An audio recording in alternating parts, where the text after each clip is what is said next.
Hello, everybody, and welcome to the Hill number 15.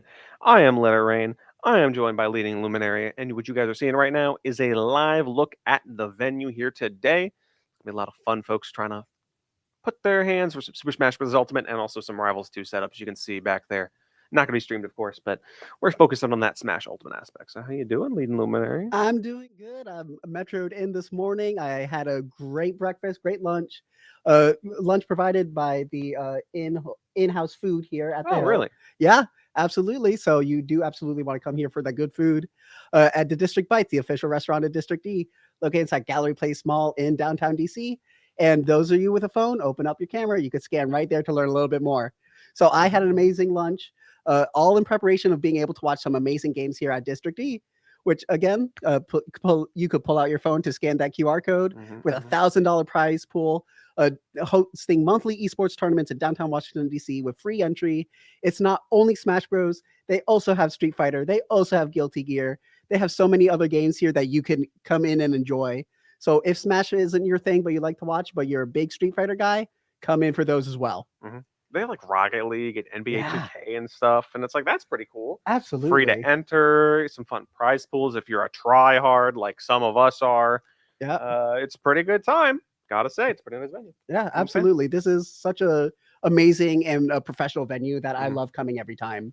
It's easily accessible with the metro as well, just right next to the Gallery Place Chinatown stop.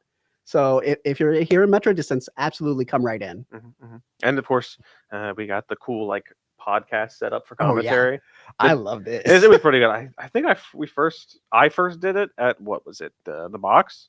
And it was like Yeah. the last chance qualifier stuff in December. And I'm like, this is a good vibe we got going Yeah. on here. It's kind of nice. Yeah, King of this the is Hill. my first time with this setup, and I'm very excited to be here. This is I'm like, comfy. oh, this is comfortable. I'm nice. There's no outside like yelling or anything. Yeah, so So I can just you can hear yourself a little bit more. yeah, we're here and we're locked in. It's comfy. It's cozy. Yeah, We got the mood lighting and everything. yeah, we're Also, we're presented by Coca-Cola today. So oh, absolutely, yeah, crack open some cans for the boys. Take a sip or two. absolutely. Get ready to vibe. If you're not a big Coke fan, I'm a big Sprite guy. Same company. Crack open a Sprite as well. Love that lemon lime taste. Actually, yeah, I'd probably drink Sprite more than. Not much of a soda pop guy myself these days. Fair enough. A big water fan. A big H2O fan. That's not that's not Samus Aran on the left side of the screen. Oh no, that's an imposter right there. That is me Gunner, my friend. All right. So we're getting Cypher with the Me Gunner and Senor Bean with the wait. No. Doing a little bit of testing stuff where we take on the stage.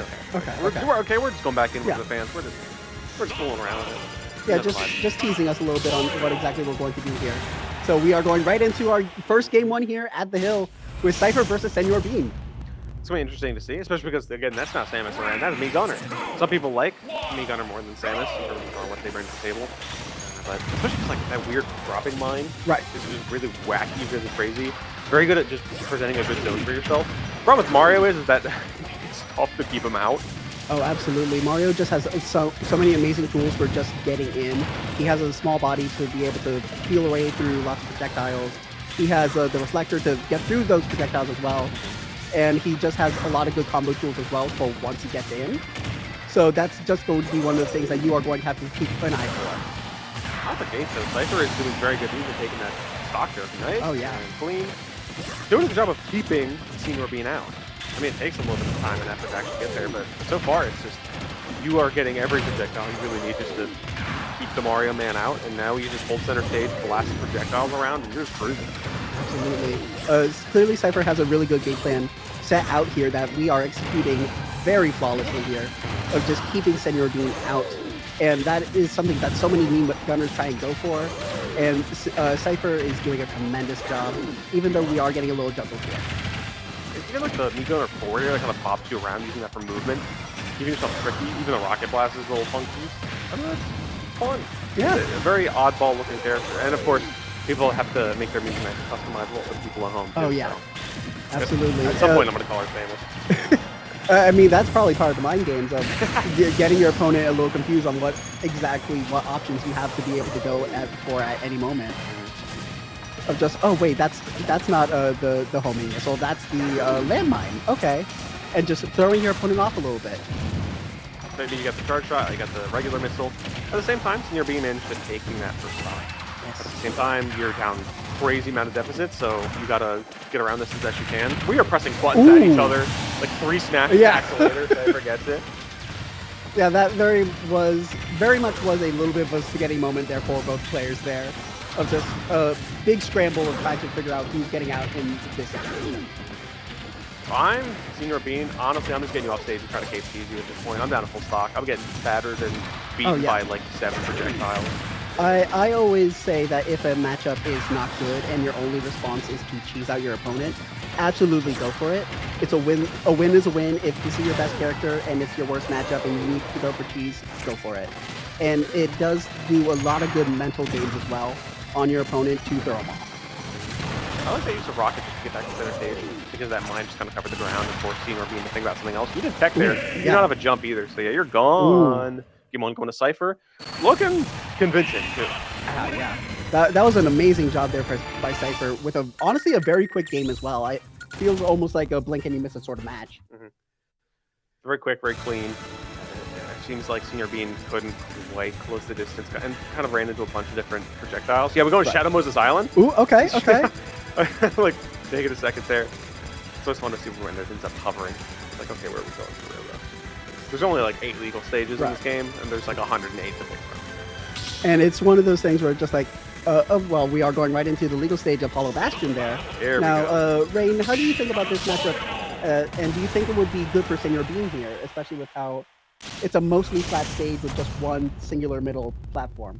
Mario loves platforms, especially I can imagine if you get a grab on that platform, you can get some good laddering going.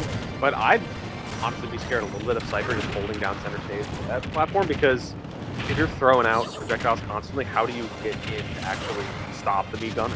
Absolutely. That's my fear as well with the stage. It is also a little bit smaller, so that is something, again, in Senior Bean's favor, of being able to have less distance afterwards. So ideally, you get to close the distance in some capacity. Right now, you're holding down that center stage a bit, but just as easily, you know, you're kind of moving around a little bit too much. Cypher just reclaims it. Trying to find something off the grab, not quite. Just barely missing it. And not able to punish those smash attacks. And finally being able to get in after Cypher spamming smash attacks for a little bit and getting a beautiful juggle with the top platform, but not taking it. That's like the first combo we've actually seen successfully from Senior Bean. Yes. Just because it's like, it's so hard to get through 7 projectiles, close the distance, especially when Cypher's very eager and trigger happy in a lot of ways. Absolutely. So I mean, I at least like that you're finding the down tilt the back air, like nice and consistent. You're getting blasted by the mine on the way out though, and now ideally you find something like an up smash where you can just let it rip and get a stock from there. Yeah, hopefully, or maybe even a grab. I feel like at this percentage, this should be enough just for the kill for Mario. We get in here. Kind of just letting Cypher get back and smack you in the head. Happens to the best of us. Now you get, you get a turn or up smash. Yeah. To get the stock just that, and now you're like even. Absolutely, and hopefully he could take the information there of Cypher going for that back air in that moment, and adapting to it and expecting it in the future to punish that. Now we're just kind of trying. Both of us are trying to press some buttons. Yeah. So mostly it's Cypher managing to win because a lot of them are disjointed in some way. Mario doesn't do great against things stubby. Yeah. And I will say Cypher is doing a tremendous job just keeping him out as well, and calling out rolls in, calling out some 10-sec grabs. So this is really looking like Cypher's game to win here if Senior Bean can turn it around. Full stock, kind of what it's looking like. I will say Cypher's defense is very kind of trigger happy in a way where it's like, oh look, I'm going to constantly try to roll, I'm constantly doing something to try to get out the second you just get near me. And Senior Bean isn't punishing that. I think if Senior Bean got a little bit more of a grasp on that, then you could really make some magic happen. But other than that, it's like, okay, this is Cypher's game. Cypher's just kind of tapping it at this point, racking up her percents off of all the projectiles and whatnot. Absolutely, but we're getting a nice little conversion there. Not getting the forward air spike is a little upsetting there for Senior Bean. Okay, we're punishing some up smashes. I like to see that, Senior Bean. Can we take one more to even enough to take it to a game 3, though? Absolutely. Reflector coming in, and like with a juggle with the fireball too, we're getting kind of fancy with it. However, if we're going to keep missing grabs like that, this game's only a matter of time. But I still believe in Senior Bean that we could turn this around. And you just get kind of charged out of point blank in the middle of the stage. Happens. You get blasted. You go down 0-2 in that set. That's okay. Cypher, continuing on that winner's run. Senior Bean gets sent to the bracket of alternative success. Absolutely. There is still always a chance of loser since this is double bracket. And Senor Bean is a amazingly talented player. So I have no faults in my mind that Senor Bean won't be able to go for much further today. We'll see what happens, though. You never know. You never know. Absolutely. There's a lot of good players here today. You got Pelka, Mueru, Squid Plumber, just off the dome that I can think of that I saw in the venue. I think I saw Smub in the venue as well. Yes, Smub is here. My favorite Ridley. So I'm very excited. Everyone's favorite Ridley. You're Ridley's favorite Ridley, too. Exactly. So you're in for some amazing games for whenever we do get to Smub, whenever we do get to Pelka, whenever we do get to Squid Plumber, whenever we do get to Moiru, my goat. So we're in for an amazing time here today. Going to see a lot of good people we like to see if you're familiar with the MDVA region. And Pelka, I don't know why Pelka is here, but Pelka has been here for a bit. Is it due to like school or something? That is an amazing question. I personally also don't know. I'm catching myself lacking on the lore of the region, up to date stuff. Pelka's just here to teach us a lesson. I'll just have to. That's what it is. Maybe we're being punished because so many mid tiers have risen up, and all of our Palatinas and Roys and Wolves have slowly disappeared with time into the ether. So we need just a good player with a character like Snake just to start mowing people down, being like, okay, stop letting Richter Belmont win events. Someone pick up a Fundy's character, please. I'm begging you, pick up a Fundy's character. Not to say that Snake is Fundy. Snake's a weird character. No. Snake but he's a character that forces Fundy's characters to come out.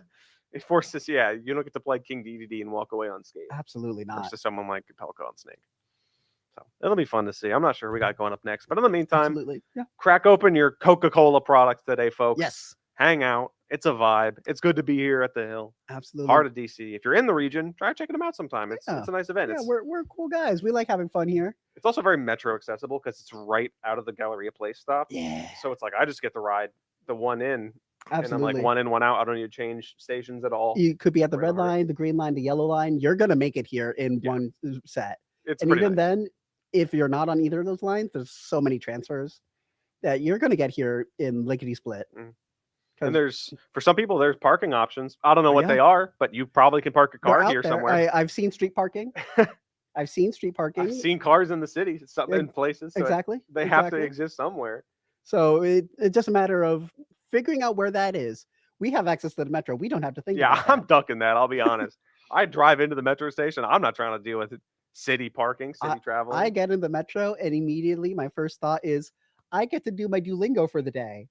And I just start doing that. And then I'm like, okay, now I could just do other self-betterment things. There you go. And that's the joy of public transit. Fun public transit, people. I would do self-betterment things with that time, but my friend became the Green Goblin mask, and I downloaded Slay the Spire onto my phone, and I'm like, okay, that's my life. That's on your phone? Yeah, because I started it for the first time last year, and I picked it up, and I was like, oh, this is a cool game. And then I thought I was just gonna beat a run once and then go move on. And then I just did an Essential 20 hard kill with everyone and got all the achievements, and I was like, that's a good game. So I 100% of the game, and now I'm back playing it again on mobile. Okay, I'm done with it. You're just getting in there too? Yeah, I am very easily susceptible to peer pressure. That's just a great game. Slay the Spire 2 is coming out sometime this year. I'm going to be on that train. I didn't even know it was on mobile, but now I do. Yeah. And I'm so excited. I'm going to be planted in my seats playing that. But for now, we're going to have a little bit of a Muppet time here with Muppet vs. Planted. This is going to be fun to see.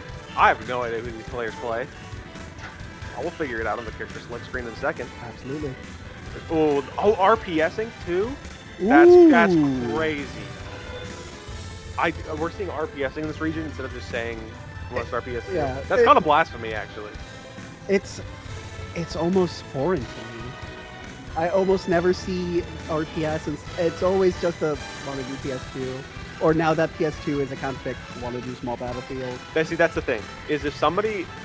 I am usually saying PS2, or someone just says PS2. I'm like, okay, cool. If they say small battlefield, I'm like, yeah, sure. Yeah. And if they say banned, I just go banned first. Yeah. I don't catch me missing all this. You're not going to force me into a rock paper scissors game. Just ban first. I don't care. That is the first way of conditioning your opponent. I'm not letting you condition me like this. Yeah, I don't care. I'm not going to go to Final Destination, so pick a different stage, and I'll probably beat you on it if it's the first 3 rounds of it. We'll figure it out. Okay, Muppet vs. Planet. Incineroar versus Roy. We talked about one of these characters. We got Roy on the screen. Then you got Incineroar too, which is a different beast. Yeah, Incineroar, I feel like still like definitely like rewards fundies, but in such a way that doesn't feel very funny of a character. Yeah, the sick and twisted version of fundies in a way. Oh yeah, For sure. this is evil fundies right here. That is And true. Incineroar is a dark type, so that just tracks right here. Heal fundies. I Yeah. like that. That's a great revenge. That's a very Ooh. quick blink and you miss the stock from Muppet, starting out strong. And we're not, alien to Incineroars. We got, what, Flippy and Turtle King in this region? Like, Yes. we know Incineroars. We know that he can be an absolute menace to deal with. And that's what you're seeing right now. It's like, oh, okay, hey, where are we going? Where are we going, Frank? Yeah. Okay, we're backwards. And especially with a character with such a linear recovery like Roy's, that's something that Planted is going to have to be very careful about with their recovery angles if they want to be able to get to the stage without having repeats of that first stock. Yeah, that's very much sets the tone of what you're dealing with here. In terms of like, okay, this is a now major hurdle I have to get through in terms of recovery. I need to pick my positioning, pick my battles. Right now we're just like dash dancing. By the way, that does it like 4 times, so you gotta beware. We're doing a little bit of this double dead dance up version into the forward tilt, but it's not hitting hard enough version. At that 169, you gotta find something in this Roy. I do like how Muppet's just going crazy and Planted going crazy in the opposite direction. Yeah, sadly, that is just a very unfortunate gimping there for Planted, but an amazing job there for Muppet, We're taunting? which just goes to show how talented of a player Muppet is. And again, to the evil fundies we were mentioning, of just how much that Muppet is controlling the stage. What a funny character Incineroar is. Also, that's crazy. Like that, and you try to the fact that it took Planted so long you died from a throw against Roy is crazy. Absolutely. It's one of those things where we should feel a little awkward if it took this long, especially at Roy. But I wouldn't even feel bad if I were in Planted shoes, because Muppet is just doing a phenomenal masterclass here. And at the same time, the last like 30 seconds from Planted is honestly Absolutely. like you guys had a weird stare down there and then you lost a lariat, but you've been keeping up the pressure very nicely, and then you just get grabbed by the midair Alolan whip, and then yeah, goodbye. Absolutely. Midair Alolan Whip, for those who don't know, is a very good option for Incineroar. It covers like the jump height, it covers the landed height. Absolutely. There's less end lag on it, especially if you are able to land it before then. So it's just something that you always have to be ready for against Incineroar, online, offline. However, that is just an amazing good tool for Incineroar there. So you have to be ready for those command attacks. I'm Planted. We're going town and city. All Double edge dance is gonna kill earlier. Alolan whip is gonna kill earlier. So I gotta keep that. Yeah, it's one of those, like, this is a really big pro for me. I just have to hope that this is not a really good con against me as well. Pretty much, yeah. You're leveraging like, okay, I will play to my strengths better than you will play to your strengths, and I just gotta put my trust in that. Absolutely. However, we are pressing forward. Yeah, we are. I was about to say, we just keep whipping these revenges by Incineroar. But if you just keep hitting revenge, you're going to get hit at some point. And then get an amazing conversion like that to take the stock. Even Muppet's eyes opened like a what the, as Planted died into a smash. Right. Like that's the level of what we're working. Ooh. I love the attempt to catch the roll there. Just a little too early. And a little too ambitious there by Muppet. Yeah, we're using that platform there to recover. Are we getting back? Yeah, we're playing aggressive. I mean, we're up a full stock. We can afford to play aggressive with some little bit. Yeah, we absolutely have the room to play aggressive. We have the confidence to play aggressive. And the revenge to play aggressive. Spot dodge Darkest Lariat is actually just disgusting. It's so like, it feels like one of those things that you should be able to punish, but it just, in reality, you have such a hard time punishing it, and you're just like, why? It hits from the front 4 times, and it's a little box in the back too. Yeah, that's the one that gets me, where I'm just like, okay, now I'm a little annoyed that I got hit by the back. Okay, we're doing a bit of double advanced upwards version. We're getting a lot of grabs, which is good because, for the most part, first of all, yeah, you're dead to buy those though. But for the most part, Incineroar and Muppet have just been throwing out those revenges, like very willy-nilly. Yes. Basically, the second I have a free button to press at disadvantage, I'm just throwing it out. And you can just start reading it and throwing out a smash. Like, you just go to the ledge, just hold a smash attack, and Muppet dies. Yeah, absolutely. Straight up. It's one of those things where, like, I would hope at this point that we've gotten the download and the read on that. but I am getting a little worried for Planted's sake in that. But we are looking to see a little bit more of a change here, so I am a firm believer that we are going to see a Game 3 maybe. Or we're just kind of juggling a little bit. You got a different option for Muppet instead of just the blanket revenge. Are we getting back though? We're rolling. We're avoiding. Somehow you still get caught by that. Again, aerial. Absolutely. Is crazy. It's just such a great move for Incineroar, and it goes so far and catches so well. You died at sub 70 right there. That's great. Wow. Oh, Incineroar, funny guy. And sometimes that's just how it cuts. Good job to Muppet. That's a 2-0 and a fist bump. Absolutely. That's just how it goes. If I'm Muppet, I'm walking back to my buddies and going, "Do you see that? Yeah, I played like crazy right there. I'm pressing buttons. I love my revenge. If I don't have my revenge, I'm getting my revenge as soon as possible. I'm getting stacks. It did revenge on Whip did 60%. Yeah. I was like, that's a move. I could see how Incineroar players can get addicted to revenge. I can understand it 100%. I need the hits. I need the hits of revenge, man. It gives such a rush of endorphins seeing your opponent go from 0 to 60. Yeah, genuinely 0 to 60 in a second. A single move, all it takes. And you're just like, this is all I need. This is the rush I need from my fighting games. And it's good. I will give Planted credit, getting a lot of grabs. That's kind of what you want to do, especially because, again, it gets rid of revenge. It mixes up the options, so they're less likely to press shield sometimes. Then you hit them with the big hits, because Roy has crazy big hits. So doing some good things there. It's just the fact that it's like, okay, you're just getting Incineroar on a little bit. Yeah, Planted definitely was showing that they know what they're doing and that they are adapting. It was just too little too late in the matchup to be able to go in and stop all of this hemorrhaging of resources, stock, percent, and all that. So sadly, it was just too little too late. Momentum can be tough. Yeah. That's just kind of how it rolls sometimes. Even it's like if you're doing the right thing, sometimes you're not getting enough traction still, and your opponent's still playing hot, and you can't really cool them down. It'd be like that. Yeah, it happens. We just have to take it on the chin, move forward, and say, okay, I know this for the next time we go up against each other or against another Incineroar. Of respect it more, go for a little bit more grabs, and just be careful. However, we are getting right into our next match here with Warner versus Tay. Okay, let's go. This is going to be what? Greninja versus Aegis? Yes. Should be a fun one. Fun to see.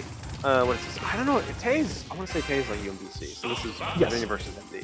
So we're vibing. We're getting back to the classic. Absolutely. Character players from respective states coming in to meet in the middle in DC, in fact, to break it out here and cause some problems. Now, I will say, Tay does have a Fox. I have played against Fox before. Yeah. And for those who have played against Tay's Aegis or other characters, Tay does like to play a very oppressive playstyle that just hard reads you and catches you in the worst possible moments. Tay's also gotten better at the game over time in the life cycle, which kind of sounds redundant, but like actually though you have leveled up, so it's like okay, we're actually pretty, you know. And this is also this winners round 2, which is crazy, which is kind of a tough draw. Both these players are great. I feel like in terms of results, Warner probably has more, but I would not sleep on Tay here. Absolutely not. Tay is a player that every time I see them in bracket, my first thought is, I hope I don't run into them in round 2, because that's exactly where I'm going to find them, and that's exactly where I'm going to get sent into losers. And at the same time, if I remember correctly, Warner does have a little bit of like momentum-based player skills. So it's like if you manage to trip him up early or kind of get in his head a little bit, he can crumble, or you can get him kind of get annoyed in tunnel vision. Especially on a character like Greninja, that can be tough. So maybe if you can get that mental game going strong, you can get a win out there. But either way, it's looking pretty even in this round 1 so far. Almost dying off the bat. That's crazy. And choosing the Fox with the Aegis. I'm not quite sure why, but I guess imagine Fox has oppressive buttons, great frame data, so you can probably get the magic happen here, and probably get some good secured kills early. Yeah, that's what I have to imagine as well, especially since half of Aegis is such a slow, fumbling character. Against a character like Greninja with amazing frame data, amazing speed, and amazing options, I would imagine having half of that kit being almost unusable is possibly why Tay is not going for the main with the Aegis in this time, period. Maybe I could see a switch after game 1 if it turns sour, because like I think Myth would probably do a little decently good, Oh, yeah. The problem with sorties is that often, depending on which sword character you're playing, it can be tough to fight them. Ooh. That's clean, by the way. But the problem could be is that if you're fighting a character who's very low to the ground, like Greninja, like, you know, with the crouching animation and the running animation, it's like it can be hard to hit with a sword. So you have to be like really particular. But Fox is just like, my whole body's a weapon. That was a crazy good snipe, by the way. And he's still making it back, luckily. Amazing job there by Tay. Ugh. That hits so much on the platform. That didn't feel correct to me. I didn't even see any kill sparks. I don't know which direction Tay was holding for TI. That was a little bit messy. But hey, guess what? Warner's up to like a full spot, so we're good. Absolutely. It seems as though maybe Tay was still holding to the side with that roll as they were rolling back. Movement from Warner's also very clean right now. Very in charge of it. Getting good grabs for the money as well. Bring the pressure, keeping it moving and grooving. What are you doing here? Keep that aggression up. Off the, yeah, we're causing some damage off the top. Yeah, as of right now, Warner is just treating Tay like a little bit of a punching bag here. Just continuously building up damage and going for these kill confirms, but not landing them. So Tay's going to have to put in a lot of work because it's only a matter of time before Warner actually lands the kill confirm and takes the stock with Tay. Conversely, if there's too many trades, then you're kind of out of that zone, and you're like, okay, well now all my confirms are gone, especially on a character that's light box, maybe it's a little bit tricky. But hey, guess what? Just get the forward smash off of the jabs, and now we're cruising. So, game 1 goes to Warner. Pretty smooth, pretty slick. You were at 2 stocks, medium percent, so like that was not a struggle per se. Yeah, no. It's like you're cruising. So now it looks like Tay is getting a little bit of self-reflection there. Like, okay, what stage is going? We're going FD. Do we switch characters? Let's find out. You know. And we are going with the Aegis, just going with what we know best and what we have more muscle memory with. So hopefully this is the change that Tay needs to be able to turn this around. Because Tay is a phenomenal player, and Warner is also a phenomenal player. So it's just a matter of who really wants him more. It's so crazy to me that Tay picks FD of all places. Maybe it's because he's just scared of what Warner does with platforms. As a sword player, like you love platforms. You love, you know, juggling your opponent. You love sharking. You love doing all the crazy fun stuff. Especially with the character bro. You can like reaction tech base with a dash attack. It's crazy. So I'll just take those. It feels a little confusing, but given with how effortlessly Warner was going for those conversions with the platforms back in Small Battlefield, I completely understand that. Because just one wrong option by Tay could mean the stock, especially with Mithra, since he is a little bit on the lighter side. I do like how Tay is now focusing more on the disjoints and like, okay, look, I'm at kill percentage right now. I got to use actual sword. I got to use the disjoint power. I like the parry there, no follow-up, but we're getting some good momentum. It keeps you safe, and even if you don't get a follow-up, it lets you try and get away and plan for ahead of time. But sadly, we're going to have to plan for ahead of time with the kill spark off the top. So Tay got hit once after like, what, 20, 25 seconds? And that's just Warner playing to the end of like, okay, this is my kill confirm range. Right. And Tay was smartly just trying to avoid it as much as possible. I'm just wondering though, is do you eventually go Pirate and maybe pick up a kill? You're going to be slower and clunkier, but you know, you can still get that kill a bit sooner, and this might be what you want. Absolutely. I do think, as mentioned earlier, that the fear really is just how much slower Pyra is against the overwhelming speed of Greninja. I like that. Uppy gets the kill too. Only 33% deficit, so very quick to make it back, that's for sure. Absolutely. So you were right there that the switch to the Pyro just for the kill was a good option there for Tay to go for. That's kind of the classic too for Aegis. It's like, okay, I will get you high up turns. It's like how Pokemon trainers do a lot of the time, where it's like they kind of cycle through the Pokemon based on their opponent's percentage. It's like, okay, I'll just play Mithra for a while and keep racking up some percentage, making some magic happen. And then we switch to Pyro. I want to be like, really, we get that kill. Absolutely, and as we can see right now, Tay is getting a lot of damage up until that little moment where we're getting edge guarded. That's great. Wow. Didn't even go with like the neutral snipe with that uppy from Mithra. It just didn't work. Now Warner's just cruising now, for sure. Absolutely. I still personally believe in Tay, but Tay has a big mountain to climb here, and the Frog Sage at the top is going to be very much a oppressive force here for that climb. Especially because not seeing Tay close it out in terms of all these like ledge trapping. It seems like Warner's just consistently getting back for free. And if in that case, I'm just like, okay, well, I can just get back for free. One of the strengths of sword characters is an impressive ledge game. That's actually, I like the idea of the ledge trap there. You don't get, enough to get it, but that was pretty nice. Yeah, and hey, attempting to punish and repeat history with the up B earlier, and just getting punished for it and getting right into edge guard range for Warner. You're and yeah, you have you dropped it there. That was very good edge guarding by Warner. Very clean. Absolutely, water is strong against fire there, so that was going to be a overwhelming game there for Warner. A little bit of the smile there too from Warner's part. It's like, yeah, that's how I got you. I called you out on that, and that's kind of the danger of Pyramithra is that weaker recovery for some, especially because Greninja is so good at taking advantage of it. Yeah. Especially with the water hitbox from his own recovery as well, that there's a lot of options for Greninja to go for to just negate your bad recovery and just say, well, sorry, you went off stage. That's your bad. Yeah. You got hit and you got to hold that. Yeah. And that's kind of how this game goes sometimes in certain scenarios. Absolutely. If you get hit, why weren't you shielding? Why weren't you moving better? Yeah. Why weren't you playing more defensively? Sometimes it's those forced situations that just happen like that. So, but hey, good stuff. Interested to see how far Warner goes in the winner side bracket today, because again, we got some tough competition, but I believe Warner has been PR'd in Southern, and I'm not sure if it's Southern Virginia or just the Virginia bracket. Virginia has so many different weird He's PRs. Been PR'd in something. In a sub-region, at the very least. So it's like, cool, credit where credit's due.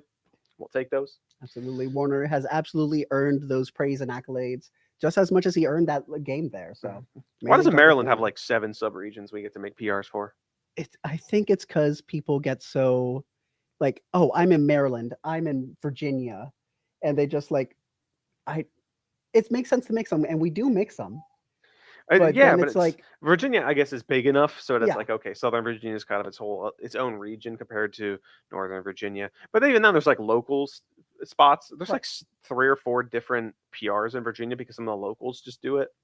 Yeah, where's the KM local PR? Where's the District E PR? What's the word I'm looking for here? It's just, you want a participation for everyone. So everyone can say I was been PR'd. Where's my PR trophy? You know what I'm saying? Where's mine? Where is the Montgomery County, Maryland, one local specific PR? Where's the My House PR? Yeah. I get to put myself as number 1. Yeah, where is the My Friend Jimmy's House PR? That's what I'm saying. Like, put me up on the board, coach. Let him play, coach. Because I know how I play at Jimmy's place. No one plays with me at Jimmy's place because they know I'm winning. So, because I'm at the top. It's fun to be a big fish in a small pond. That's what I'm trying to say. Exactly. Absolutely. I have been to tournaments at like bars or just like things for like social events where for the best way of saying it, I feel like an invasive species where I'm just like, oh, this is almost very oppressive. I'm just getting this prize pool for free. And it's just like, I'm not even that good of a player. I'm a resident 1-2-2-2-er. Yeah. But this feels good for my ego. Again, big fish, small pond. I've won a pie before. Yeah. Ooh, that's good. Sweet. I want a Luigi plushie. That's fun. And I was like, I don't even play Luigi, but I'm going crazy for this. I earned this Luigi plushie. I think I won like a merch, like a controller and some random merch sometime. Ooh, that's good. I think they gave like the children's bracket a copy of Tears of the Kingdom when it was fresh out of release. They didn't want to give it to the tryhard, I guess, which is like, okay, well, I bought it anyway. Like, I already had a copy, so I get it. Missed out. But we are going right into Tato versus Yoshi Star. Yes, Yoshi Star, as it implies, good Yoshi. Good player, good Yoshi. Very patient overall, which I think matchup-wise will help you out against someone like Snakes. You just gotta play a patient, or maybe sometimes even slower game. Like, look at that. Just like the way we're approaching this, we're not afraid to stay in shield because you're never gonna get shield poked as Yoshi because that's how the egg works. And then you can just keep up your careful game. Absolutely. And I will say, Yoshi does have lots of other options as well, just to sort of negate the oppression from frame 1 grenade. We have the command grab with Egg Lay. We have the armor with the aerials. So this really could just be Yoshi Star's game to take. But it is going to be entirely on if Tato just let it. At the gate, Yoshi Star had the momentum, but Taito's been the one kind of getting it back, clawing it bit by bit. And it's kind of how Snake does. He kind of creeps up on you in a very, stealth action fashion, where it's like, okay, you lose track of the plot a little bit, you're getting done. Is that an egg snipe? No, not quite. He was up there for so long. He was ciphered up there, and then you just can't see it because it's in the magnifying glass, and you're like, oh. Dude had some air time. He was hanging out up there. And the thing is, the little magnifying glass like disappeared for a hot second too. So I was like, oh, he's gone. It's just hard to tell. And that was off the top, but that's gonna get. You got that first blood. You got that first stock. Cruising a little bit. And the double jump armor does save you from getting dared off stage. And hopefully Yoshi Star is able to build up a little bit more momentum, just so that Taito can't take the grenade trade the way that so many snakes like to go for. I don't get how that clanks there, but you game. Yeah, that's the snake up tilt. That's the classic. Honestly, I was just waiting for that to happen. Absolutely, especially with how often Yoshi will go for aerials. If Taito can properly plan, position, and time his up tilt, he could just steal stocks at crazy percents if he could just land that. The aggression from Yoshi Star actually making through those grades kind of pop on Tito at the same time. We'll put it in the Nikita action too, going for coast, just kind of wiggling around. But because Tito is so patient, I'm kind of getting it. I'm waiting for to see a lot more grabs too, and then you can get, at the higher percentages, you can get the guaranteed follow-ups, and you can just get some mix-ups too off of the down throw where you can place them on the ground. Absolutely. So I want to see if that comes into play. Force an option is from Yoshi Star and just taking that and using it for conditioning and for all those, like you said, confirms for later. So hopefully Taito is able to use those options. You're at that 130 mark, so 4 tilts guaranteed, and then at 160 up tilt is guaranteed. I recall correctly. Okay, yeah, 4 tilts guaranteed. You're dead. That's playing to your win, Con. Good job. This so far has been a fairly even match, I will say, of both players just immediately taking their stocks from each other, getting good percentage off each other. These two clearly know the matchup and are playing it to the best of their ability. For sure. Okay, up smash does take it. We're cruising. Again, we're neck and neck between these two. I would, if I'm Yoshi Star, I'm definitely keeping up my patient play game. I'm being a little bit more careful about choosing when to scrap. And if I'm Tito, I'm seeing the way you are playing so defensive, and I'm just like, oh cool, I get to like fish for grabs now. I can keep up the set play game and just be chucking grenades because it's you can get like 30 grenades thrown at you, and even if you still only get a hit by 2, like that's still percentage on the board. And you can lose. And like you said, it builds so much conditioning for Taito to be able to punish these options now. So then at that point, Yoshi Star would be just in a little bit of a scramble of trying to both play defensively, but not so defensively that we are being conditioned and read with our options. That air was crazy, actually. The way Tito kind of conditioned going in and out, maybe we'll say fishing for an up tilt away, but going for a downer to catch this. Ow! That's the move. The buttons right now. Get the score on the platform. You gotta be careful. Not getting it. Not getting the punish with it. That's crazy. That Snake just kicked an egg into pieces.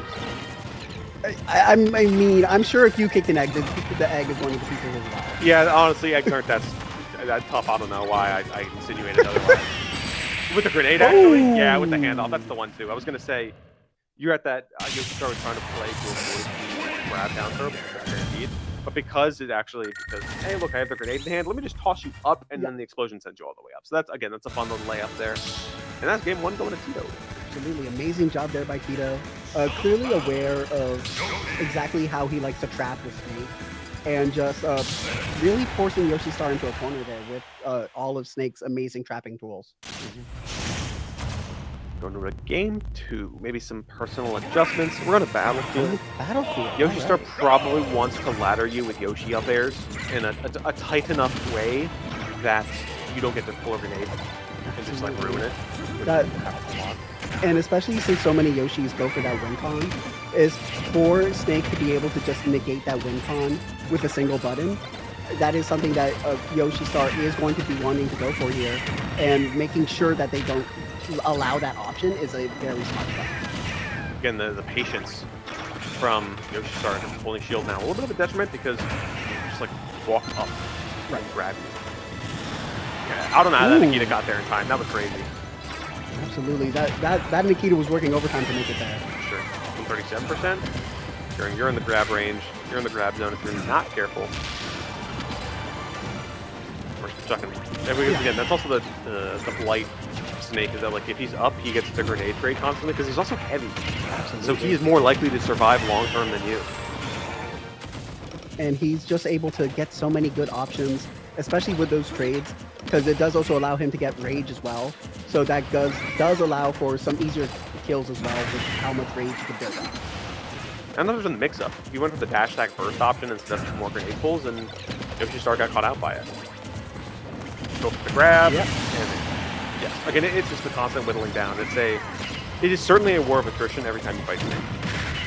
Absolutely, and what a war it really is, because as we can see here, Yoshi Star is just getting pummeled constantly by Tato.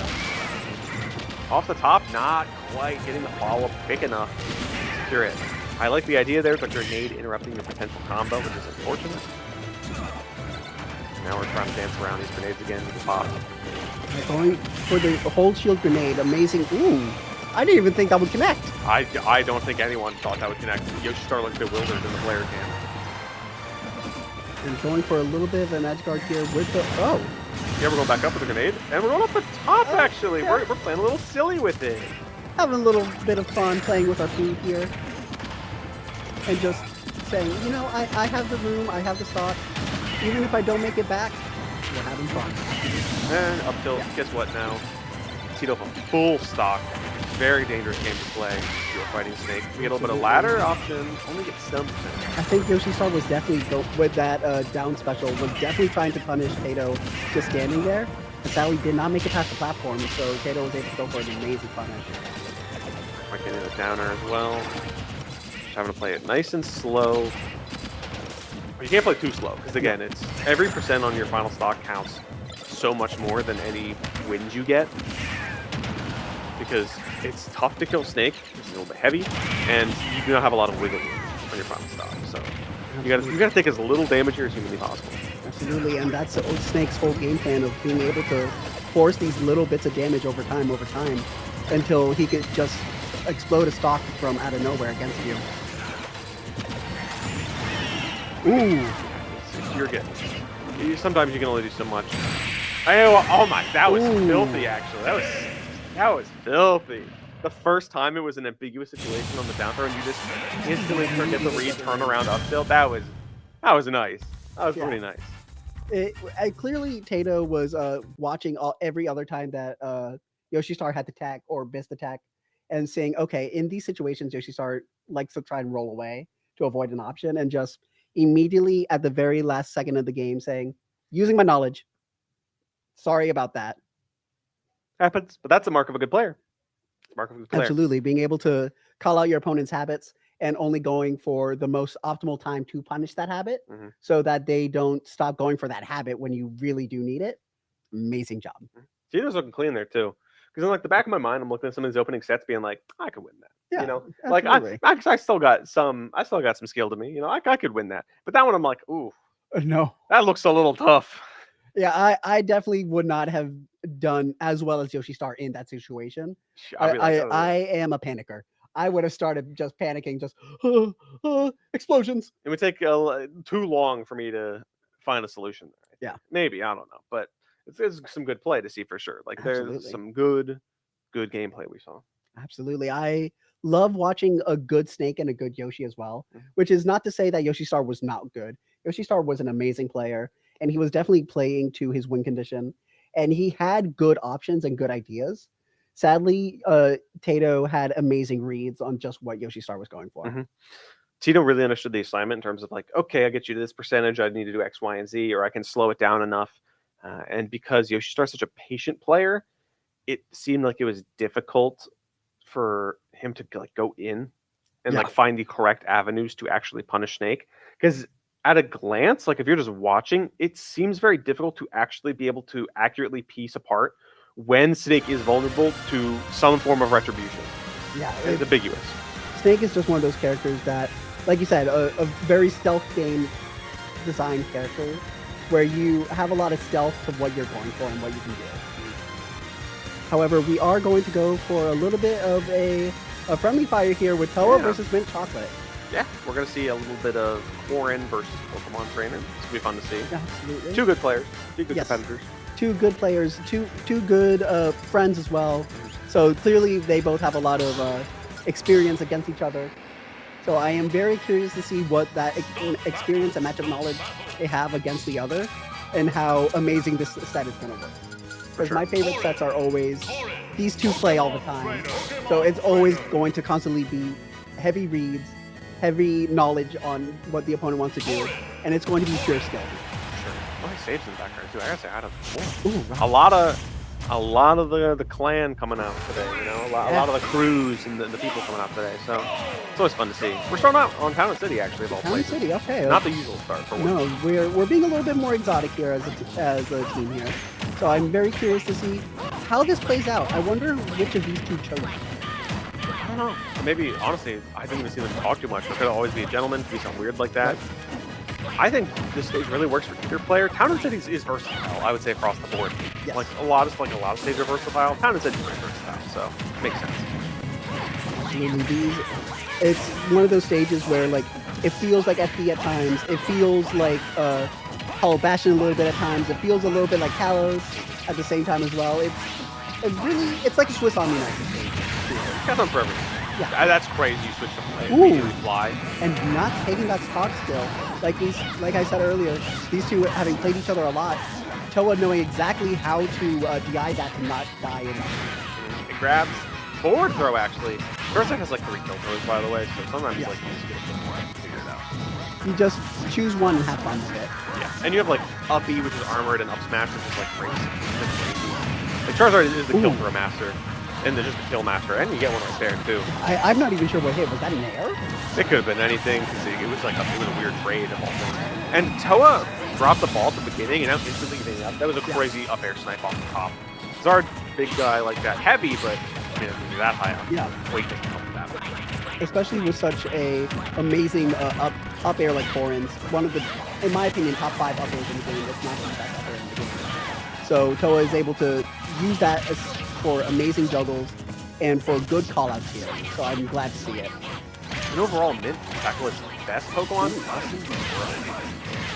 Like that just looks like the way. Okay, how we get back?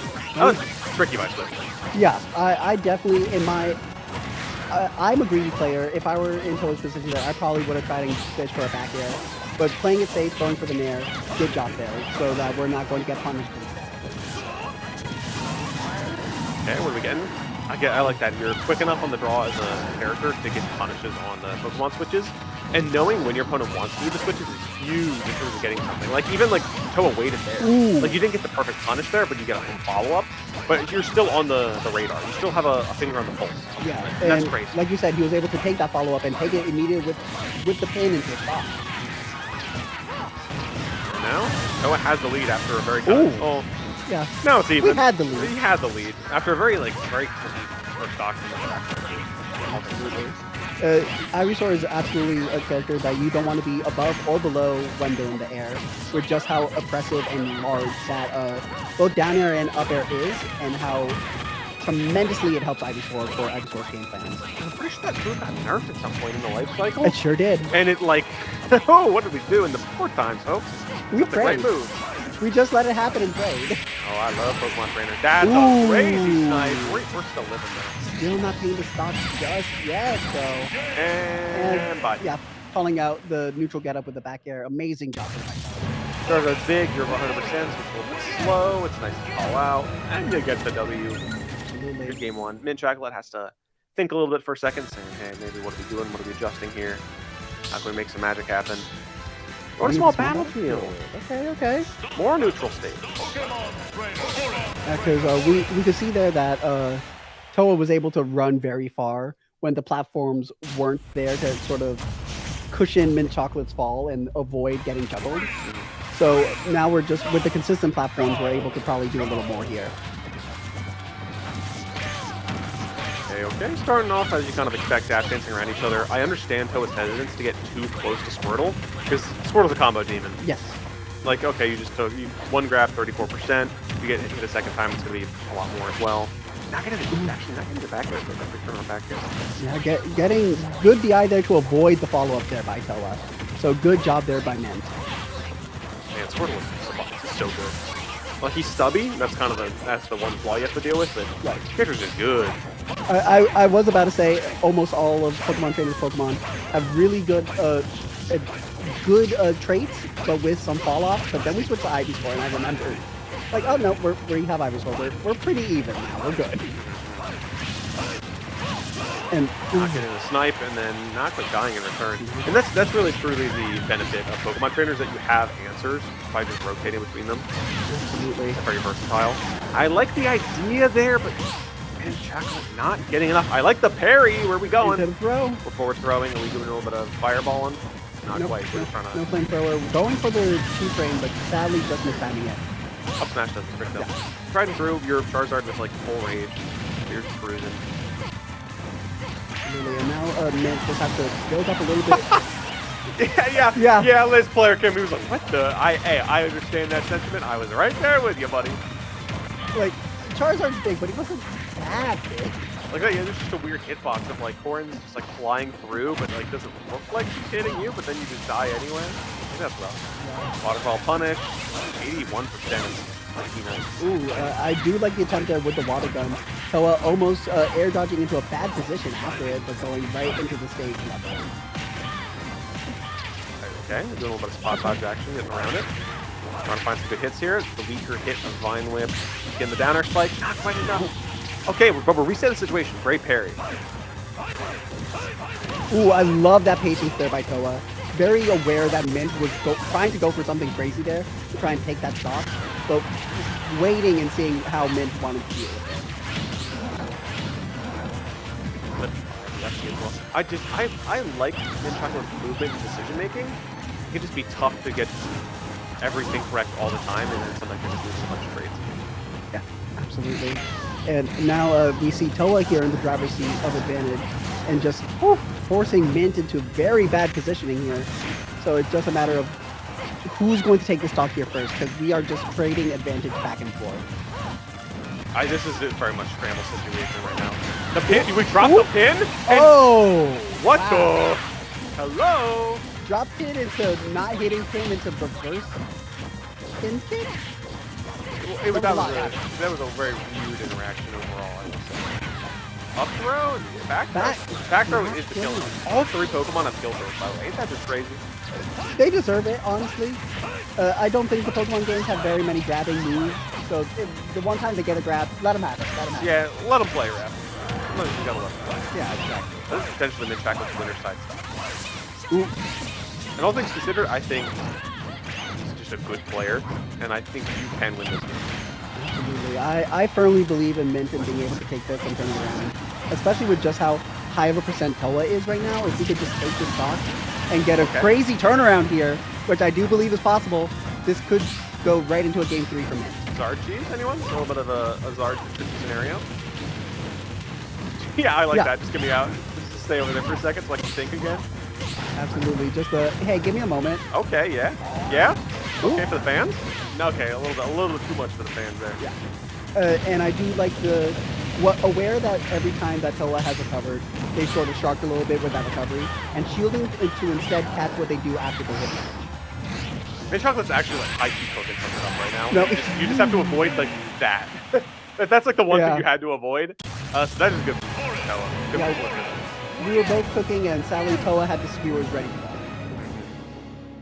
Sometimes that's just how it goes. Sometimes you just get your roll right a little bit too much. Yeah, you when get the pressure's on. some spicy little lizard skewers, and you just take them and go. Actually, the Mint Chocolate was cooking there. Yeah, I was a fan of the decision making there. It makes sense why you stay on the Zard with that percentage. And Zard is like the cheese character, so it's like cool. If I just get 2 back airs in a row, you die. Yeah, exactly. So, and we saw a lot of just good momentum there by Mint, like the moment they took that stock. Because very quickly, Toa went to like 70-80% the moment after coming off the Angel platform. So just like, oh, this is doable. This is winnable. We just need to hope that Toa isn't able to turn anything around against us, and hopefully be able to get a good grab, get a good edge guard, get something, because we'll get skewered by Toa. Honestly, I was worried for Toa for a second because I'm like, oh, personally, I don't know if it's a hot take. I'm not sure if Toa has the clutch factor or not. Yeah, kind of has a choke factor. Absolutely, and we saw that sort of coming out there a little bit as well. It's like you're losing trades. If Mint Chocolate was a little bit tighter on like 1 or 2 more callouts, especially in a lot of those scramble situations as well, in both the second and the third stock. Mhm. So it really just, if one interaction had gone differently, we would be seeing a game 3 here right now. For sure. That's kind of what I believe in my heart of hearts. So, but Absolutely. still, Yeah. good game, good set, good players. I think Mint will probably get some good wins in on the loser side. Oh, absolutely. Mint's going to be causing a storm down in loser side Mhm. that I do not want to be part of the path of that. For sure. And I'm not sure how many entrants we have here today, but That is a it's a good couple question. dozen, I think, from what we've seen outside. Again, we have some good talent we haven't even seen here yet. We haven't seen Squid or Smub or Mueru or Pelka play yet. We have actually about 64, 65 players. That's a very clean number. And as I Yeah. say that, we got Squid and Habibi. That's going to be interesting. Ooh. Richter versus Min Min is going to be something for the ages. Absolutely. Both very zoner characters. Yes, in very different ways, too. Squid Plumber, of course, the winner of KML 5-1. Yes, of course. Big fan, big fan. And then Habibi has been a threat for a hot second. I always get the Min-Mins mixed up, but this is Habibi. So, Yeah. like, I was about to make another claim, and like, oh, nope, wrong Min-Min. Wait, incorrect, wrong. Min-Mins all look the same to us, but don't worry. Honestly, for some people, I can't picture what they look like, but I know what their character is. Oh, Half the time, how they play, too. So I'm like, mainly if I've played against them before, I'm like, I don't know what you look like after sitting next to you, but I remember how you Yeah, play. because I was looking at the screen. I wasn't looking at you. I was looking Yeah, at the screen. exactly. So we're jumping into the usual. We got the Sticker Bush Symphony, too. That's a banger song. Ooh, yeah, you guys are in for a treat over there. So, and just immediately starting with some amazing edge guards there by Habibi onto Squid Plumber. This is, I think, going to be difficult for the Plumber because arms are so good at just preventing you from setting up your projectiles and keep it moving. Absolutely. And especially with how much Squid Plumber loves going for Holy Fire, how much he loves going for Grand Cross, that's going to be a tall mountain for him to climb. We're getting that off-stage aggression we hoped for, but Squid Plumber just trying to hang on as best he can, especially with a little bit of a deficit. Absolutely. And you can see Habibi has already switched to the kilowatt, so he is already trying to go for the kill here against Squid Plumber right here, right now. Yeah, at the same time, I actually imagine it could be a little tough for Habibi to get a snipe on the recovery due to the tether. Maybe it'd be a little bit easier. I guess it just depends on the angle. But like with Ram out, I imagine you can make some out of that. Absolutely. We're not getting anything just yet. We're just sort of taking turns on who gets to be on ledge at the moment. And just like, oh, my edge guard didn't work. Okay, your edge guard didn't work. Okay, and just swapping back and forth. Pretty much. Ram is out there. Can you get the follow-up? Ooh! That's actually sick, though, because Squid Plumber was like 80% chance dead. So it's like, okay, let's go for the aggressive option and make it an even trade, and then we get the Yeah, at that point, that's just optimal. Because even if you were able to make it, if you weren't making it, good job. If you weren't, oh well. So we're starting a little bit of pressure on the 2-stock. I think he has a stronger start, though, which could be very important. Absolutely. Habibi has shown that in a more neutral position, they have been able to get these good starts going and get into advantage quicker than Squid Plumber can. Very interesting that Richter Nair interrupted Ram or one of the hands, and then Squid Plumber just like got back. That's good. That's good knowledge for me, the caster here on the couch today, and probably for Squid Plumber. Absolutely. I would wager it is. And not getting the catch there on the roll, but we're still keeping Habibi in a bad position, forcing a roll and punishing that roll with the down smash. Still not taking it. Alright, what are you in here? Usual ledge trappings from Squid Plumber kind of coming through here.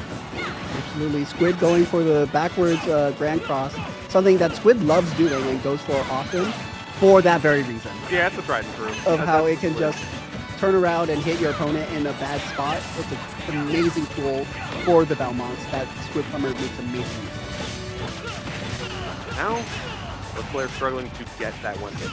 That actually might. Ooh, yeah. The tether range is so delicate. Oh! Overall. And sometimes we just get a very quick even up. Yeah. So, hey, Squid Plumber adhering into the player tag and focusing up a little bit to get that stock. Absolutely. Amazing spot dodge there by Habibi to avoid the dash attack and just immediately put Squid Plumber into disadvantage. As you can see, he's been doing a tremendous job of that. So I really hope Squid can try and catch how Habibi likes to get in, or how to, better phrasing, how Habibi likes to stay out and be able to punish that. A little bit nice between these the one holding down center stage consistently. And Squidplumber's trying to find some traction on the board here. I feel like Squidplumber's the setups and everything are stronger overall. Oh, yes. But it's just an answer to, like, he's just not really finding his ins. Because Habibi's just really good at controlling the stage with the arms. Yeah, and he also, Squidplumber just air dodges off to the side. Like, okay, I don't have the resources. You got me. Let's just hurry up and go to game 2. Absolutely. And even though it may seem as though he might be, like, just giving up there, I look at it more as I'm not giving Habibi more knowledge for reads later or for conditioning later. If I know making it back is going to be too tough of a mountain to climb, let me save how I like to recover and just keep that knowledge to myself a little bit more. So Habibi can get a full and complete read. Honestly, I wonder if Squid picked it up from Peanut at some point, because Peanut does the same thing. And I know they were practice partners for a heavy chunk of time, if I recall correctly. It wouldn't surprise me So if I wonder if did. it's just like one of them takes it up from the other, or just because it's like Peanut does it all the time, where it's like, I have a terrible recovery, if I don't have a double jump or something, I know when I'm dead, I'm just going to air dodge off to the side to die and then reset so I can get back to fight. Absolutely. And that's a vibe, and I respect that. And going right into the battlefield, what do you think about this stage here for Squidplumber as a choice?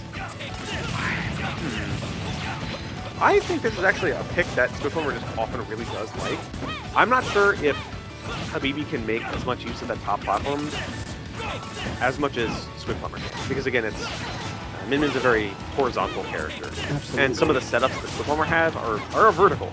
So if you can kind of adhere to that, and it maybe gives you some additional options of like recovering when you're up in the air, get juggled. So I see the vision. We'll see how much the vision follows through. Yeah, but he's playing a lot better this game. Absolutely. I was about to say, this vision is going amazingly here for Squid, with a very clean 108% already on the board here against Habibi. It's looking a far cry different from our last game.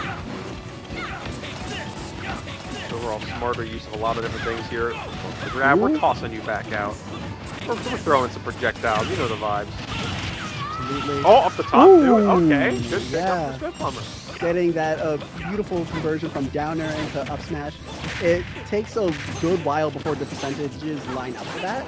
But Squid, being an amazing Belmont player, knew exactly when to go for it. There, multi-box, just kind of trick up Habibi. Again, trying to find some good setups. Yeah. Arm here, moving and grooving.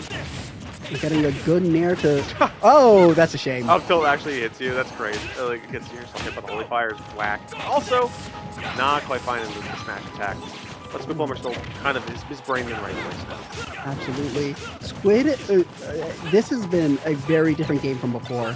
And you could sort of see it in Squid's face that he's a lot more locked in than before. And he is taking his options and he is running. There's a jump here at the moment. We just have it back. Go. For sure that Squidplumber definitely kind of woke up a little bit. Where like, okay, I need to change my game plan because it did not work in that game. I need to play a little bit different than his strengths. Absolutely. And however, we are a little bit more defensive now. And I'm not sure if he wants to really do that at this moment, especially with the lead he has. If I'm Squid, I'm going a little bit more offensive and taking it as far as I can. So far, I mean, at least he's holding on to the stock and getting a percentage, so has to be doing something right, I suppose. And we're taking it. I mean, he's kind of back controlling center stage, and when you're cornered by Min Min, it's a bad time. Where you find you're in.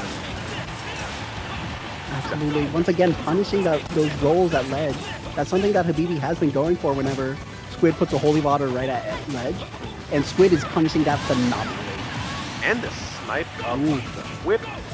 3 stocks to 1. Squidplumber's probably about to die here in the next few seconds. But at the same time, it's like, you still got amazing mileage out of this stock. And it's possible that we still might be able to get just a little bit more. Nope.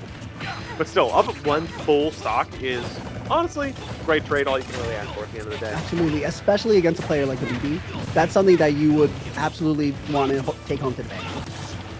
Now you got a little more wiggle room, especially as you're getting a little bit beaten up on this stuff. Absolutely.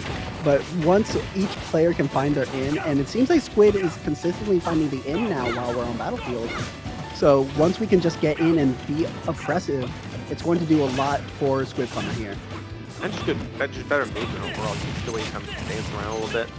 Not quite getting the follow-ups he wants either. No. But then that could just be Habibi knowing exactly how to DI to avoid those mix-ups and conversions. Drag down Nair into uppy is crazy, brother. Ooh, Good grab her, and you toss it back out. You have been a power dragon arm for the next 20-ish seconds. So maybe Habibi can make that happen and get a stock on board here. not quite just yet. And it is looking a little precarious here for Habibi. But Habibi has been bringing this back honestly fairly quickly as well. Oh, axe by the axe. Happens to the best of us. You were at high percentage there, Yeah. too. That was a very clean in comparison game for Swift Homer. This is like the first game 3 we've gotten so far. Yes, I believe so. I can't remember any other game 3 so far because a lot of our matches have just been very quick 2-0s. And even then, there's some that I feel like I've already left my mind with how quick those matches were. So we're in here for a really good set here. Yeah. Something can be blink and you miss it, especially if it's very dominant. But now we're going back and forth a little bit. We're being more considerate. You can see there's definitely some thoughtfulness by the players here and how they're approaching the game, taking some time in between in between games, just like think and reflect a little bit, make the adjustments as necessary. Absolutely. You could really tell that the cream is really rising here with the good players and the great players.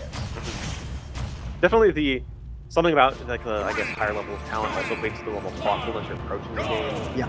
Of course, that's not everyone, but you can see it's like that's a reflection of someone that's like taking the game more seriously and has put in the hours to make the magic happen. Absolutely. And we're going right into Hollow Bastion.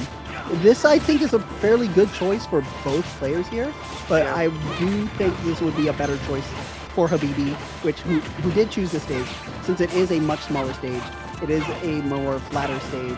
We do have the middle platform, but it's not really going to be doing too much here for Squid Plumber, so.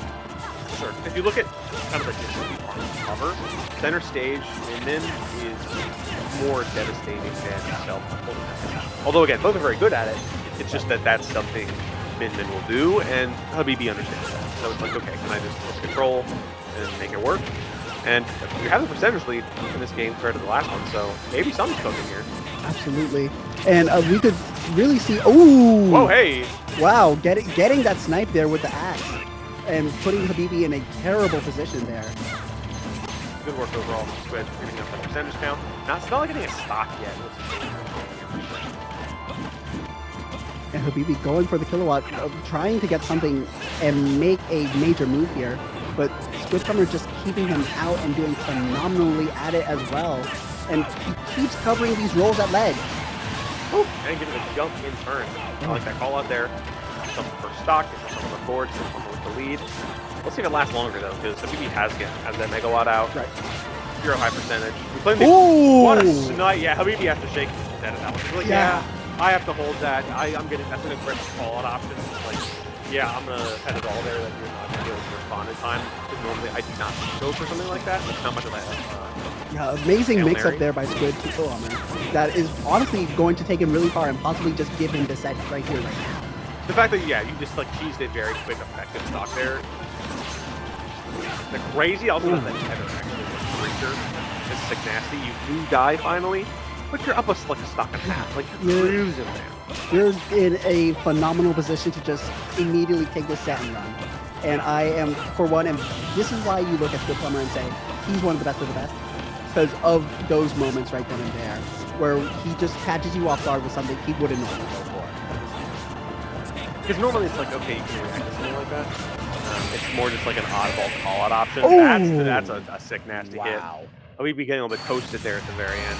That's a 2-1 and a fist bump there, courtesy of Squid Plumber getting that W. So good he appeared on both player cam screens for a second there, too. Yeah, absolutely. Squid very much just needing to get the little bit of download on how Habibi likes to play. Having played a lot of games against Pink Fresh, who is also another Min player, he knows that the Min matchup, it really is just, okay, how does this Min player like to play Min? Yeah, and let me adapt to that. It's such a specialized matchup that sometimes you need to take a game to get your brain into gear, proper gear, where it's like, okay, I have to do X, Y, and Z. I have to look out for A, B, C. I need to. It takes a second to come back to you sometimes, which I get. Yeah. So hey, he's the KML 5Y winner for a reason. You know what I'm saying? He made it there. He won it all. He did it with his skill and skill alone. Yeah.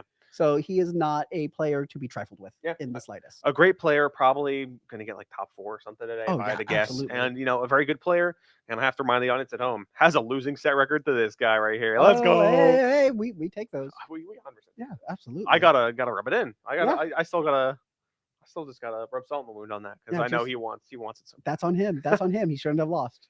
It's true. I mean, Shouldn't the have first lost. one I got him was like pre-COVID, so Okay. That. which is like that's before the glow up. Yeah. And the last one I got was like late 2023. So like you're Oh. PR'd, brother. Like Yeah.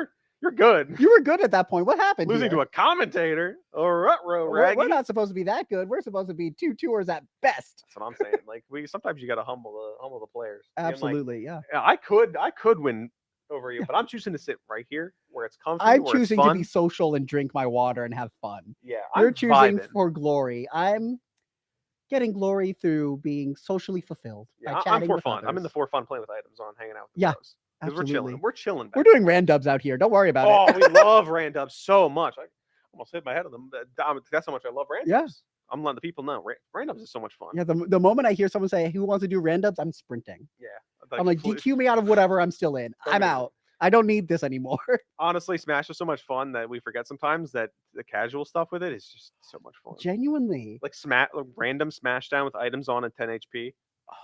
Those like one That stock sounds 10 HP, magical. random items, random character picks. Like it just goes hard. Because there's so much, like you said, just randomness that just it throws you off. You're so used to the methodic and consistency of just no items, these stages, these characters, that when you can just go crazy, have fun, let loose, hmm it's just so freeing. I think the highest amount I've ever sweat in Super Smash Bros. Ultimate was a Pikachu Ditto on hand and bow. I was fighting for my life. Oh, geez. I don't think I've ever put more effort in on the line for something like that, man. That's for glory, genuine. That's like That's real glory there. that's more important than any bracket. Like I even if I won like a big invitational, a major, I'm talking about the time I won randubs, uh, the Pikachu Ditto on hand and bow. That's what That's I'm where I'm saying. going. Like we all got some feats of glory, something like that. Yeah, Like I've made some good comebacks in doubles. yeah, That yeah, doesn't compare to the randubs W's. absolutely. Because randubs is just it's freeing. It is This isn't for fame. This isn't for glory. This isn't for anything. for the vibes. It's for the vibes. It's for the fun. And if you could still win there, that's still skillful, baby. You still got that. How hard would it be for a major to have like a randubs side event? Because Uh, like doubles is already a common I feel thing, like it but can't be that hard. it's not crazy popular. But I feel like randubs is like okay, you're probably cruising then. Because Honestly, I feel like randoms will get more entrants than doubles. I feel like yeah, it's like you're doing it for fun. It's not like crazy hard to pick up and play if it's randubs. Right.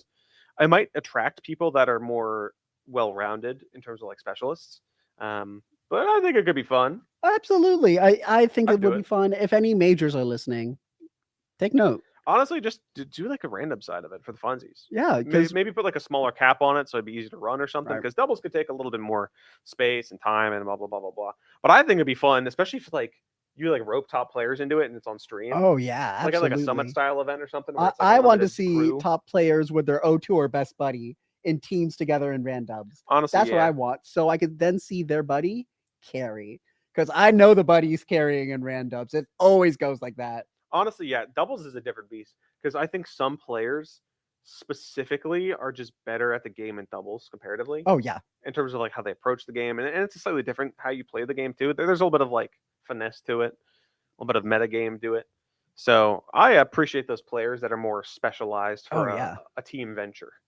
It's one of those things where like you need good you need it to steal from Pacific Rim. You and your partner kind of need to be drift compatible True. because you can't just turn to your partner and go, "Hey man, I'm throwing him backwards. Go for the conversion, like go for like an up smash." You need your opponent to see what you're doing as well and say, "I know what he wants. Let me go for this." Yeah, You need that compatibility. you got to brain sync sometimes. Yeah. Like in doubles, I want to say probably the best I've done in doubles is with Kyle, Crom Kyle. Oh, Yeah, Crom. Shout out to Kyle. Good player. Maybe I'll see him at Supernova this year because I think he's in college in Texas, something like that, or Ooh, Ohio, Texas. one All of the right. two. Uh, Dude be those are schmovin'. similar states. Yeah, Yeah. Texas and Ohio. Well, he moved to one of them and he went to college in the other one. Like I think he like moved to Oh, Texas, but then went to college in Ohio after being here. okay. Now I see where the confusion comes Yeah, because so I now forget like I'm also confused. so he's located in one of the two locations and then the other half of the time. Something Okay, like last time I checked, it's been a brick, so yeah. I'd have to check in with the homie. But we had some fun times playing dubs. Oh, Like absolutely. like Superflex back. Shout out to Superflex 2020, folks. Ooh. We did one doubles game. 5 out of 6 stocks we took were from suicide trades because Crom Uppy and Cloud Uppy, or like spikes, Right. basically like spikes or trades, like suicide trades. With 5 out of the 6 stocks we took that game were those. That is It beautiful. was so much fun, man. Because And it was just playstyle stuff. Like he just is the most hold forward player ever. Now he plays Snake now for the most Right. part, so it's a little bit different. But he's still like aggressive. But like I'll just sit back, charge limit. I'll stock tank. I'll play a little bit more relaxed pace. You just hold forward. Yeah. You just mow people down, and I'll assist you with that endeavor. You keep people out. I'll charge limit. I'll blade beam limit occasionally. Yeah. And speaking of doubles partner, my go-to doubles partner IRLC is going up against a Save here. Yo, that's my goat actually. Save. I did not see Save in the my God. venue, so like as soon as the block's done, I'm checking in with the homie. Haven't seen him since probably like last Xanadu or last Arcadian. It's a shame we haven't been able to meet in bracket after like the fun Arcadian rivalries, but like that's the goat right there. Yeah, well, he's up against my goat of IRLC, one of the first friends I made in the scene. Okay. Amazing guy, Commentary buddy. amazing person. Yeah, commentary buddy as well. And one of the best Kirby's I've ever seen. So you guys are in for a treat with his Kirby gameplay right here. For sure. RJ walked, so IRLC can run. I don't know where RJ is anymore. But like shout out to RJ. No, RK. Yeah. RK saw IRLC hit the scene and said, I can never outshine this. I better keep myself out here. Yeah. I'm finished. Yeah, I'm done. I have my one thing. Someone else is doing it. Can't do it. But Save though, used to be what Crom Zelda player, and now of course switched to top tier because that's what we should do in this game. Absolutely, especially at this point in the meta.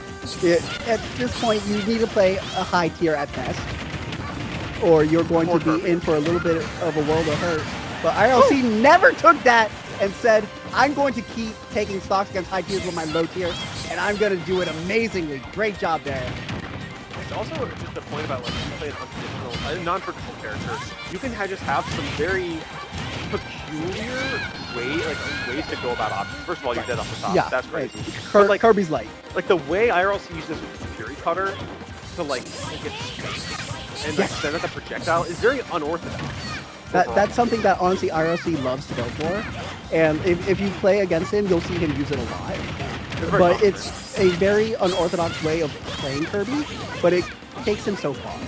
Hey, just because again, it's like if you're a normal Joe, like you're not playing with Kirby basically ever, and this is a very weird, untraditional way of going about it. So you have to take time to adapt and like learn that, or else you're just going to be struggling a little bit in terms of the presentation. Not to mention Kirby is a heavy scrapping character. Oh yeah, Kirby hurts close range.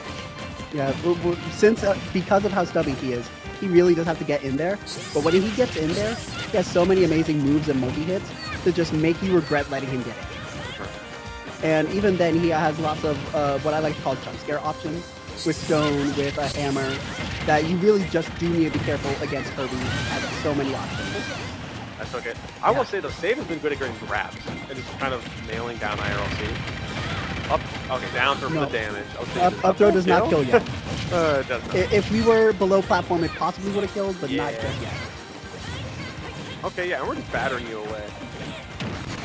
That's kind of like... Ooh. Okay, hey, just down to last stock, don't get cheese, buddy, because again, that's kind of how it works. Sometimes you get inhaled, sometimes you get drilled by the down airs. Now, I will say, IRLC does say often he does not like going for the inhale cheese. He does not view it as honorable. I've seen it. Don't give me that. I've seen that happen. He does it, but he tries to avoid it. But this is definitely a instance where he might not go for a game 1, but game 2 or 3 to surprise you since he hadn't gone for it before. He absolutely will. I'm calling it now. As counterintuitive as it sounds, honor is power. I believe that too, but there's also a point where you need to throw out the sucker punch in the worst possible moment for you. This is actually... Ooh, yeah, buddy. You just grab it. Save. I'm sure just joke that. I think it's just because the recoverets are so spooky there. I'm surprised he did not do a quick swap to Mithra and then go for the side B to recover at any point. Especially like after the stone came out and IRLC was below him. Like you're not worried for getting dared or stoned at any point at that point. So like you should be cruising. Save had that game, dropped it.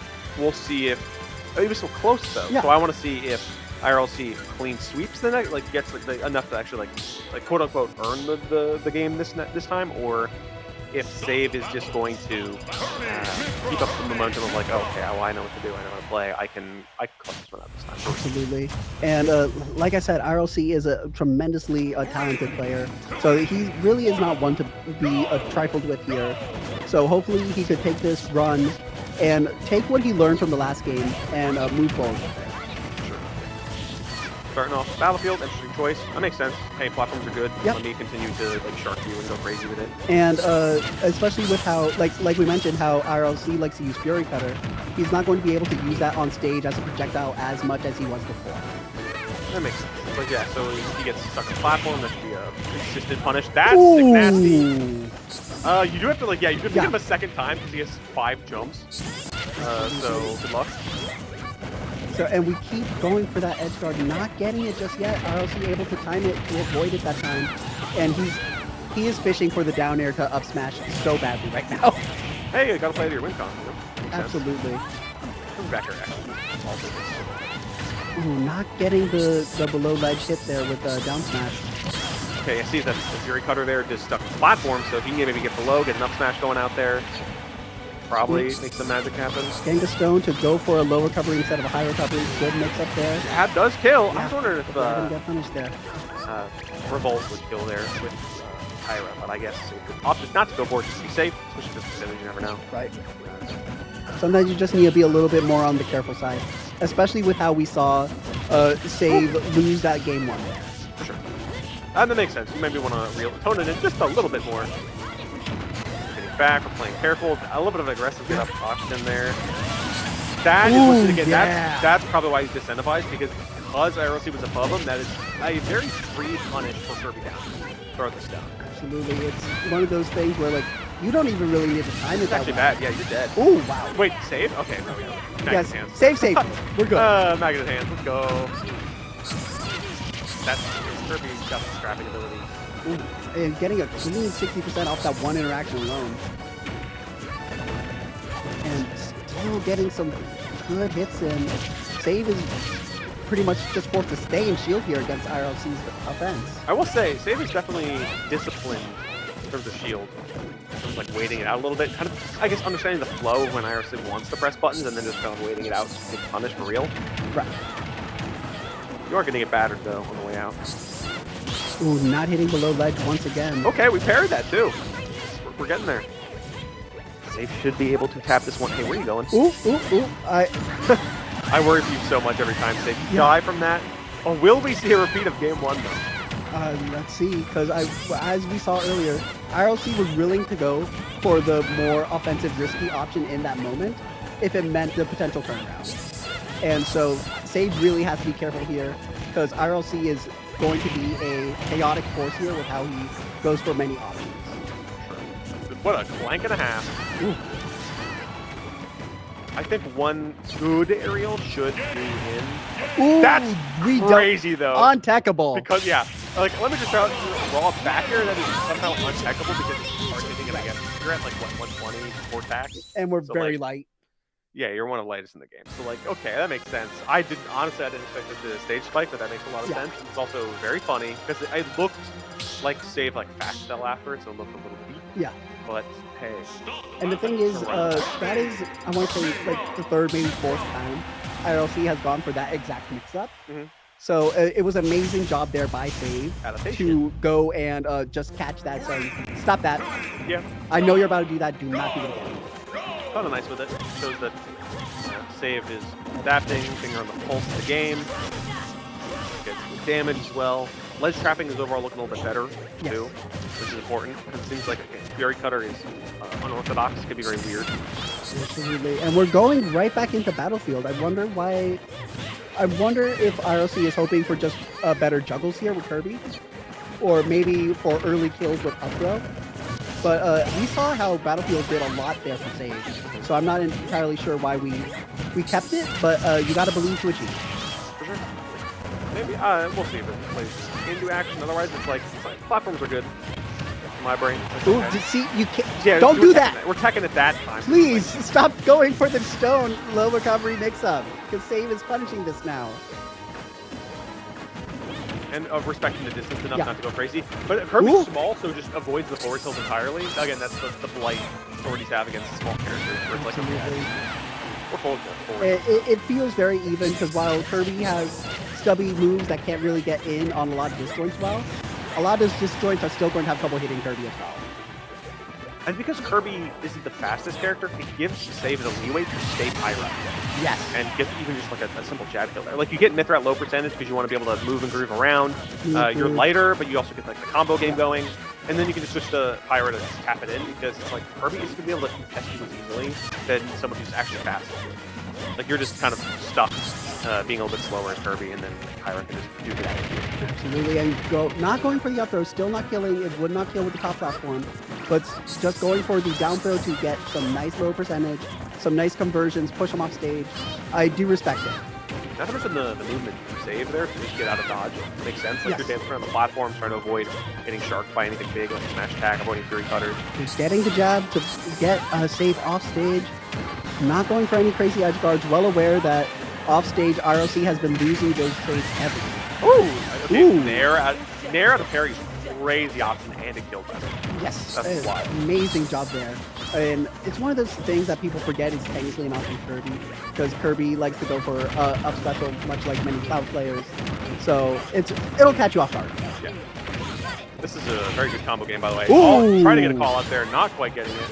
Not quite getting it. A little greedy there. But at this point in the game, a little bit of greed is needed. Maybe. I guess if you're out here. Okay, I want to find something to footstool for the fans as well. Yep. Amazing dash grab there to force RLC into a bad position. This is really looking a little tough for him. Down there, but we're keeping the pressure up. Kind of where the strengths are for a sortie like that is how I'm able to keep you in the corner. My big old moves. You cannot stay in the air too long. I like that. That's a crazy call out. Yeah. It's a little bit of a trade, but like Save calls it out there, gets the kill. We don't have a little bit of a lead there. Save's also playing a little bit on the defensive side. Like, I do not want to get hit by anything crazy. I will just wall you out with the moves. Very clearly aware that one good interaction can take this next stock here for Kirby. So he has to play really defensive here if he wants to try and keep his lead. Which makes sense. Like, okay, we're crazy flank, by the way. Ooh. And the dash attack. Patient with the edge guard. I do like that for IRLC, but we still do need to take the stock no matter what. I like that. Going high to a flash with the stone, because IRLC was propping up for that. That's awareness, that's adaptation. We're keeping it moving. Absolutely. Save understands the game plan here. Save going, whiffing that down air, which probably would not have taken the stock there, but would have put IRLC in a very bad situation. A little bit of swapsies to maybe keep it ambiguous. We're avoiding the stone. Ooh. And you're just getting, that's the power of Pirates. She can just swat you out of the air constantly. Absolutely. Good stuff by Save. Especially with a character like Kirby, you're going to be in the air a lot. Yeah. So you really do have to be careful just how often you're in the air and when, because a good player will be calling that out, especially if they're using a character like Pyra, Cloud, Mithra, what have you.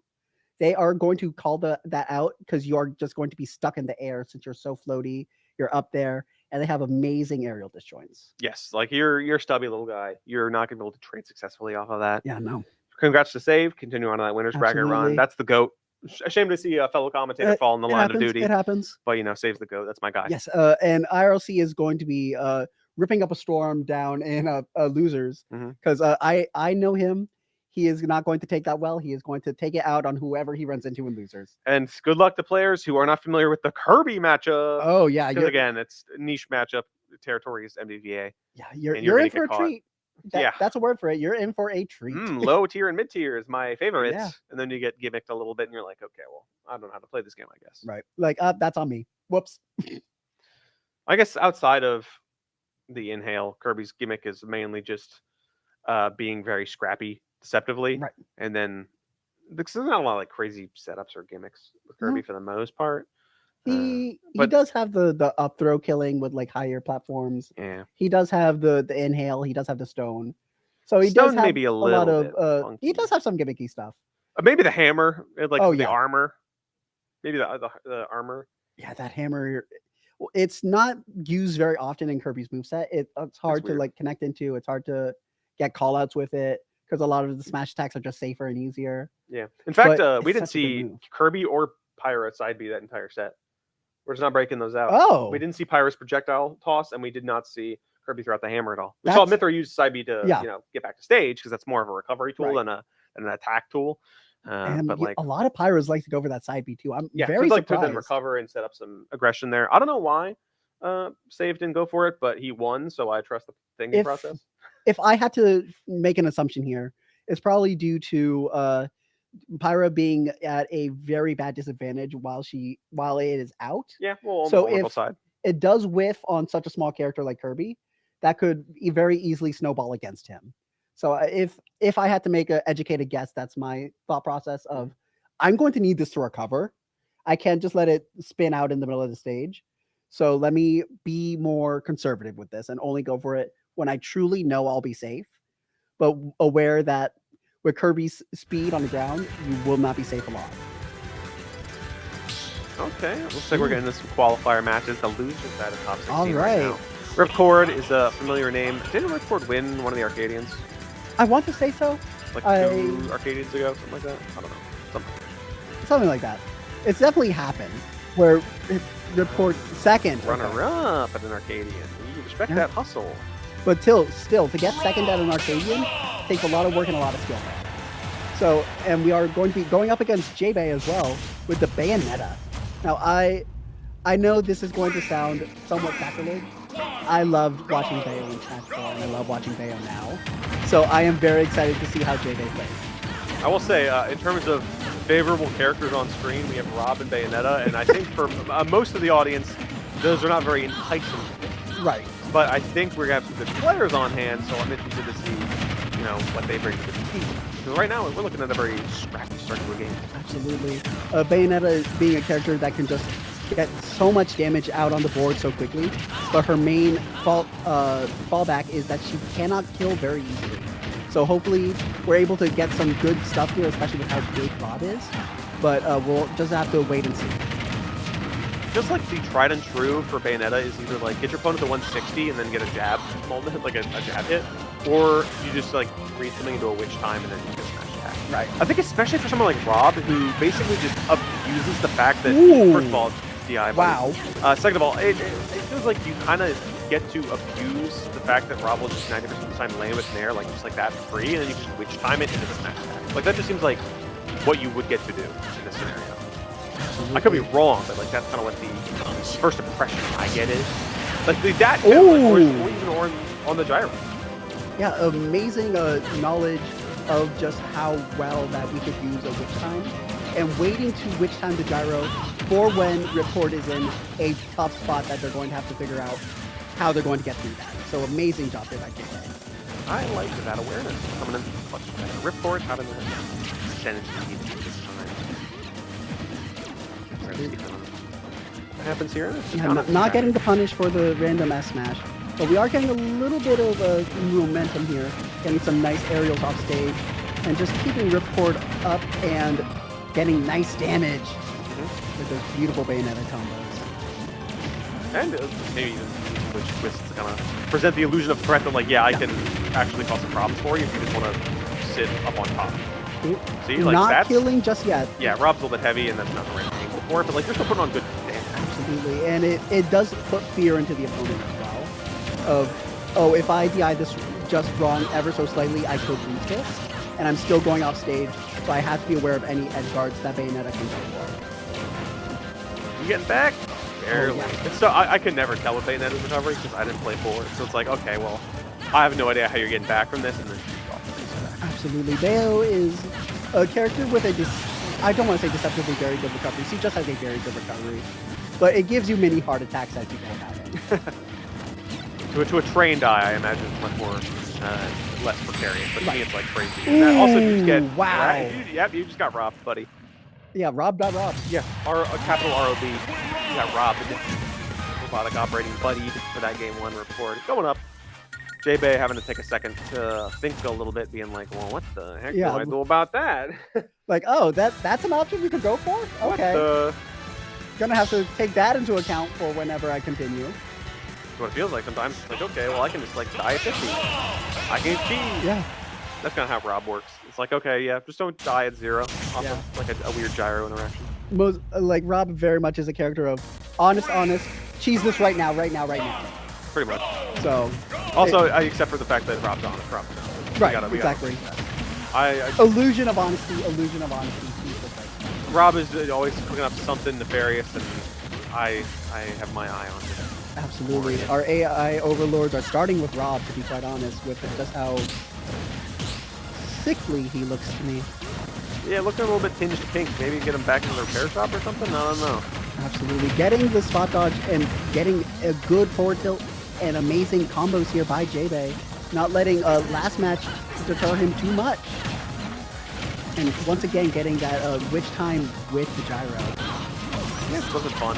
Nothing like crazy strong, but it's enough to just kind of get some momentum on your side. Absolutely. Sometimes you just need the momentum. Yeah. And now it's J-Bay's turn to be killing from the side.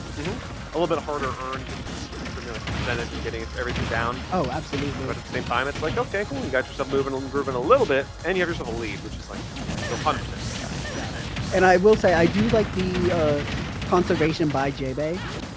Ripcord was definitely in a position for J-Bay to try and go for something similar again at ledge there, but instead moving backwards and not letting something crazy happen by Rob and saying, okay, let me just reorient.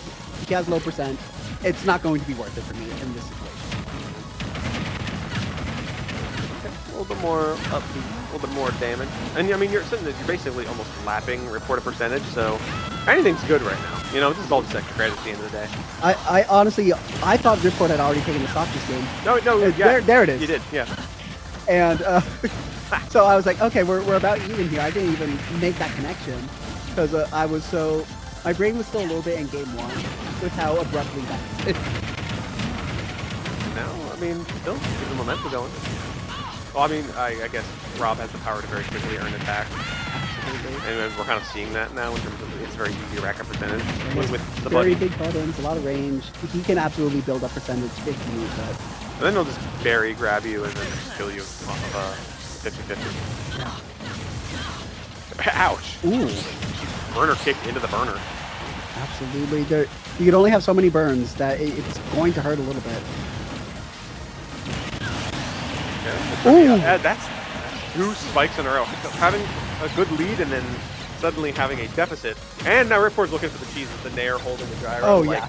Uh-oh. He's trying to repeat history here. That's the tried and true classic. It seemed as if we were going to get it again. And now we're just going to not take the stock. Wow, okay. Like not there to get it working. Yeah, sadly, Ripcord was able to DI out of that combo and avoid the forward air to let the stock happen. And we're going to be very careful. Catching the gyro, throw it up a little bit. Yep, get it moving. Yeah. And we can get the back air for the stock. Now we're cruising, but okay, you're down. You I wouldn't say cruising. You're on the board. Maybe rowboating. We might be rowboating here. You're keeping it competitive right now. That's what we're saying is important. Yeah. But even then, we do have to just be careful because at 100%, Rob can just take this game and run right now. But J-Bay is playing patiently and well. I do like it. But now we're in a bad position again. We get the 3 for 3. We're not quite getting the 3 for 3. Spikes. Ooh. Getting caught by the side D lingering, and that's going to be a bit of a fist bump. Ripcord taking it 2-0. J-Bay was getting some momentum there in game 2, but eventually it's just like, okay, you can't keep up against Robert on screen, causing some problems, causing some shenanigans. Absolutely, and we saw it, like I said earlier, Bayonetta just excels at building up damage, but her main weakness is late percentages getting those actual kills. And we saw that just take him out in game 2 because he was at high percentage for a long time. Yeah. It gave him rage. It let him take 2 stocks with that rage and just get a lot of snowballing there. For sure. So it just one of Bayonetta's weaknesses of just having trouble killing, and it really just bit him in the butt. Happens to the best of us. Yeah. And you got to play it, what cards you're dealt with. And so that's kind of the play of the Bayonetta. So you got to be used to it by now if it happens.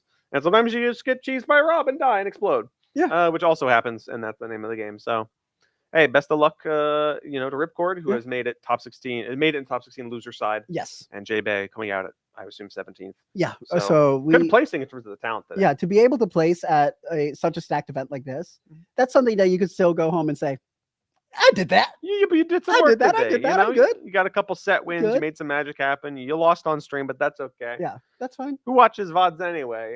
Don't worry about it. Yeah, we don't have to worry about that. You should watch that VOD, though. Yeah, you should VOD review it. You should.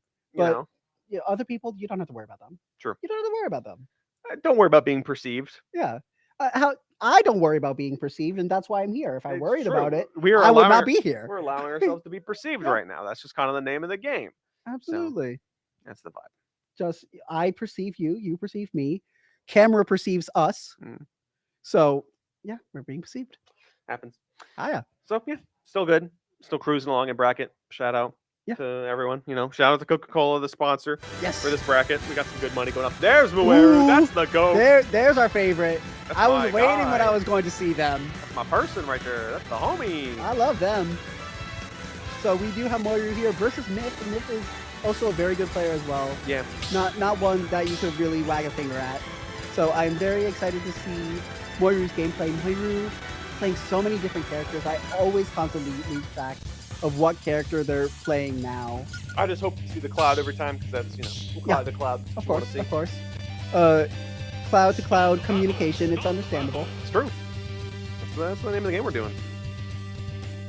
But let's see. Where also is like the Ike and there's then an Ike. What else have they been playing?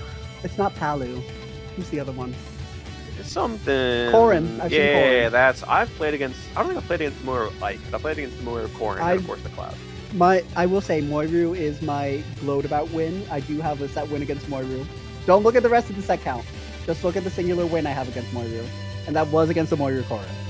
I did 0 to death the Korin on stream, so I do have that. Sorry, Moiru. But still a great player. Good Cloud. Absolutely. And the SPV is kind of MIA in the region at this time, and who knows where JFit is? The true number one Cloud in the world. So Moiru has been picking up the mantle.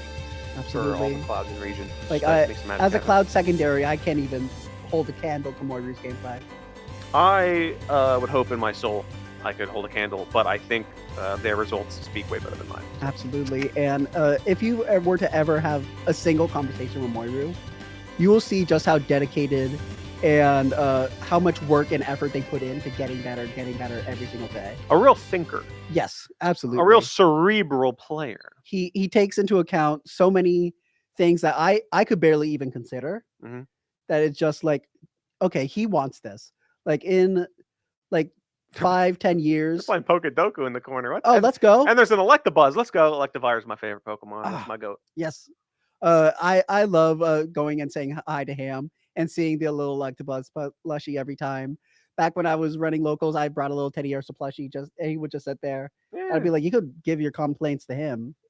I'm not taking any other complaints. True. Just put your little favorite Mon there down. Yeah. Have a good time with it. That's what the venue's all about. We're all about having a good time. Yeah, we're all here to have fun, play games, get better. But most of all, have fun. For sure, not all of those that we're seeing right now are bracket. So it's like people are just grinding and having fun for the sake of it, for sure. Absolutely. You get knocked out, you turn to your buddy, say, you got knocked out too? All right, friendly's time. Let's do it. Randoms. Let's do it. I get knocked down, but I get up again, and they're never going to keep me down. And that's kind of how the mentality you have to live with.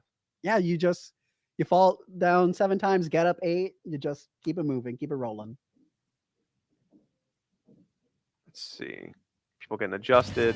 Yeah. Oh, we just started. Okay. Yeah, okay. Now we're getting into the thick of it. Okay, a myth is the Kazuya Mishima. So we all know what's kind of being presented there. Absolutely. And Moiru out here with the Korin. Keeps the Pell. Maybe that's why. I was actually wondering, why do you go Korin here? Maybe it's because maybe you just get sent to death. Yeah. Especially for both Ike and Cloud. So that's going to be one of those, okay, I'm going to want this slightly more consistent recovery here with Korin and the good aerial to try and juggle the Kazuya. So I do understand the pick for the Korin here. I think any one of those characters have the disjoints to make the magic happen, but I guess consistency's result, Corrin might be the one to take it. Right. I wonder if we'll see a character switch if the Corrin doesn't work out. If there is a character switch, I do hope it would be the Cloud. That's what I would imagine. I feel like Cloud would be the game changer here for Mario. That's the prime choice I could see. I even like thinking about the matchup. I was thinking like, yeah, I think you just want to play a keep away Cloud game, and then you could just win. Yeah. I mean, easier said than done versus Kazuya Mishima. You get the stock, you're down triple digits, but you know you're moving and grooving. Absolutely. Kazuya can just like rob, steal stocks like it's nobody's business. One of the best in the game to do it. Yeah, we opened this game with just like that exact robbery in place. And there's another one, like you get hit by one thing, and yeah, you kind of do say goodbye to the stock. It happens. Absolutely. However, you can tell that Mori's sort of changing up the gameplay a little bit. It's trying to space out the aerials a little bit more on shield, and just trying to keep Kazuya out with their large disjoints here. I like that. The pin. That actually, that killed? Hello? That killed. And to be honest, Mori needed that in that moment because we had a large deficit to try and fill. And that was a lot of it in that moment for him. So I am very excited to see how far they are able to go in this game here for them. You basically lose to an electric at this point. Oh, hey, electric. Electric into... In a sense, I didn't need to continue that. As soon as I saw that, I was like, yeah. Yeah, we were like, well, let us stop the sentence here. The gameplay speaks for itself at that point. You get electric, you get like up smash or up special, and then you're just gone. Yeah. So, all right, Mori, where are you going? Where are you trying to get the run back on? Yeah, sort of debating what stage that they want to go to here. Basically, you want to avoid what? Any FD-like? Like, Town and City have platforms removed. We're going a little bit. Oh, Genova! We love a little bit of Genova theme. That's a great song. And Mario, big Final Fantasy VII fan, so who doesn't love Final Fantasy? That's what we were talking about and earlier. As we said, being a big Final Fantasy fan, Mario is doing the switch into their Corrin. Not Corrin, their Cloud. Yep, we're going Advent Children Cloud, bringing it up to the deck. I imagine this is going to be the more of a this is more of a hey, we're playing keep away now. We're playing patiently. I'm going to use my aerials to try and keep you out. I'm going to charge limit to use limit well. So we're going to be a little bit more patient here. You earned this by being a Kazuya player. Apologies. Mm-hmm. I think in general, Mario needs to be very wary of how Myth responds to like parrying and shielding certain projectiles or certain aerials. Absolutely. Amazing patience there with the limit on Moiru. Just waiting for like Myth's shield to get low enough for the shield break, for shield poke, or just seeing what Myth wants to go for and punching it. Amazing job there by Moiru, and good patience and awareness in that moment. And you just get command grab. Yeah. You actually that's DIing that That. amazingly. And you only get the first hit of the. Oh, that's a shame. And now you just hope for a good backer. Again, that's just like a parry instantly in the gates of hell, and you are dead from that. And you just have to hold that. Like, unless you have a limit on deck, you're basically guaranteed dead. Even then, I feel like with limit in that moment, you're still very up a creek at that much percent that you might not be able to make it. Mm-hmm. And you just go from 0 to 73 too. So if you're good, you're getting parried. You're getting parried, brother. My goodness. Yeah, Mori really has to be careful here. They really need to work on spacing their aerials on shield here, because Myth has been parrying these aerials on shield and punishing them phenomenally and to the best of their ability against their Cloud here. Mm-hmm. And now you're just unable to take the stock, which is like, that's the dangerous game. Yeah. And, that jump scare button. Hello. Happens to the best of us. Now you're down 3 stocks to 1. Getting the backer, still not killing at 166. Kazuya being one of the heaviest in the game. You're down 1 full stock. Ooh, that's the Moeru. You charge limit fully instead of having 1 tick off, and then they get to time you out. The trick is they'll do it right there, so the first hit you get is the one that does the trick. Are you actually dead from that though? That's okay. Ooh. We bagged at hands. We're back. We're so back. No, I'm a Moiru believer. I still believe that they can do this and bring this back, but they really do have to lock in here in this moment for it. Respectfully, I don't know if you can come back from this. We're making some magic happen. Cross slash for the fans. It's looking good on my side. I was thinking finishing touch for the fans too, but not quite getting it. The armor was a good idea for Myth. That was something I would honestly never consider, even if I were a character with a lot of armor. So very good awareness there by Myth. The fact that Myth has consistently parried so many. Oh yeah, see you, Yeah, buddy. Hell's Gate. Sorry. Yeah, GG's handshake. The fact that your opponent is parrying so consistently and then getting good punishes off of it really forces you to go back to the drawing board and how you're approaching the game, because if they have timings down on back air or forward air and they get the consistent punishing off of it, and it's Kazuya, so it's like Yeah, those punishes are like 5 times the amount that would be on another character, you are forced to play a very different game at that point. At least that's how absolutely. kind of like I would be thinking about it. And like, and that's just one of those things that we see with Moiru. And like they know how to adapt and do well, so they'll learn for the future. But for now, we're going to be taking a break. I'm leading Luminary. Just to let it rain. We're taking a break. Yeah. Later. So take care. Welcome back to District E, playing Smash Ultimate here today. My name is Vici. I'm joined with Warner, what's going on? welcome back to the Hill. We're about to start top 8 with Pelka and Relwood. Oh, I think this is to go into top 8. I don't think top 8's like started yet. I think this is still top 16. Okay. We're running through Winter's Side top 16 right now. So this is for top 8. Okay. I'm Sounds pretty good. sure. So it'll be Pelka playing Snake and Relwood playing Game & Watch. Game Watch. Yeah, but Rowood also is just a bag of tricks player in general. He has Hero, he has Wario, he has Incineroar. But I think for Snake, he's just the counterpick guy. Like, I'm pretty sure for Snake, Game & Watch is probably best. Yeah. I saw him playing Hero in friendlies earlier. He's certainly... Oh, Incineroar. Incineroar is also not bad with Snake, because you can at least, like, revenge the grenades, and Yeah. then you can just hit him once and he dies.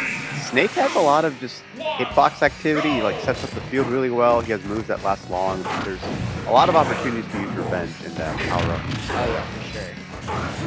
I played and look at that, already one revenge already in the books. Yeah. And I played Pelka earlier today. The snake back air. Yeah. That move does so much for him. Stays out forever. It kills really early. Yeah. Definitely intimidating move by He's like edge guarding you with it, just like hanging on to the ledge. It's so look at that, it's so far. Oh, he's just dead? Oh my god. That's almost it. Okay. And there's look at the back that. air. That move is so good. Yeah. Well, Snake has just in general like insanely good moves. Yeah, he hits hard. Even, I mean, getting in on him is tough enough anywhere, especially with a character like Incineroar. Yeah. Then once you're in the scramble there, you get ran by Snake's move. I mean, he is really hard. But I think Incineroar's speed isn't too much of like a detriment in this matchup. Oh yeah, that's tough. C4 is very strong, but Yeah. I don't think it plays too much to his detriment in this matchup because Pelka will just sit up in his face and then he'll just revenge and just get like one really big hit, and that's how he can win the game. But Yeah. I don't think that's happening versus this team. But at least the up air took the stock, so we'll take Yeah, that. Wood finally took his first stock. He's got quite a way to go though if he wants to take this game. Yeah, thankfully the grenade could pop on the down throw there. Okay, nice combo there. At least got him some good damage in. Yeah. Good help on the back there. Back air is at least laggy when you like don't auto cancel it. So, ooh, that hit, that was I gross. can't believe that looked gross. weird. He was behind him. I mean, as you said, Pelka making full use of the back air, right? Yeah. Every part of that hitbox. He did that a lot versus that's versus me as well. Oh, and that is big. Hot slipping with the C4. Yeah, was that all 3 stocks to C4? I think so. I could be wrong. No, wait, first one was a back air. Oh, right. Yeah. And then the last 2 was just C4 killing disgustingly early. Pelka with a very strong game 1. We're also gotta figure something out here. Go into small battlefield for game 2.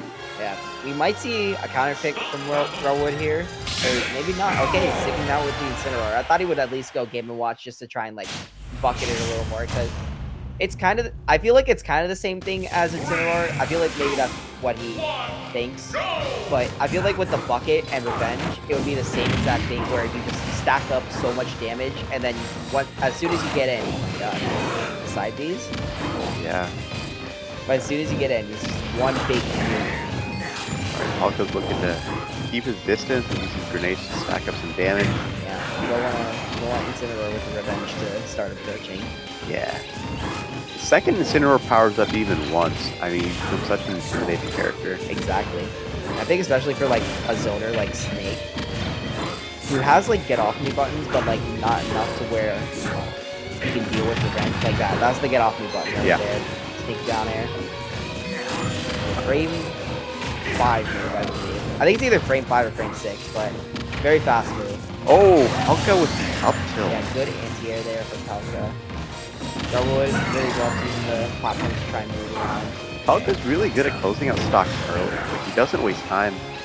Yeah. A little too deep there from Garwood, but I feel like he wasn't expecting the Snake high recovery. Oh, nice back air. Still maintaining a really good distance. Yeah. I don't think this revenge will do it because side B landing hitbox isn't terribly strong. But Palka just keeps racking up more and more damage. And he lost the revenge because of it. He took too much damage. He took too many hits and he just lost it off. Falco's really good at staying at like 90, 95, 99%. Just not letting Wood get the stock. Just took a lot of damage. Yeah. Palka's gonna be looking for the kill now. Full stock ahead and an advantage. Yeah, he's trying to look for that jump with the jab there, but Garwood didn't give it to him. He just needs to get this revenge off, and then he could be good. Okay, there we go. That side B did it. Yeah, a little bit too overambitious with the dash attack there, but yeah, but you still have a very solid lead there. This is one Snake hit away from, or like, killing. Yeah, Wood is dangerously close to using the stock. 190 together. There we go, back there. One stock left for Wood. He's got to figure something out here if he wants to make a comeback. Yeah. That's a lot of damage right there. Snake just racks up so much damage. Interesting side B there, but it worked out. He just hits so hard. Like, even if you get in, you get past all the grenades. He jumped over the get-up attack there with the bounce smash. He has no jump off stage as well. This could be pretty dangerous for Palka here, but Garwood is taking him coast to coast. Yeah. Nice D reaction there. This is how you even up a game. Oh! Okay, yeah, there we go, just like that. Yeah, Relwood starting to close the gap. What's that stock left? A piece. Snark can lay on damage really quick too. Exactly, especially with that revenge right there. Oh, blowing himself up. There's the equalizer that Relwood's looking for, but that grab, getting rid of the revenge is tough now. Yeah. Up tilt, not gonna do it. Flying coast to coast. Oh, and one more up there. Yep, that'll do it. That was a much closer game, but Palka was able to close it out. He lost control of the match for a little bit, though. Wood was able to close the gap, but it just wasn't enough. Yeah, Palka was just keeping control of the match like really well and just being able to control his space versus Relwood and just control revenge. Because I think what Relwood's game plan was just hit him once, hit him hard, and take the stock from it, and it worked. Yeah. But it can only work so much versus Snake, where you can just constantly tack on damage. Yeah. Yeah. Good effort from Wood. He was making an improvement, but it just wasn't enough. Not for a best of 3, at least. Yeah, maybe best of 5. I could have seen like a 3-1 there, because I feel like Relwood, especially with the bag of tricks characters that he has, like you can definitely take a game with like Hero Game & Watch or something like that. I feel like Game & Watch is his like sole character. So I really would have been curious to see how that would have. I believe I could be wrong about this, but I believe in Smash 4, Relwood was a Game & Watch player back when Game & Watch wasn't like god tier in this game, right? Yeah. That's how you know. He is a real Game & Watch loyalist. Like I've seen his Game & Watch controller as well. That's character loyalty right there. Absolutely. And then he's got the hero as well, just as devastating. Yeah. Like, as you said, bag of tricks. That character really is a question mark. Yeah, he plays a lot of like counter picky, like mid to high tiers as well, and then Game & Watch obviously, but yeah, he has like a decent bag of tricks, or a decent enough bag of tricks where he can beat like any player that he wants to. But yeah, oh wait, we're on another set here. All right. I guess we're watching Toa versus Saonero. This is the BMS Classic right here. Yeah, we've seen this a million times. And we really have. This was like Smub CD 2.0. I was playing Ken. Yeah. usually goes Ken versus Toa here. Yeah. Yeah, you can get very good damage very quickly by just one neutral air interaction.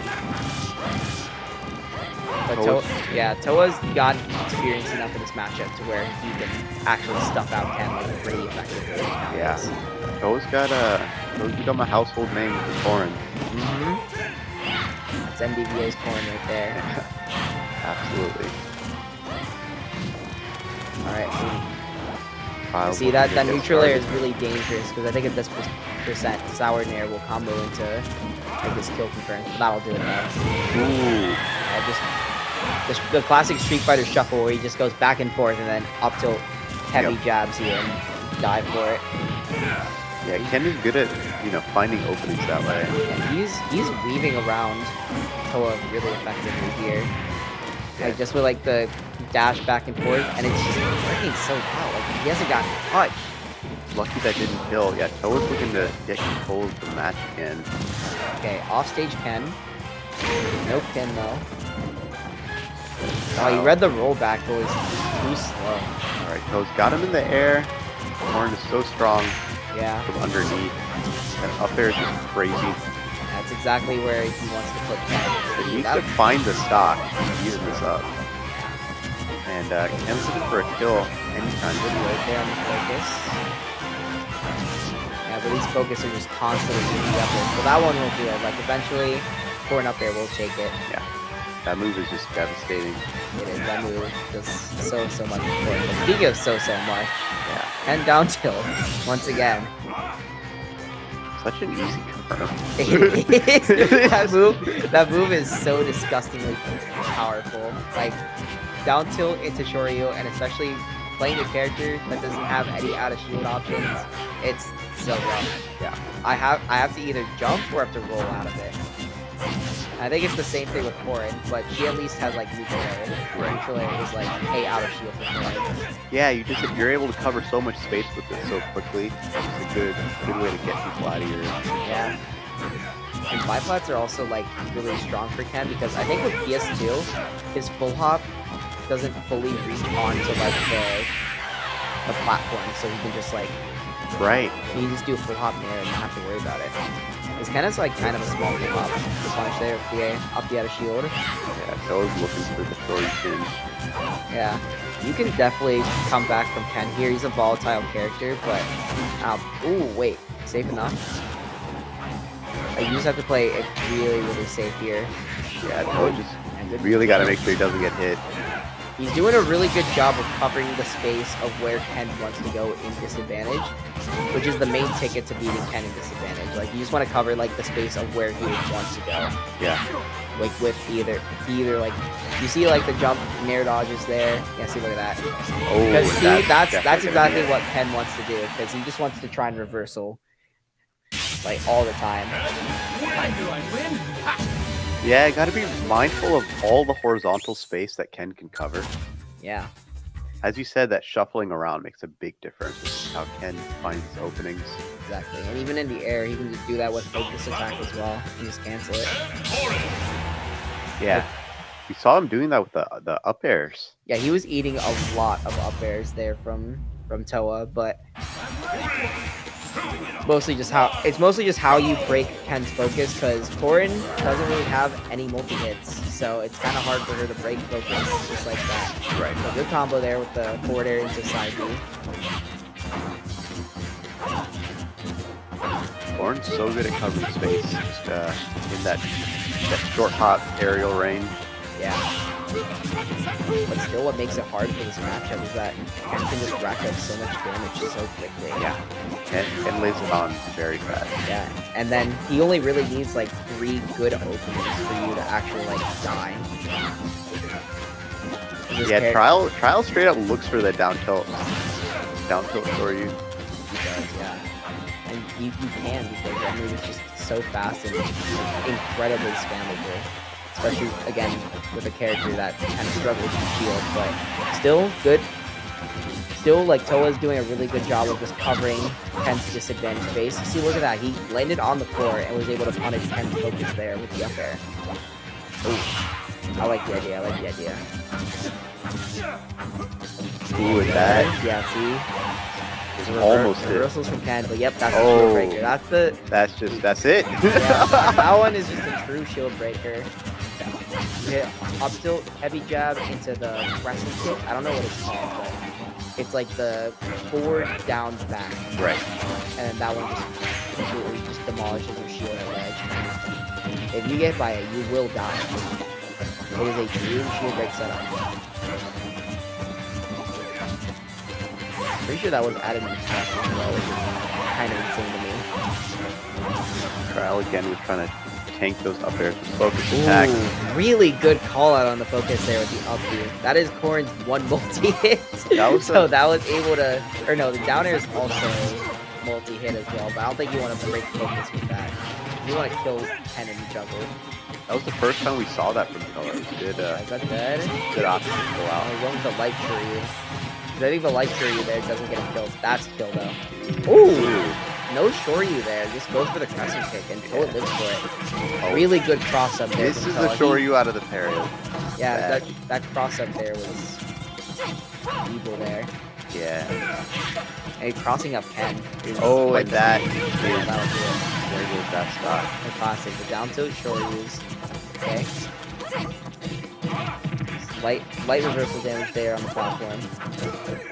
Noah Drew is trying to do his best to just hang on to this lead as light as it is. Good stall there, but still Trial is ready for the parries there. Okay, that's a punish. Tries to go deep for the back air, but Trial with the high recovery. Doesn't get the platfall there. I think the platfall could have led to a lot of damage, but Yeah. oh, is that dead? No, it's not dead. It's only 60%, but one more hit will do it for Trial. Good grab. Ooh. Okay, in a juggle scenario, catches the air dodge. Still no jump, but Oh, and the nice back air. Yeah, nice coverage there from Toa. Because you just have to cover like Ken's disadvantage. Good second game from Toa. Kept it close, but was able to pull it out. Yeah, that was very close. I know he was shaking in his boots whenever he gets to kill percent versus Ken, because all he needs is one hit, and then you just die.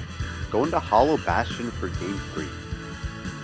Yeah, I like this. I think this counter pick is also really good for Trial because Ken has like weird properties with the platforms, and I think this is a stage where his full hop actually reaches the platform, and he has like just short enough of a short hop to where he can like do like a no impact land. Yeah. He does that on small battlefield a lot, and that's a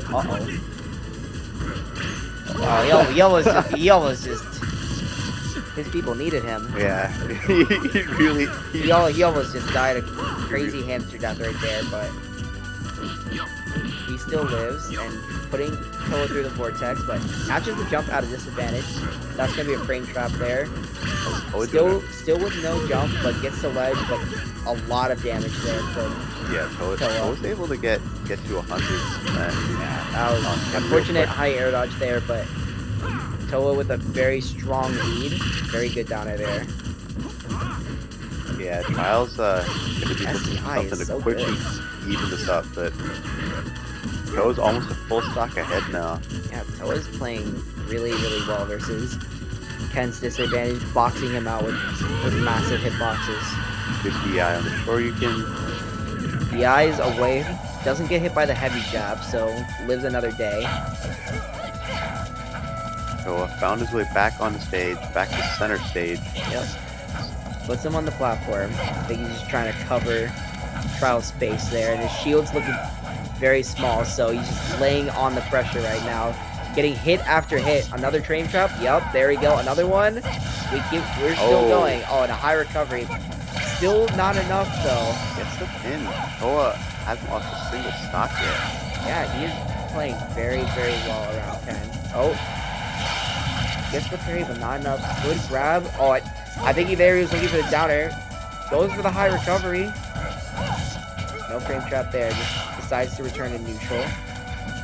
And now Toa's just playing incredibly safe. He wants to Gets nice, easy damage here versus Trial. Yeah, oh, Trial. the counter. Trial's having a tough time just breaking out of the pressure from Toa. Yeah, that'll do it though. Crescent kick. If you SDI hard enough out, you can just do crescent kick instead of Shoryuken, but Toa's still in a fantastic position. Tries to break the shield. Trials. Ooh. Run back forward smash. I respect it. Trial's on his back leg here. Yeah, he's just getting pressured out of his mind here. Like his shield is diminishing. Yeah, he's just able to get the focus attacks on up great air, but not there. turn into anything. Yeah. One more hit will probably do it for trial and error. Yeah, that forward tilt will. Yeah, just the clean forward tilt hit there. Really well played there by Toa. He adapted incredibly well during that game 2. But sending Trial to losers. Yeah. And I think Toa next has to play, I think, Pelka. Yes. For winners, which I know Cord Snake, that matchup is that's gonna be a little wild to see. That's a very unfun matchup for Corrin because Snake really good at boxing out big hitboxes, and Corrin is all big hitboxes. Especially like swordy characters, I think are used to being able to have like range pressure just close to them. But when you fight a character like Snake, the entire stage could be set up to your disadvantage. You have to like get through this obstacle course of grenades and Nikita and C4 just to hit the guy. Exactly. And not to mention just trying to like hit the guy, you constantly have to worry about not triggering the grenades. Yeah. Which then leads to you getting comboed. Yeah. Snake is comfortable having grenades close to him. So it's like even in the scrap, you have to like watch out for whatever else is just in the periphery there that Snake is set up. Exactly. It's really rough. And I think especially with Corrin in general, I think he might swap to an Aegis that he's been working on, which is more favorable because Mithra has the speed and also the less range compared to Corrin, so you can play around nades better, and also Aegis just better character than Corrin compared to Snake. And up close you have Foresight, which I imagine is a lot easier on a character with up-close moves that are as Snake as slows. That is true, but also you can use Foresight to just trigger the grenades and slow Snake down. Punish him for it. I've seen that happen before, but... And Foresight is such a unique thing. Snake has to be ready for that in that matchup. Exactly. Other characters can't really do what Foresight can do for Mithra. Yeah, but I mean, Snake also just has the frame 1 combo escape with just grenades. Being able to pull him out of combos is really, really broken for him, but still... Am I still on for one more set? Okay, are we watching the artist formerly known as Unlucky? Yes. And the artist currently named MDVA's child Smug. So we'll see Ridley and Snake. Gotcha. All right. But again, this is also a player who I am very familiar with. But I mean, we already watched Snake. And we already watched it versus another big body character with Incineroar. Yeah. But we'll see if Ridley has better time versus grenades than Incineroar does. But I could imagine that he doesn't due to just again massive hitboxes and being able to trigger grenades. But I think Smub, I know how he plays. His one ticket to winning this matchup is definitely edge guarding. Yeah.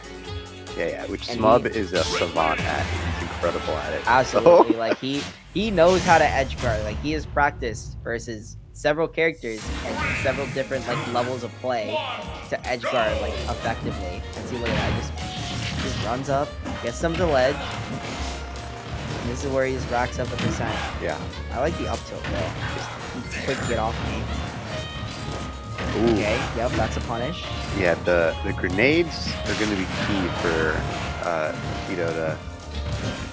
to manage Ridley. If there's any character that has to worry about getting hit by this stuff, it's Ridley, just because of his size. Yeah, he's a big boy, but you push Snake to corner, and then you have to try and just play around him. Oh, crossed up with the forward tilt there. Smub with the edge guard, good tech on the wall. Yep. Tito trying to set up an edge guard here or just a ledge trap, but Smub just jumps right past it. Just lays the ground with grenades. Was able to jump through all of them. Yeah, the back air will do it. Smub doing his best to not let the grenades mess him up. Yeah. Tries to go for the turnaround grab, but Gets a grab. Down for the forward air. okay. No punish there though. I think Smub PI'd it correctly there for the nade setup. Yeah, that down tilt is also really strong versus Ridley because it low profiles so much of his stuff. Yeah. And just in general, that moves. Gonna look for an. Probably gonna look for gets an poked edge by the guard. forward tilt here. Looking for the back air there. Yeah, Forward tilt. like the air dodge down at the very least. Ooh, mixes him. Jazz. Okay, ready for the frame trap. Nice mix with the grenade. Grabs. Somehow beats the down air. We take those. And the side B. classic. Yep, jump side B. That's the spell right there. Classic jump side B to finish it off. And now he's just looking for an air. Yeah. He's looking to hang on to the stock Ooh, as long as he can. Getting so much extra credit on Snake. getting extra credit on Snake is a big deal. But interesting flank there. Yeah. Teto just needs to get this stock here. And we think goes with the up tilt. Smub was just running a little too close to the sun. Closing it out with the up tilt. Smub going for the air no guard. jump there. No jump here. But Nice. Yep, there we Nice go. back air to close it I out. think Smub realized it and just went deep with the back air and worked out.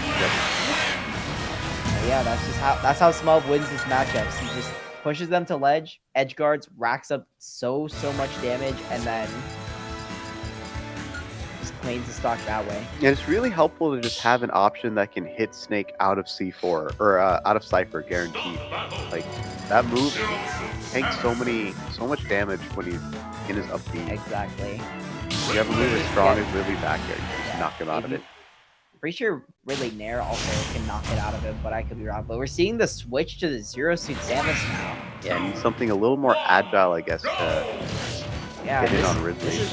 This is definitely like a harder matchup for Ridley because getting in versus Zero Suit, who just plays mid range very well, and Ridley, who doesn't really have like a safe first option to get into Zero Suit. And also just being a big body versus Zero Suit, that it's like her wet dream. Yeah. Oh, up smash, almost killing. Oh, nice weave there with the. Oh, that you don't want to be grabbing that early percent as Zero Suit. Smub is doing a really good job at just never letting his opponents get started. Yeah, exactly. I think Zero Suit is also interesting forward smash, by the Yeah. way. But I think Zero Suit is also really good at this because Smub really loves the ledge, and he will just continue to hit you off the ledge over and over again. And Zero Suit, that's a character that can just skip the ledge entirely. Yeah. Catches Smub's jump there. A good loose kick will do this here, but also any Ridley move will probably do it as well. Good spot dodge forward tilt there. Zero Suit really good at playing scramble. Sirius is just looking for a kill. Nice grab. Ooh, Nice. side B doesn't kill it though. Yeah, Ridley is kind of a heavy character. He's a heavy boy. Oh, I was good though.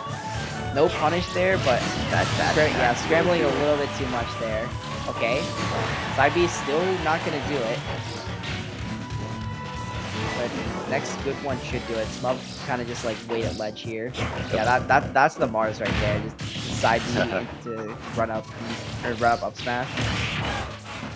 He does that a lot, and it works. Still not gonna do it. Coast to coast. I think at this point you start looking for grabs. Yeah. Like, No, Push him out of it. the side B plan is just not working. Smub is too aware yeah, of that you move. can't really like hit him off ledge, and then if Tito just misses it, he'll just like get up and get off. And at least he got the stock and the taunt after it. So Yeah. yep, that's the classic. Neutral air to jab, very humble. But yeah, low greedy side B there from Smub, Yes. but able to reversal his way back at the very least. Yeah, Smub's trying to get back into an advantage state, but Xerxes is finally putting on the pressure that she needs. Oh, that's it. No resources. Oh, good That'll edge do it, guard. yep. I thought Tito had the jump, but I guess they were just they just took the side B there. Yeah. Okay, side B punish there from Tito. Yeah, Tito's need to put Smub in a situation where he can take the stock easily. Yeah. Not really a whole lot you can do that with for 0 C at the very least. It's Yeah. mostly just gonna be like an edge guard or down smash to off B. Yeah, or just like ledge dropping with side B again and again. Yeah, Which I don't know if it's working for Tito right now, but yeah, Smub. it's not a horrible idea, but it just doesn't really work versus Smub, who will kind of just like sit at ledge because he knows nothing will hit ledge. Like look at this, like he doesn't have to do anything. Yeah. It's really at ledge. Gets the grab. Yeah, just tacking on more and more percent, keeping Smub at bay. Nice parry on the side B. Yeah, that was a good parry there. Smub finding himself out of that situation now, looking for turning this neutral into a kill. Oh! And just the down air to seal it off, but That was quick work from Smub. yep, very quick work. That's Took care of the snake and then the zero suit. very, very effective ledge trapping there with against the snake. The 0 suit definitely helped out a lot more, but still with 0 suit, it's just you have to work a lot to get kills there. And Tito wasn't really like getting a whole lot of kills besides just like scramble situations. And Yeah. I think it's the only really thing that 0 suit can hit there. And Smub's really good at Smub's really good at just running his game plan, not letting his opponent get started. So Yep. But all right, I'm going to continue in bracket now, and I will head off the mic to Nick District over here.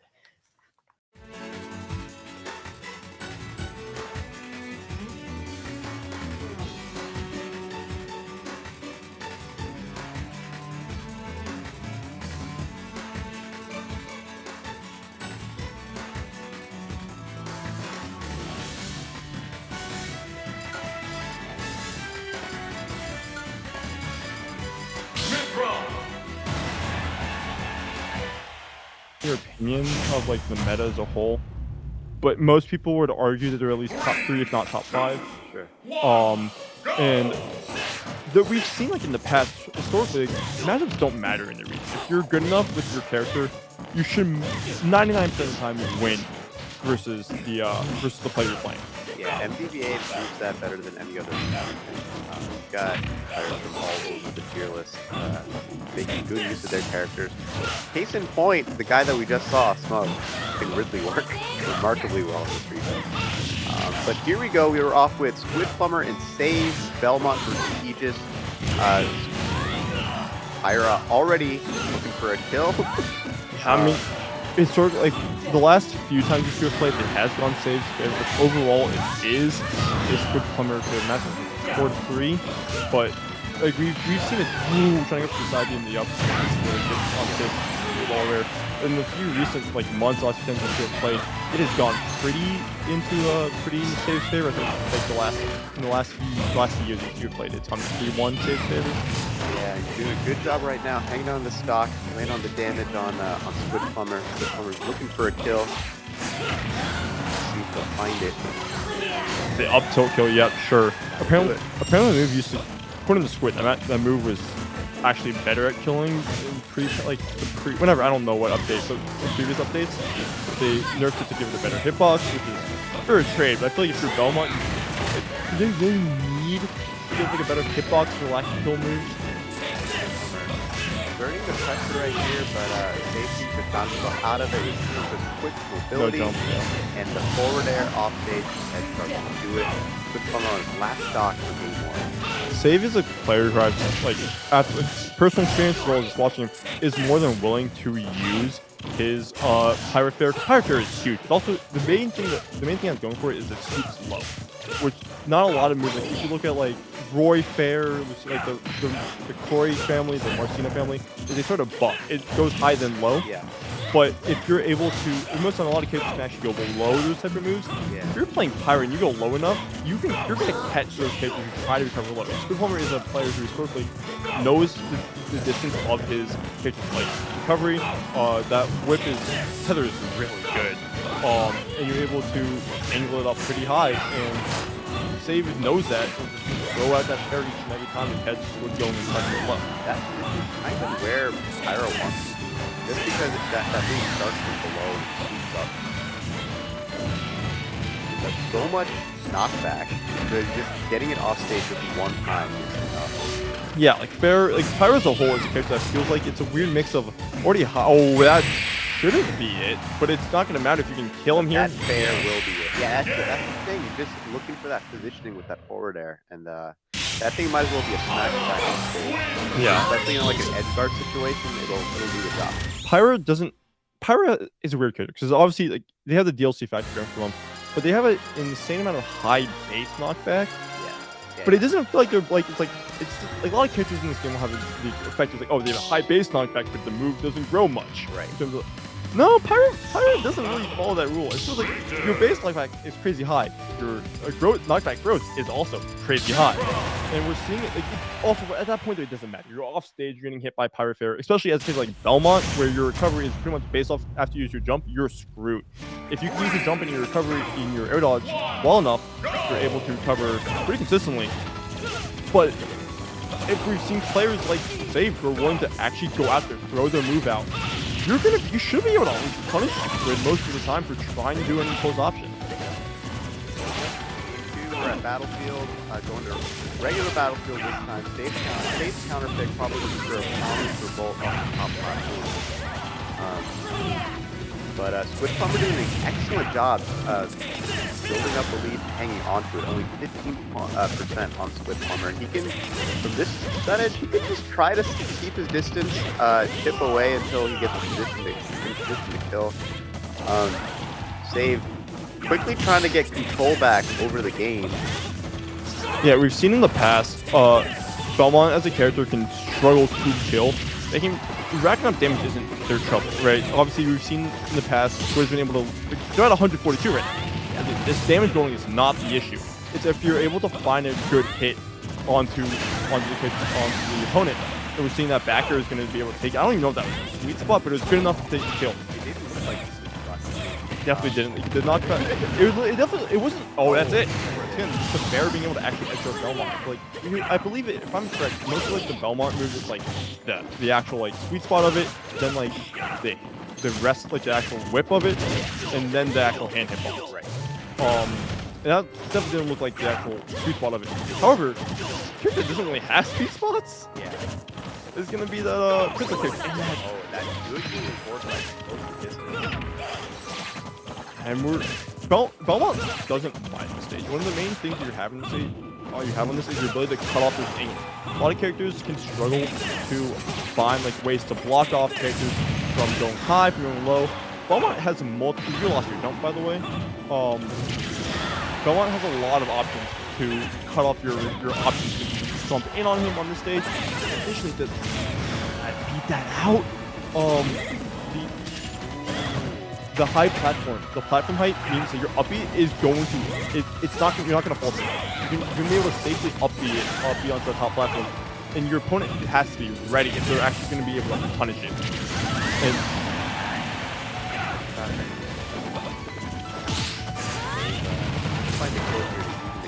you have no jump. Doesn't matter. You gotta try to angle it up, but it doesn't matter because Save went too low. I also think he didn't turn it around. You aren't able to grab the ledge and get back to it. I think they may have had the height itself to grab the ledge. I just don't think they turned it around. Yeah, Save's trying to laugh it off. That is really unfortunate. You're right. He didn't have. Squidpower didn't have the jump, so Save really didn't need to do that. But like it feels like it's one of those situations where you can either hit him off stage with like even Mithra Fair. It doesn't matter. It doesn't send that far out, but it also doesn't send upwards. This is the main thing Squid needs to consider without a jump. But you can also potentially just upbeat it, and then it covers the same effect. It's like, oh, you hit him upbeat. Upbeat doesn't send upwards, it sends it more far outwards. Right. Even if it's not even like far out, right? It's not up is the main thing. And Belmont's airspeed isn't great. So you're heavily reliant on your jump and your air dodge. And we talked about it, Squid already lost his jump. So the air dodge is the only thing you have, and at that point you just hit him once again. And you can rinse and repeat. But it doesn't matter because you died. You left your SP. Way on some pressure. Again, good use of foresight to close the distance and get in on farmer.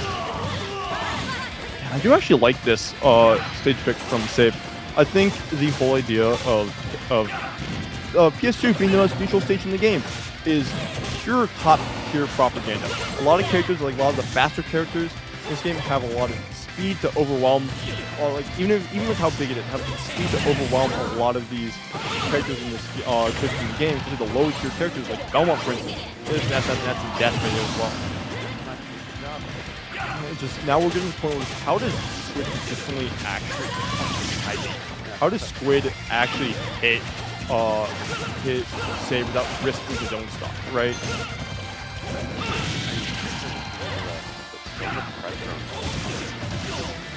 Again, foresight to manage those projectiles, kind of save. Yeah, and we were seeing on this should be a punish at least. No, not gonna get it even. Getting stuck in the platform. Blocking at the right time.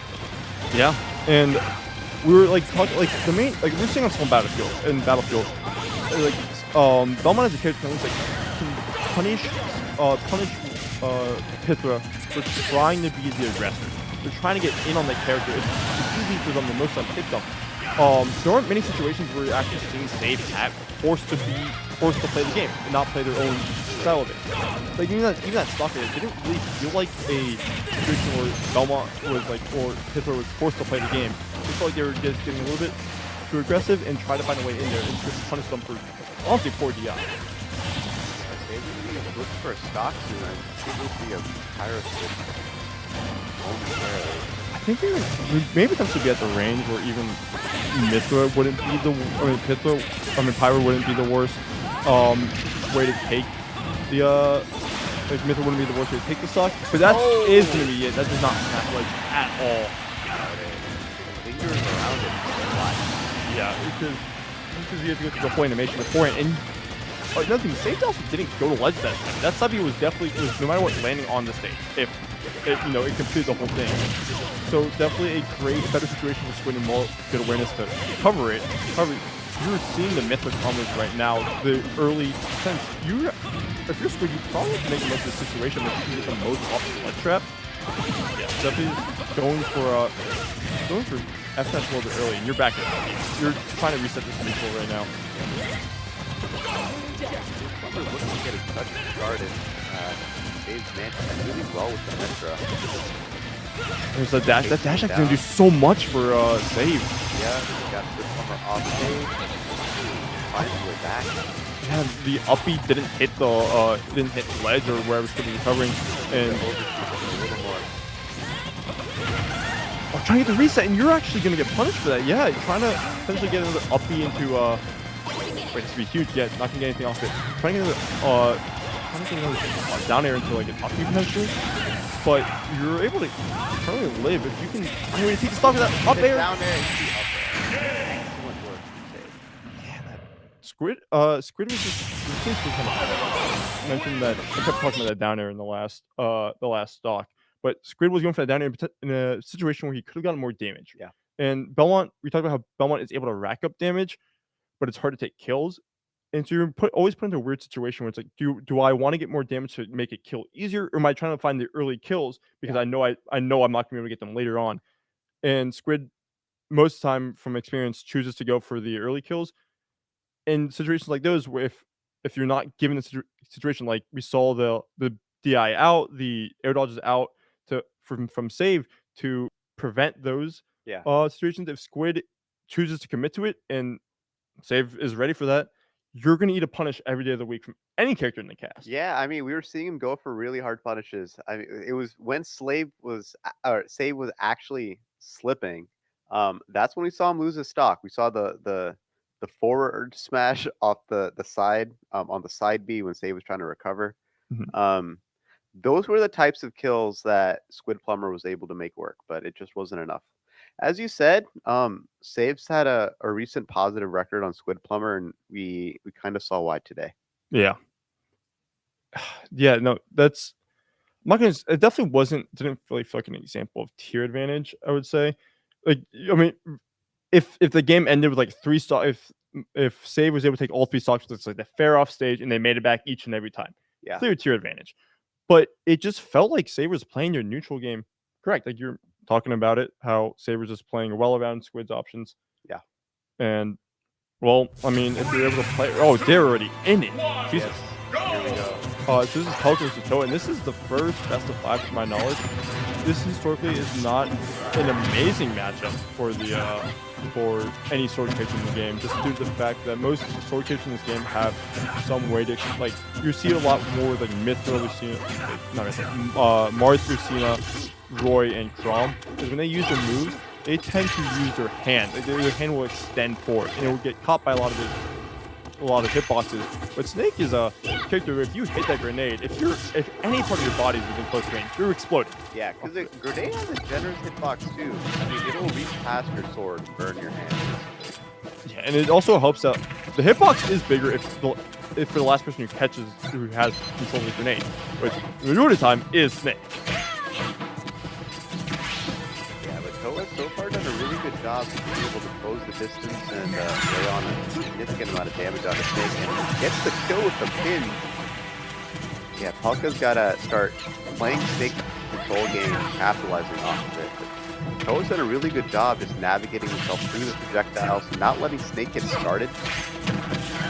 Yeah, and Snake, talking about how, like, not letting Snake get started. If you're unable to deal more damage right now, Snake is a heavy momentum-based character. Yeah. And that feels like why like Toa was able to get stock early, was the fact they had Poker on the back foot. Yeah. Like constantly at the first stock.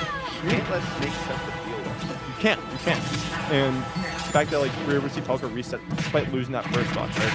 You're able to reset your situation, and you're able to at least, like, get a better idea of what you have to do as Pelka. And we saw, like, what am I, maybe taking 10% as Snake against Mythra, despite, I mean, besides Corrin. Corrin only dealt, like, what, Corrin only had like 30% on it. You're able to take the stock, and that's going to be pretty good. And you can see right now, even with the huge lead that Toa previously had, this is a stock. This is a hit away. Yeah, no, as you said, once the momentum begins with Snake, it's really hard to stop it. And that's how you make a comeback with Snake. And now that Pelka's up, he just needs to set the field up and let the damage sort of heal itself. Yeah, and historically, a lot of those characters that suffer, that can beat, Back here. is those characters that can either A, punish the recovery, which we saw there from Toa there, being able to get the back there, or characters that can slow the pace to like a crawl. So it makes Snake have to readjust their game plan. And it's essential in this matchup for you to know which of your character's aerials can knock Snake out of the upbeat, out of the cycle. Not every move can. That is it. They gave that move armor for some reason. Like, they were like, yeah, we're gonna nerf the up tilt hitbox, but we're still gonna give him a lot of tools to be to deal with characters consistently. And that, like, that upbeat tilt, it also doesn't help that you have the mix-up of actually, did you hit the actual Cypher, or did you hit Snake himself? Yes. Yeah, because the Cypher itself can kind of heal Snake from stuff coming up with the bug. This is an up tilt, by the way. It is an up tilt away, or potential. We're even seeing it from Poker going for the up tilt to try to trade with a Corrin there in there. Because Corrin's, like, Corrin is going to kill there. But a lot of Corrin's moves aren't, like, disjointed in the I guess the more common sense, right, is I talked about the sword problem with a lot of like Chrom, the Croy, and Marcina, with how their hands are extended. A lot of Corrin's moves, despite being big hitboxes, are still somewhat connected to the hurt box. And it's hard to actually hit Snake without, once again, activating the grenade or taking damage yourself. And that up air was exactly this. What are we? Okay. Oh, this wow. I can speak on. This I can speak on. You can. So this matchup is even for me, actually, because You're right, because what you should do most times is not play. You don't have to play the game with Snake. You have a lot of options here to deal with the grenade. And I do think Battlefield is one of the better stages versus Snake matchup because when you block off like part of the stage due to you block off part of the stage due to grenade's still in the hand, by the way. Yeah, when you block off part of the stage due to C4, it opens up so many more avenues. Like, oh, if you cut the top option with yeah, that's not gonna kill either way. I don't know why Poco's going for these up tilts. That's not even close to killing on Battlefield. If you block off the top platform with C4, it's like cool. Now I can play the lower part of the stage because both I don't have to worry about that shouldn't kill. Yeah, I don't have to worry about those lower platforms having the C4 in them. If you block off the lower part of the stage with C4, don't have to worry about it because you can go to the top one and keep it on that side. But this matchup as a whole, it's not. I don't think it's bad for refit. I just think it can be difficult at times if you aren't prepared for what to do. And because you have to be like precise. I don't like. I agree with that. Like I understand playing it the other way, preventing like the chance of you potentially blowing yourself up, right? Of this headers it will rebound and it will hit any chance that it gets to transfer the of who has control of it. It will. But you can get the chance to potentially to nullify the side B because any hit that's not any hit of the side B will nullify it for a few frames minimum, and header most times should nullify it for a decent amount of time. And it's unfortunate you lost that way, but you were able to get a kill on a falling up air. Yeah, no, it's really a good job using side B to keep the lead situation easy for him to manage and get back on the stage with.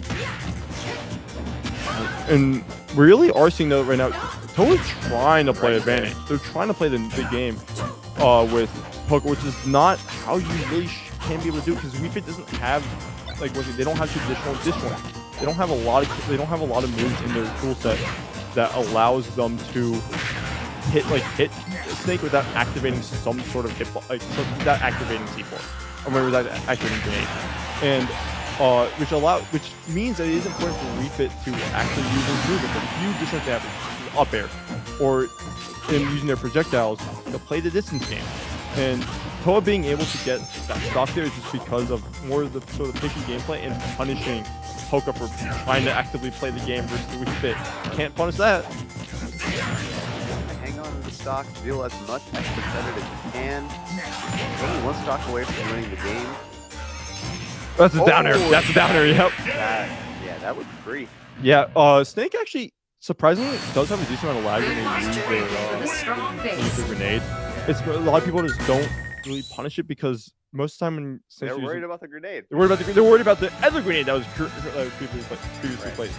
The grenade wasn't really a worry for Toa in that situation. They took him through the previous one. It was kind of already active for a little bit before Toa decided to run in there. Refit isn't fast. They're not slow, but you're like 29 fastest picks in the game, so he has the will. Like things like Donkey Kong and Pichu are faster than Refit. Yeah. Take that as and Bowser, take that as you will of how fast they actually are relative to the stats. But it's more so the fact that Toa hasn't actually been the aggressor in that situation. They haven't most of their situations have been catching Toka landing.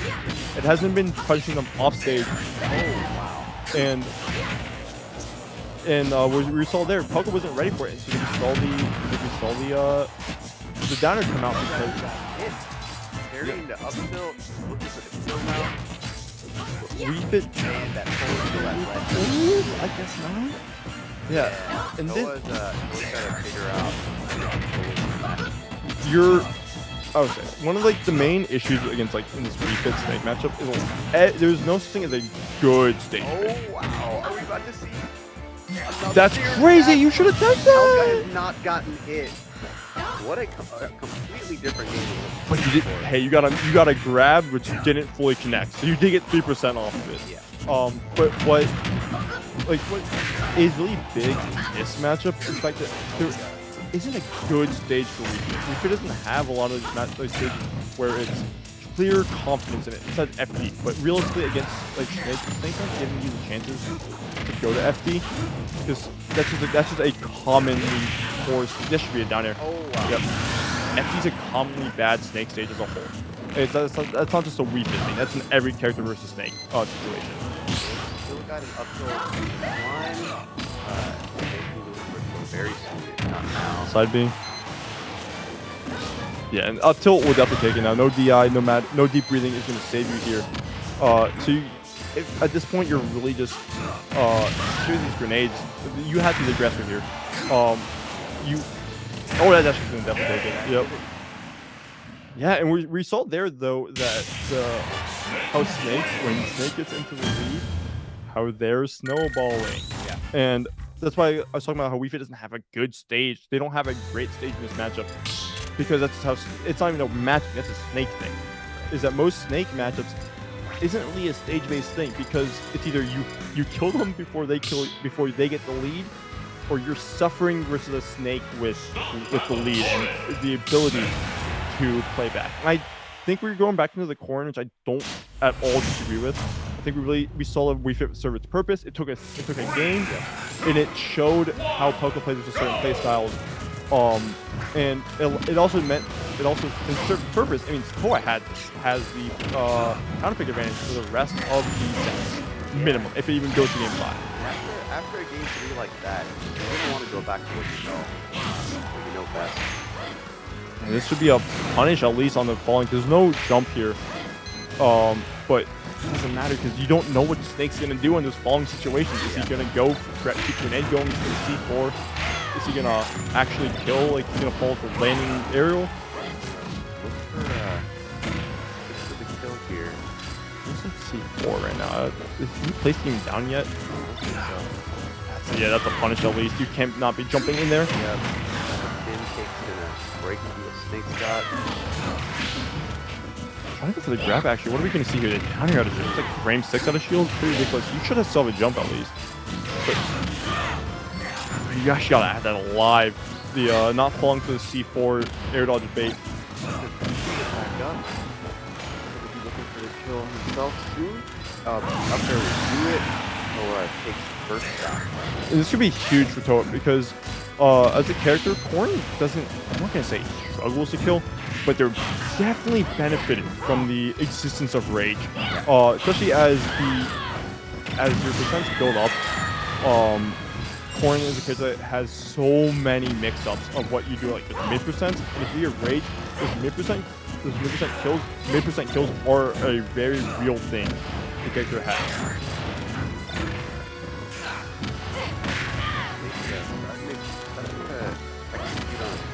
Setting up the field, getting grenades out. Noah's struggling to close the gap. This is how Snake, makes his, he treats the gap in 50%, gets people in the kill position. You just don't really get hit. You gotta make sure that they really earn, their proximity to you. Yeah.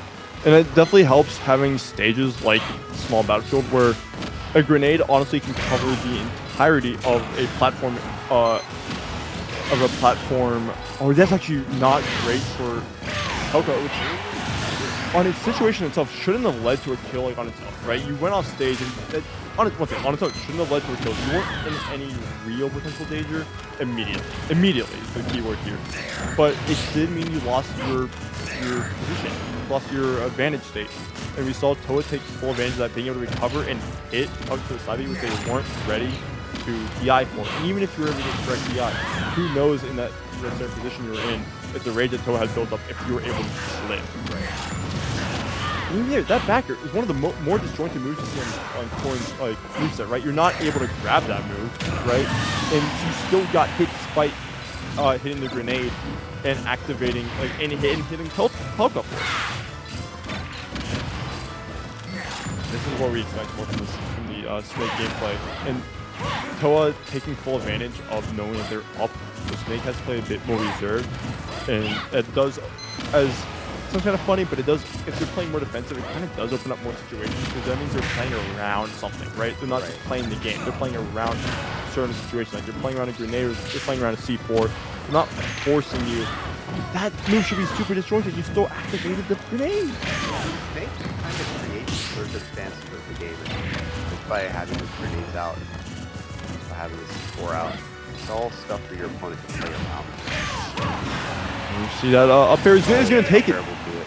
Yeah, Toho was looking for an up air kill the entire game. He kept setting things up towards like the middle of the stage, just high up vertically. And Palco was doing a good job avoiding it for the most part, but got caught slipping on that last stock. Dude, one thing I do want to note is you're talking about the up air, and you're right. Toho was constantly from the up air, but they turned around before the up air kill, meaning that it does 100% mix up how you're supposed to. Yeah, like obviously you're gonna hold out, but the later hit of it just depends when you're choosing to DI out, because if they're doing it in, you're holding out a bit earlier. If they're doing it later, you're holding out a bit later because if you hold in during early, it's an early versus late hitbox situation. But the fact that they were able to turn it around meant that Palco just didn't DI correctly for the initial hit, and we saw that there was no kill screen. Yeah, there wasn't nothing. Just the game did not think that was gonna kill. But that's the thing. Corrin's up air is unreasonably strong, and as you said, like things like rage really contribute a lot to Corrin's kill potential.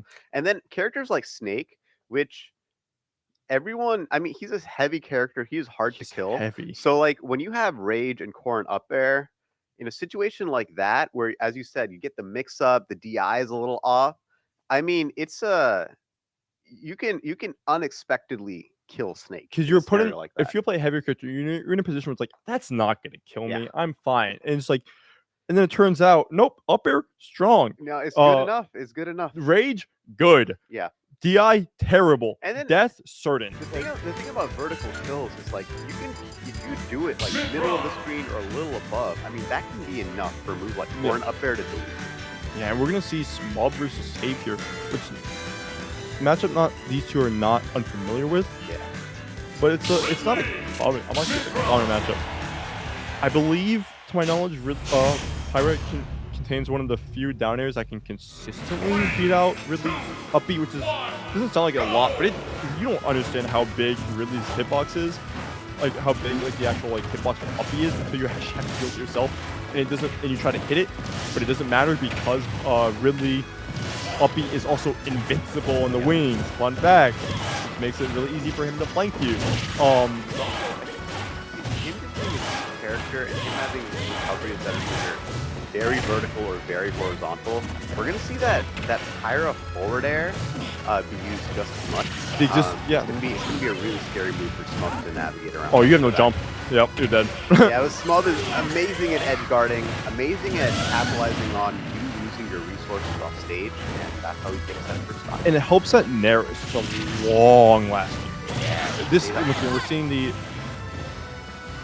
or not even to choose to go for it. It's kind of potentially there's a chance I'm wrong about if Pyra there is actually able to consistently beat out Ridley upbeat, or even maybe Save is either A saving it or B is not confident in his use of himself.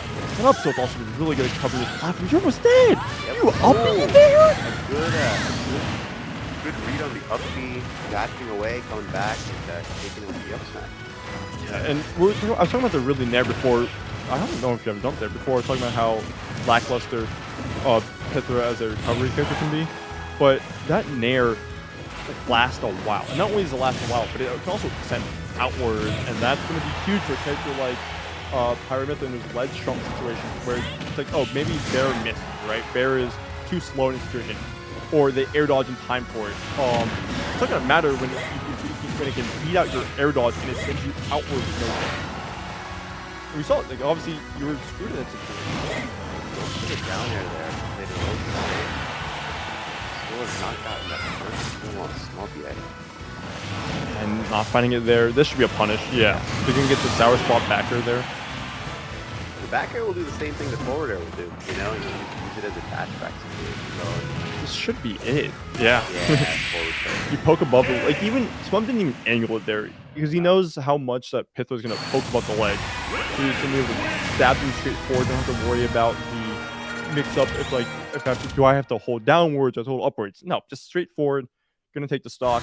And we really did see why, despite Ridley being commonly considered a bad character, the few advantages that he does have against these top tier characters, which is he can actually edge guard them for once. Yeah, you can do pretty devastating edge guards, multiple jumps, that crazy forward air, the neutral air. Especially Smub as a player is really good. The second he knows that you lost your resources off stage, he'll just very gently hit you, and that'll be enough. Yeah. He's also just really good at making you not play the game. Like, you make one mistake against him, and then he just sort of smothers you with Ridley.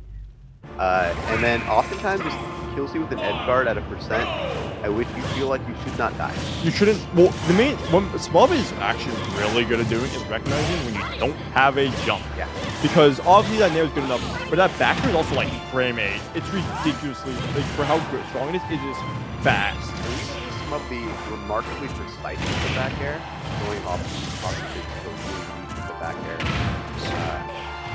He knows that one hit of that off stage, he'll have a jump forward to the stage. So what's also super big about that move, a lot of moves like that are very based on like the actual the leg itself, the actual hitbox. But with that said, with Ridley, the hitbox it's literally on his actual body, on top of what's also on the leg. So not only do you not have to like actually be necessarily precise, is you just have to hit, you just have to be on the character you're hitting, and it's gonna hit him. It's gonna hit them each and every time it's back there.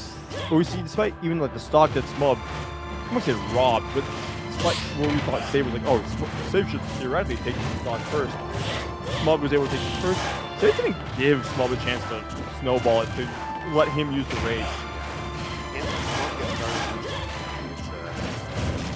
The big thing, yeah, Smub is a very momentum-based player. If Smub is constantly put in this advantage situation, it's hard for him to actively play the game because really is not a disadvantage. Like, it's not a case that can revert you necessarily. They're not a case that benefits from being in a disadvantage state.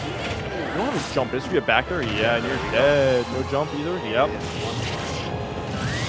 There's very few characters in this game that actually have the ability to make Smub afraid of the off stage. Like, I think legitimately I'm thinking like 2 characters, and that is probably like Joker and I don't think you just nair Joker, but it's like the 3 fit.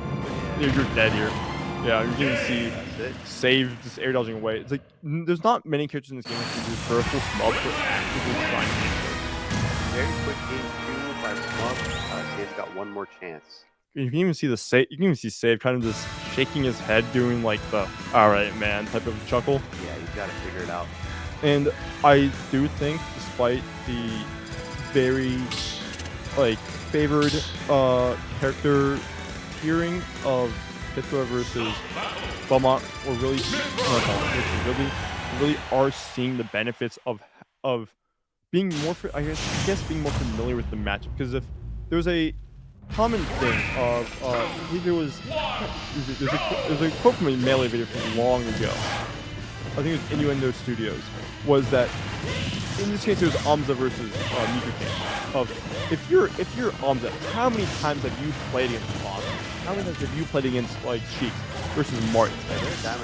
Yeah, if you're Smub in this case, how many times have you played him? Probably way more than the amount of like time Save has fought against good. Yeah, against like a good, like how many times have you played against a really as good as Smub? In this game where there's so many characters. There's like, and it's not as skewed towards the top as a good play is. Yeah. Where you're not gonna see Ridley around that much. You're not. It's also like if you're not to act like such a Wow. It's like if you play like even like Donkey Kong and you're good, there's a good chance you're going to be asked for the game, right?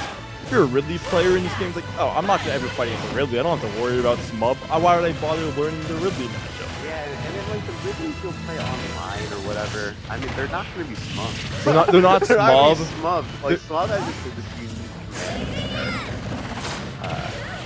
but Jump, by the way. of a character that you're just not gonna get that much matchup. Yeah, with another early up because no jump coming out. And that is one of the few safe moments that Save has with those edges when you can actually get out of the situation. Smub is forced to shield. It doesn't matter when you when you get back into the game and when you get back into your sword usage and you roll into that smash. Save really on his back foot here. He needs to find the stock. So There. good! Yes! All right, one stock apiece. They're just running each other's stocks in this game. I'm not sure if Smub held down there. I know like a lot of times Smub will hold down on his uppies, at least from below, to keep a hitbox going. But that was dead if Smub got that Yeah, side beat. I didn't know. I didn't think that would be a good option if Smug didn't punish it. This just should be something here. Stock? No, actually, you're hit by it. Not able to get the down air on the upbeat. Yeah.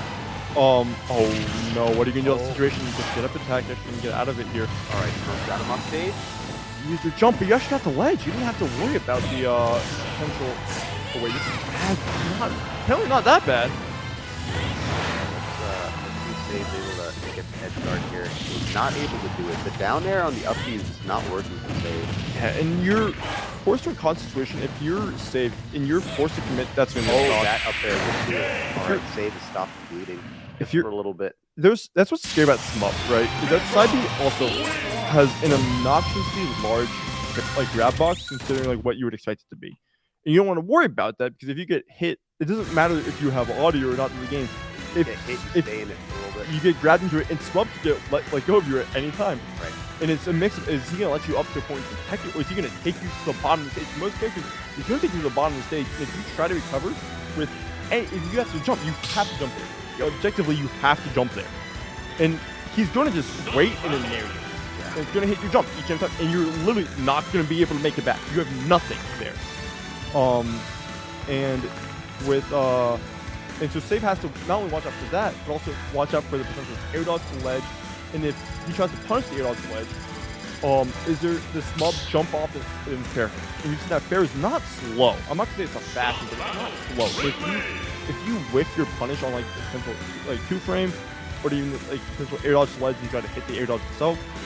That fair is going to straight up beat your enemy. And I don't expect either of these two players to switch their characters. This is interesting. Historically, a stage that definitely benefits Hitler a bit more, but we've also seen it does mean that that Mithra has to play the game to an extent where they actually have to worry about they can't just run away, run in each time, because they actually have to watch out for the for what really does, because they're not that. This would be it. No, great dodge there, but you get out of it if you can. Yeah, that's the thing about Mithra being so light. Alright, Pyra is out. Really, that F smash does actually catch light. Yeah. If you air dodge to ledge, even like not even air dodge, it can 2 frame, which is big. And Smub will go for it a lot of time, and if he does like the fair, and you just think, oh, I blocked the fair, I'm gonna air dodge inward. Smub will do that just to catch you, air dodging it, and it will hit you. Because Smub is unnaturally gifted with hitting those F smashes. Smub got him off stage. Oh, and that's it. Yeah. Thrown under smash. Unfortunate for Pyra. Save looking for the kill here. Once again, misses the down air. The forward air is not going to be enough. Smub did a remarkable job of staying alive. Melee hitbox. That's unfortunate. What a way to go out. A very unfortunate game 4 for Save. Smub takes a 3-1 over Save and proceeding to winners finals.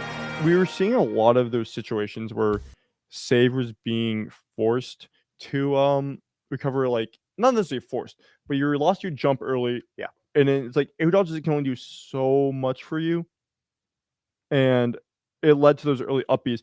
I don't even think Save was out of a jump that time. I just think he just wanted to straight up avoid that potential edge situation. So it's might as well upbeat early. But Pirate doesn't have the drift. No. On that character does not have aerial mobility. So it was just a tough situation for Save. Ridley's moves off stage, his aerials are just so big. There's so much to have coming your way when Smub goes off stage against you. It was just a bad spot for Save, honestly. Yeah. It was just hard.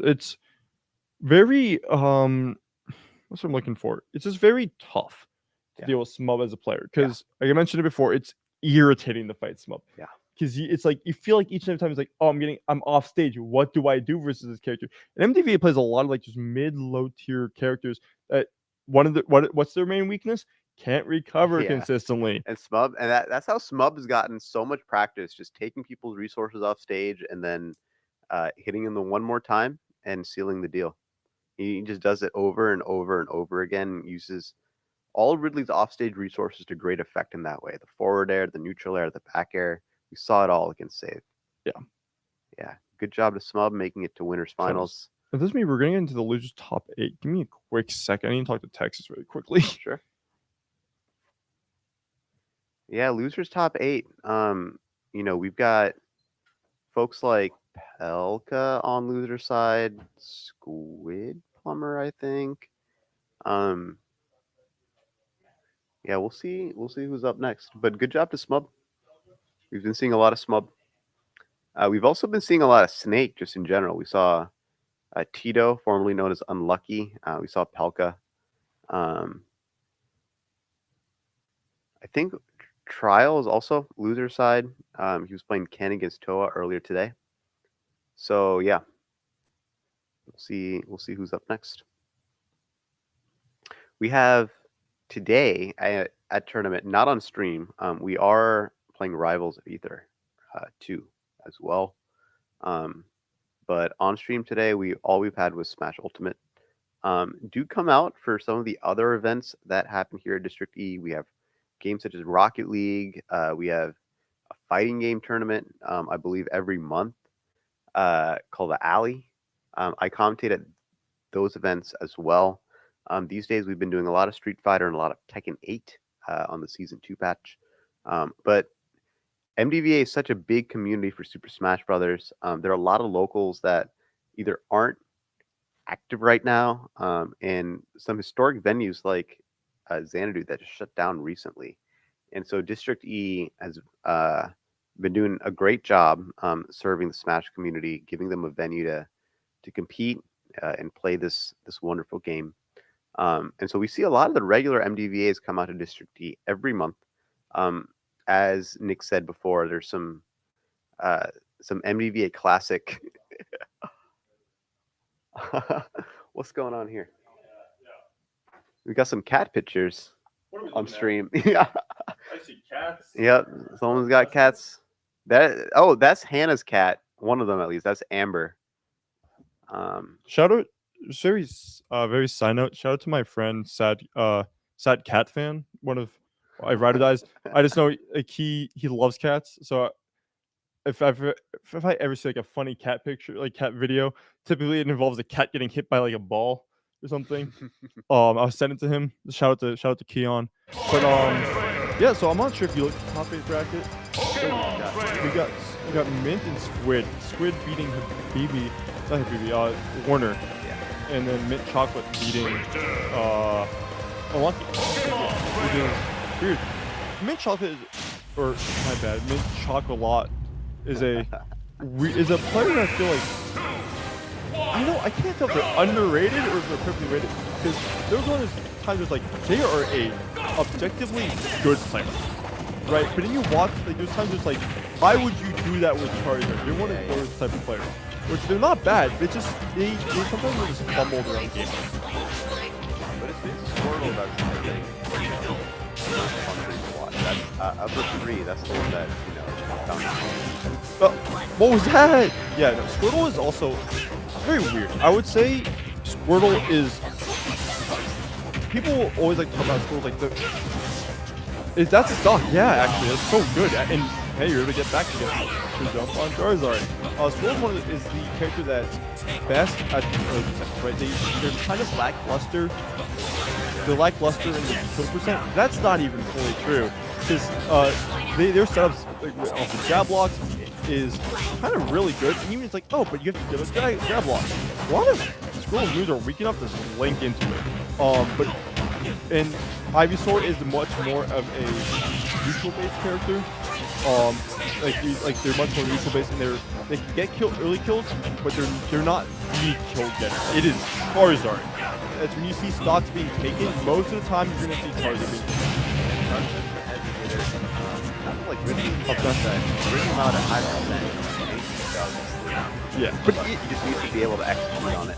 what we've learned throughout these days is that that's actually not even fully true. All these characters can kill you at any percent, it feels like. These characters do not lack kill tools.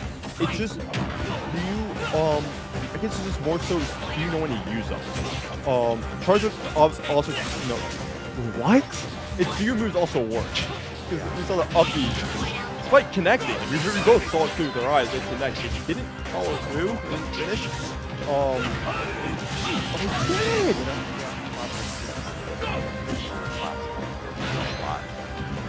Yeah, and uppy. Oh wait, uppy is broken. Not like it is not a kill move. That move is fast, but most of the time on the ground. I say it's very clear on the ground. It sounds more outward than it sounds upwards. So you're more likely to die off the side of it than you are to die off the top. It doesn't matter when you're halfway already up on the stage, and you're already at like a mid-high to high percent.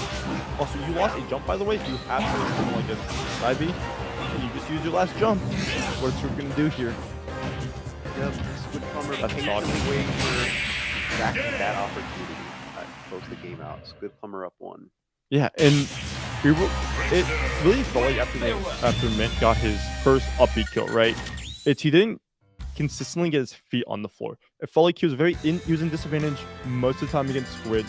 It was hard for Squid to get. It was hard for Mint to deal with Squid's constant pressure in the air, and you're seeing how unfortunately with Ivysaur is not like a huge character, but they're wide. Right. They're a wide character. We were seeing those times where they were just getting hit by projectiles. Yeah. And we saw the last 2 stocks being taken with up smashes simply because of how wide they can be. They're getting hit by random, like not in Charizard. They're getting hit by, like, not necessarily random holy waters, but they weren't lead trap situations holy waters. They were just simply neutral based ones.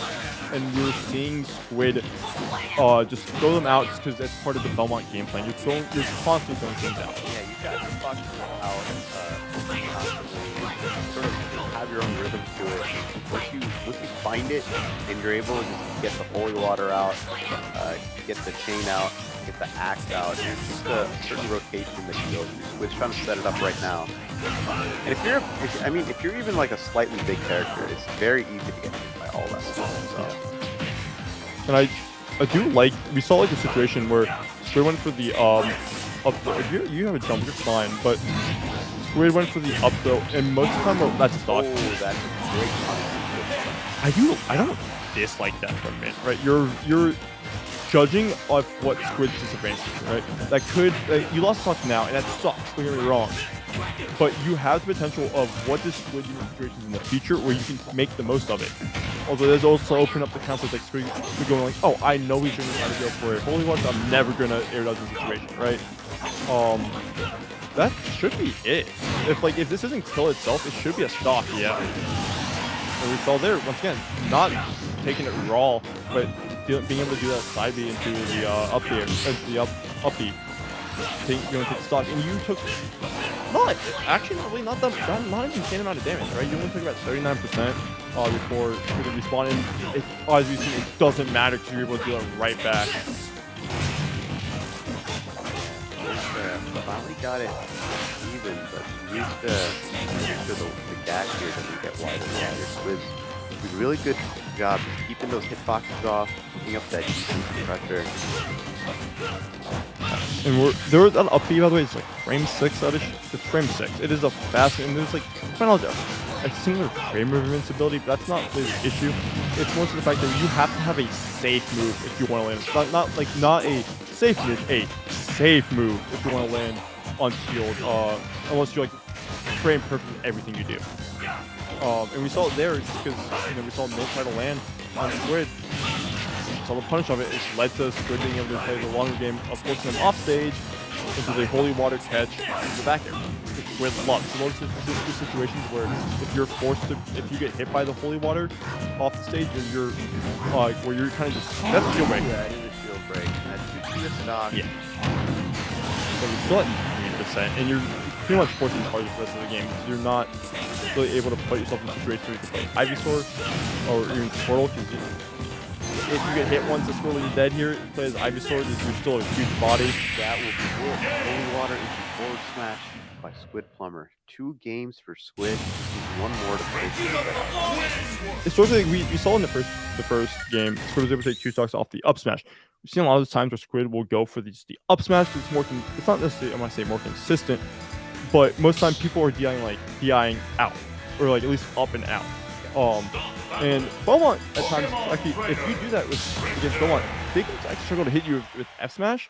Charizard doesn't have that benefit. He's too big. No matter how you SDI to try to get out of it, if you get hit by the Holy Water, there's a 99% chance you're not SDIing out in time to avoid an F smash from Belmont.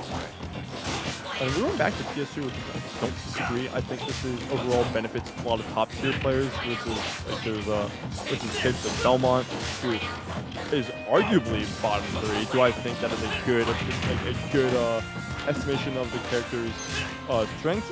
No, but it's a weak character. It's a weak character consider what we see in PT. And I think overall it could be really good for Mint if he's able to consistently play his distance game and get his combos. The main issue is we're seeing Squid break out of these combos a lot, and Mint is failing to get the most out of like the few chances he's getting because he's committing to a lot of these more aggressive moves. That should not have killed, at least not that fast. Squirtle's so light though. Good on Squid Plumber to capitalize on it.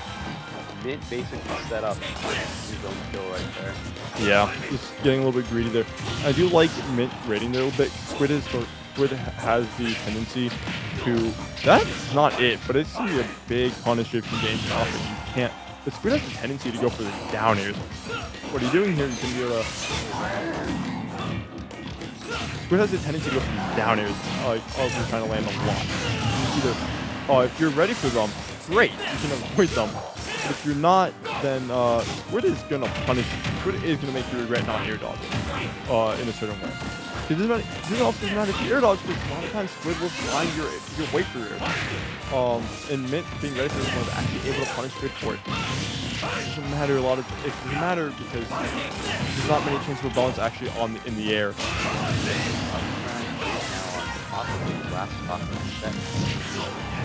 Great upset coming up from Squid. Can you make the most of this? Does he have a jump? This is question. Can you punish him? He does have a jump. And that would be so huge.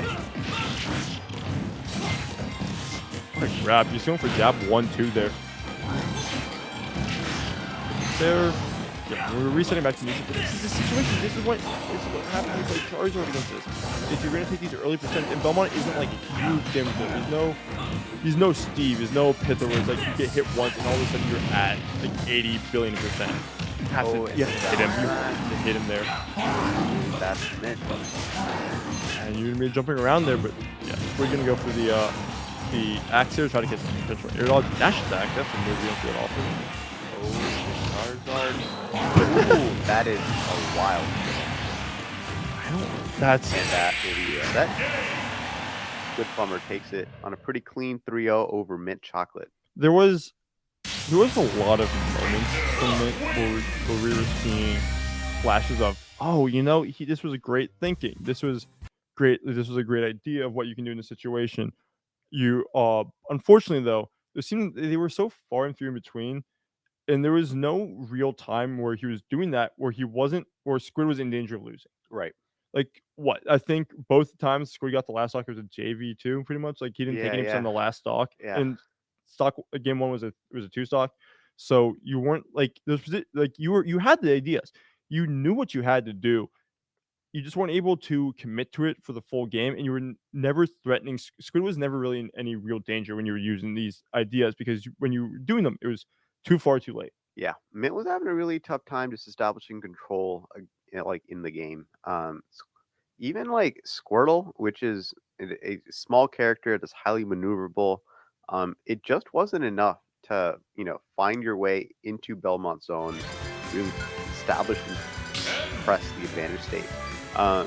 Squid Plumber was really effective at just getting his rotation of moves established, having hitboxes out constantly, and that did more than enough to to get Mint Chocolate to a position where he takes a lot of damage. And then Squid Bomber is also getting a lot of punishes and is able to close out stocks consistently. He wasn't missing. That's the most important thing. He wasn't missing. Was he playing the cleanest neutral? No. But when he had the when he was an advantage, he was not losing it, and he was punishing you each and every time. And this matchup though, Habibi versus Trial and Error. Yeah, we're about to see Ken matchup. Yeah, Ken versus Min. A lot of this is going to be, Ken's horizontal movement, breaking into Min zones and getting the kill. And then getting those down tilt mature you can take up the stocks. Already a quick 100% from Trial and Error and stock one. What's great about Min Min is your ability to play the distance game. To no surprise, this character can keep you out pretty consistently. The main issue is if you miss, what do you do when a Ken is hitting your shield or is pressuring you? Because if your move whips, you're gonna see Trowel run you down and abuse Ken's fast fade up close. And you're going to eat a lot of damage. That's just the nature of the Ken matchup. And it's why it's super important for BB here to A, get an edge guard, or B, keep Trout led. If you don't, you allow Trout to have rage, and Ken, in both the shadows, but Ken, very importantly, Ken has the ability to explode you if he has tiniest bit of rage. Yeah. Straight up, that the down tilt in the short you can take stuff so early, especially if you have rage. And that's even the thing about Ken's. Ken's have realized throughout the game's meta is they don't have to get a down tilt. You can consistently even get light jab or even a light up tilt or even off the side. And we're seeing it. You have a full stock advantage pretty much at this point. We know versus in this game as a whole, it is a full stock advantage means nothing just due to the nature of how explosive this game can be. But against Min Min, that is literally nothing. If you don't make the most of it. Come back and punish. There's the for you. It was not enough to kill Min Min off the top. Not yet. Yeah, and I do imagine we're gonna see Trail more so go for the back kick. Yeah. And sure enough, the back kick gonna take it. Clean game one. Clean game one. Yeah. And we're talking about how we're expecting a lot more short use. That wasn't a factor in this game. Yeah, it wasn't. He took the first stock, was oh cool, he took it, he had the rage, that was good. But then we proceeded to see Habibi just not able to take advantage of any neutral position, constantly getting run down by Trout, being pushed in the corner. Either A, you avoid a potential shoryu by rolling in, or you deal with the corner pressure that Ken has. And we were seeing Ken has a lot of corner pressure. Smashable for game two. This makes a difference for Habibi. Yeah, and I know Habibi doesn't mind the stage due to the platform being built, because you can normally space characters out really well on the stage, because Ram does cover the you're dead. Yeah, wow. Ram does cover the higher parts of the platform. Just you gotta jump over. Normally you're gonna be able to side B it, cover upwards. Cool. Now they're back in reset position. But we're not seeing. Yeah, here's what I was more expecting. We're not able to see Habibi get in position where he's forcing Trial to be more on his defense, to force Trial to be anything more than. I don't like that DI. I don't think that was good DI. That looked like it shouldn't have killed. Yeah. And on Smash Bros too, because Smash Bros has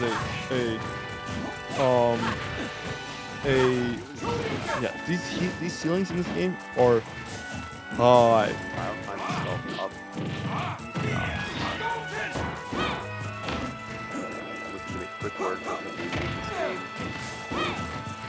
He's trying to use his long range moves to establish some type of zone pressure, but it's just not working. Trial's so good at just getting in, landing hits. Yeah, we're even saw the SGI from Habibi. This is it. Yeah, that's not what I was expecting when I said that this was it. But gonna 3-stock. Pretty convincing though. It's hard to say any 3-stock isn't convincing. Habibi's but that's a really, minute 35 like win yeah, against that was- against Min Min. That was a dominant game. Habibi's trying to really figure out what to do. He needs to win here. He wants to stay in the tournament. This could be potentially his last game of the tournament.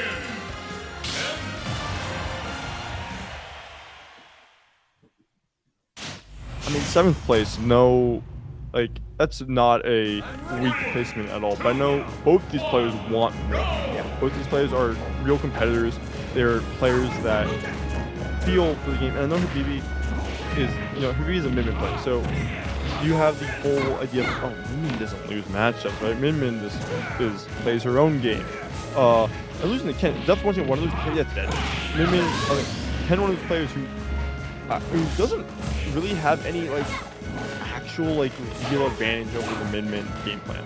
Right, you have your airspeed, but it shouldn't matter. Most of the time, you're getting blocked off. The only thing there is just, he does get back to the ground fast, so he doesn't jump over whatever Min Min throws at him and start running his game plan. Yeah. We're seeing a lot of that from Trial today. And we're seeing a lot of jump nairs from that's an insane mix-up. We're seeing a lot of jump nairs from Trial here. That's a stock. Yep. We're seeing jump nairs from Trial because Min Min's priority is actually really weak. Yeah. It is not you see a lot of these aerial these side Bs. Oh, you're going for it. Yeah. Not gonna get double 3-stock, but this is still a hard way to climb, a hard fight to get back into, especially with the nature of Ken being able to snowball and you're dead, yeah, off the top. A very, very quick set from Trial and Error. Yeah, Just you can see Habibi not happy about it. Just the instant shake of the head and the fist bump and just the walk away. yeah, Habibi knows he needs to hit the lab for that one. That's gonna be that was a rough set, but out at 7th place, good effort from Habibi, and Trial and Error makes it through to the next round of losers. Yeah, I mean, I believe he fights against Save, which Yeah. is not a easy matchup by any stretch of the means. It's kind of it's kind of really good for Pyro and Mithra, Yes. just due to the nature of there's a sword character versus Ryu, but it's not a match that Trial's unfamiliar with. I imagine once again, how many times as Trial have you played against a good have you played against a Pithra, at least a competent Pithra? Right. Probably more likely than we've seen Ken. we've seen Save play against a good Ken, Ken. Even because online it's I know Save lost to Taitanga at the Arcadian in the last Arcadian, which is Ryu though. But I'm not super sure if we're gonna see the Ryu come out from Trial or if we're gonna see the Ken. But either way, it's besides Taitanga in the one because Taitanga is out in West Virginia. Besides Taitanga, if you're safe, how often have you played against a good competent Ryu or good competent Ken? Because there really aren't that many in the region. But right now we're gonna go to Squid Plumber and Pelka. Yeah, this is a funny little There's gonna be a matchup. lot of things on screen.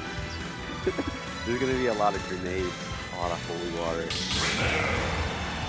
a lot of space management, field setup. So, I mentioned before when we were watching the Toa set of how many characters kind of stick their hand out when they use a disjoint move. Belmont does that too. Yeah, Belmont he does. whips his arm out. So you ideally should be able to play against Snake as a distance, right? Where you can throw it in. But a lot of your moves actually are gonna activate the Snake grenades because you put your hand out. That goes for not only your fair, what was that? Not only your fair, your bear, but it's that up tilt we saw too. Activated the hitbox for grenade, and it's gonna be hard if you're Squid to stay at a range where you're getting it perfectly. You're not activating grenade. Right. Oh, that's so good. That's actually really good for Squid there, knowing that he has the ability to. You obviously, you don't want to have your move being mixed up by the timing of it. You're throwing it at a specific time for a reason, right? But it is nice knowing that since it does linger a bit, it means that even if Poke gets back, right, that he can't just jump there. He has to watch out for the falling axe. That is gonna hit. Is gonna come out from Squid. Both of them keeping it remarkably even for this first stock. Both of them looking for a kill. Or looking to set up a kill right now, at least. Each having trouble doing it. Squid Plumber, that was surprisingly not it. I think Squid is also mostly just scared of the potential from Snake to, hit him, to counter hit him, or deal with just the fallout of the. That felt like it should have been like a grab. Oh, 192 right now. Squid struggling to find kills.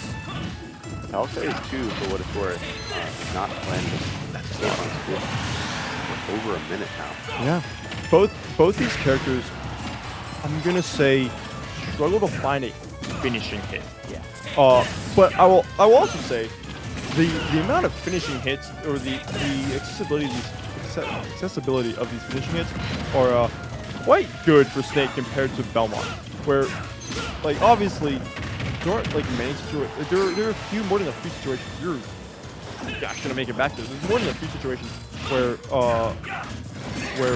Snake's gonna be able to hit the opponent for trying to play a bit more reserved or find like a loose hit to get hole.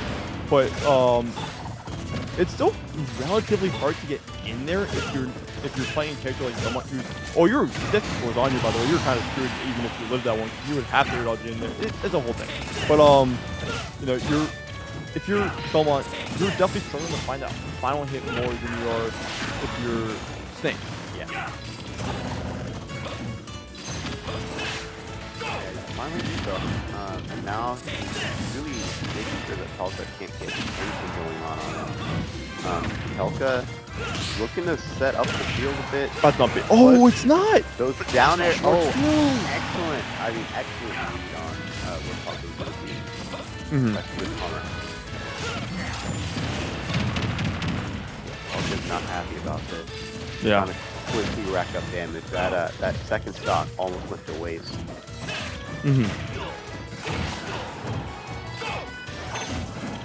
Pelka setting up the. That's a sock. Oh, yeah. wow. Yeah.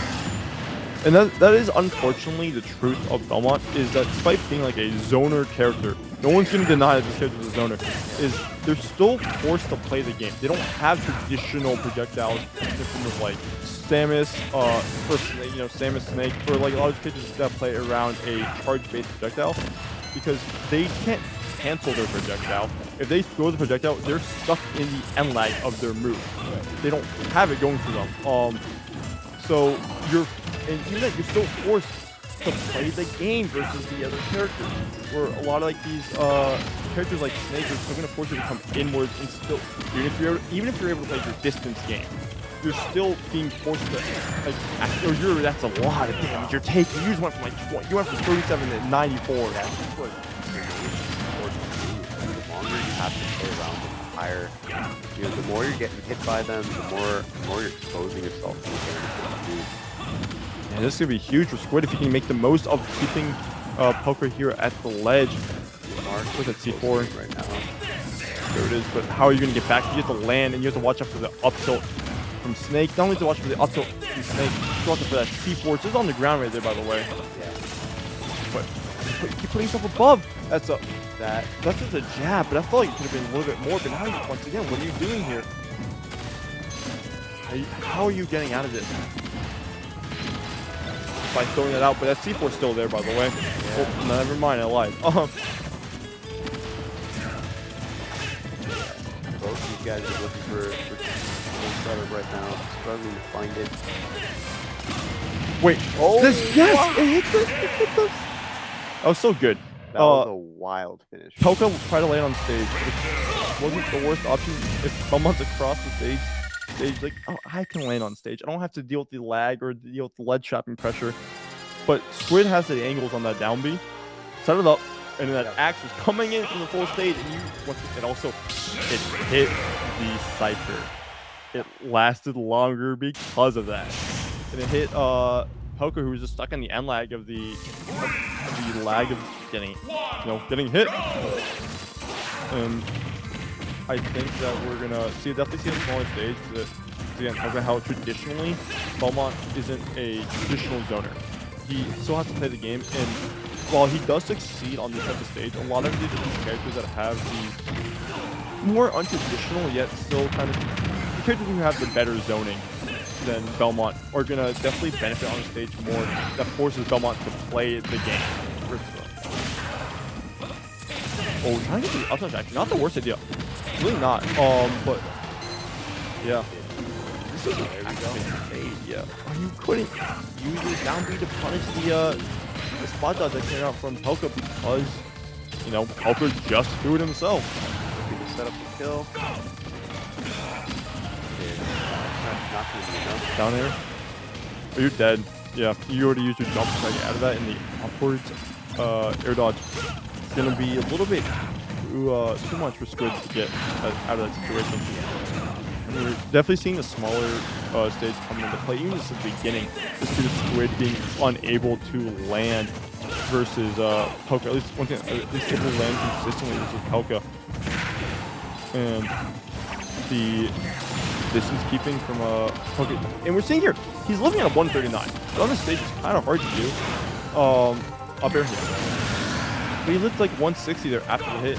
And we're seeing how, despite going, Belmont can struggle to consistently keep that pressure up beyond just like, oh, you're at 100%. And at some point you've got to kill, and Belmont is struggling to work into that.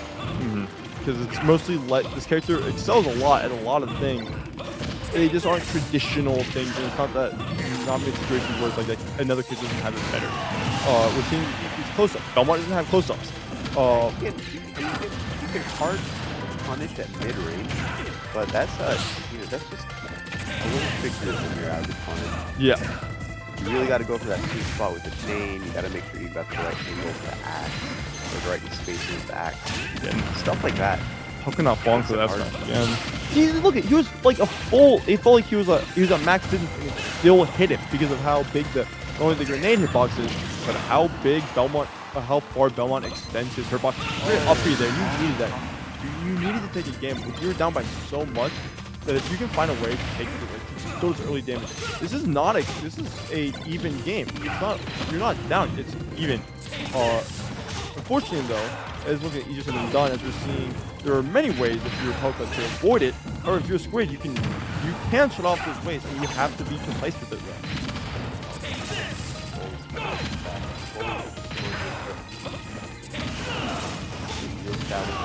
And start, getting his traps out. So back on the ledge, what are you gonna do here?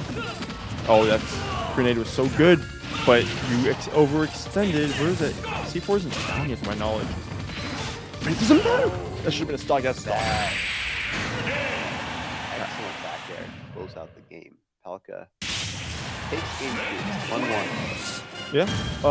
We definitely were seeing the benefits of these top tier characters being taking what historically is a really good Belmont stage and turning it against them, because it shuts off landing obstacles, shuts off ways to try to play projectiles. But also it's just a smaller stage. It doesn't. I was talking about Squid, how you can't cancel your projectiles.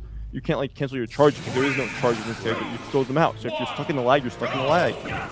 How significantly easier it is for a character like Belmont to suffer if you can run him down and force him in awkward situations. I'm not super sure how much I like this stage against Snake, because both these characters are characters that definitely struggle on these flat types of stages. They both have a lack of charge type of projectile. There's no real threat to them besides them just having it out. And normally you're able to reach. Sometimes it happens. Yeah. Yeah, normally you're able to at least react to an extent of what these characters are going to do. But it can still be hard as Belmont to get in on the Snake who's going to be pulling you out. And yes, both these characters are heavy. We're talking about how if you're Snake, your struggle to kill is not as bad as Bell. That's not gonna be possible. Should have died to something there. Not able to get the Where's the C4, by the way? There it is. Yeah. Looking to turn the situation into a kill. Pocket shield is almost gone. Oh, there is a setup where if you shield the shield. Oh, That's not enough. Stop. In fact, this is Poké advantage right now. But if you're Belmont, you can usually get like actual combo into shield. If you shield the axe, it's true shield breaks into if you S-smash. We saw the downside instead from Squid. That's what I mean. Is both these characters like Squid was definitely. Oh, you don't have a jump, by the way. Oh, you actually made that one back. Yeah. Good awareness. That attack is not enough to do it. I do like that from Poké, but unfortunately you have to deal with Squid getting back here. How are you gonna hit him? You're not. Not able to kill each Good grenade coming out from still long-lasting move from Poké. That's actually you take it. And here's what I mean is you're at still high percent. You're gonna get the stock now, but you lost your pace of the match. Essentially, you're able to take the stock a little bit earlier, so you can reset the situation a bit more. But it's going to be hard because now we've seen you taking 34%. It isn't a lot. But it's an amount. It's a start, and that's what you don't want to give Poké. You want to give Poké an opening to build up this damage. If you can't find, if you're not a huge damage builder in Snake, that's big. If you aren't able to build like an 80% instant attack, if not DLC 2 or refit, you're not able to build 5% back super consistently versus Snake. And especially here, because it's such a big stage. Snake historically, that's a punish. You don't have a jump actually. One more stock If you're Squid Plumber, you're trying to find a way to deal this damage on top of Snake, but it's look at this now. How do you get in here? Both these characters I talk about kind of struggle on these flatter stages because it's hard. It's pretty easy for characters to run them over because on these flat stages there's no real defensive option besides the side platforms. But it's like for characters that either A have better projectiles or B are super fast and can run them down. Talent isn't bad versus either of these two players. The main issue is Belmont is bad. Belmont does not have that benefit of either of those two. He's not able to out-camp Snake, nor is he able to run down Snake. And if you give Snake that ability, then yes, but you're dealing with being down 87 to 154 because how are you taking this final not final stock? How are you taking the second stock?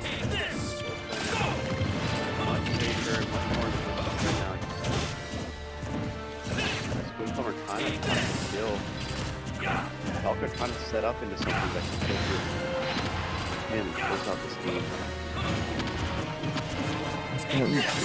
They're just staying apart. There we go. The corner finds the back air. You find it back here just on a weird landing from Poké, but now you took the stock. Great. Do it again and deal back 88% before you lose your last one. Yeah. Because what are you? He was max distance on this. Like he could legitimately not have gone any further back and not have hit Poké shield. What are you doing here to get your damage back without feeling at least trade him? Even it looks there that Simon got out by the by grenade explosion. That's good reaction on the up tilt. I think even Poké knew that the roll was coming out. You definitely saw him hold down shield and then wait. So you could who's to say if it's a reaction or just like call out. Either way, Poké was well aware of that situation before Squid. Yeah. And Doesn't matter the height of the stage. If you're at a high percent, that up tilt's coming out. Snake up tilt might as well be an up smash. Yeah, one more game for Pelka, and then he gets going back to Smash Ball. And once again, we saw how hard it is for a character like Belmont to succeed. Despite this historically being a really good Belmont counter pick, in fact being a very good Belmont stage as a whole, it can be hard for.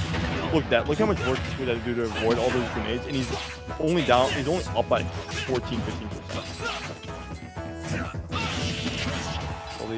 And the thing is, he has to keep this pace for the whole game. He can't ever be behind at all, because if he's behind, we saw what happened in the last game of Wade constantly being down and having to play his way back against a character that can keep his distance better than Belmont can control. That was actually a big break for that grenade to blow up. It prevented Pelka from setting up. Profile, that's down smash. Yep. It prevented Pelka from setting up a ledge trap. It's not an edge guard. And that really driven Squid stock there. If Pelka was able to set anything up, should have a jump. You still have to make something back. Yeah. Great fair coming out from Squid. I assume Pelka was running him down to try to create pressure. Yeah. This is scary. Yep, I like that weight from Squid, not trying to upbeat, because if he upbeat the wrong way, that's a punish. And just instead of reacting, great tech. Doing a really good job of staying on this stuff. Yeah, good dash back also coming out from Pelka.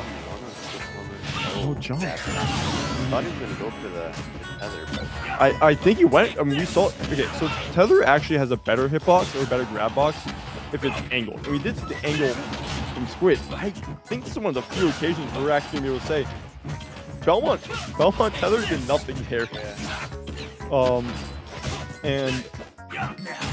But I do like from Squid. You're in a much safer position right now. But you ran in, and look how much damage you just took from that.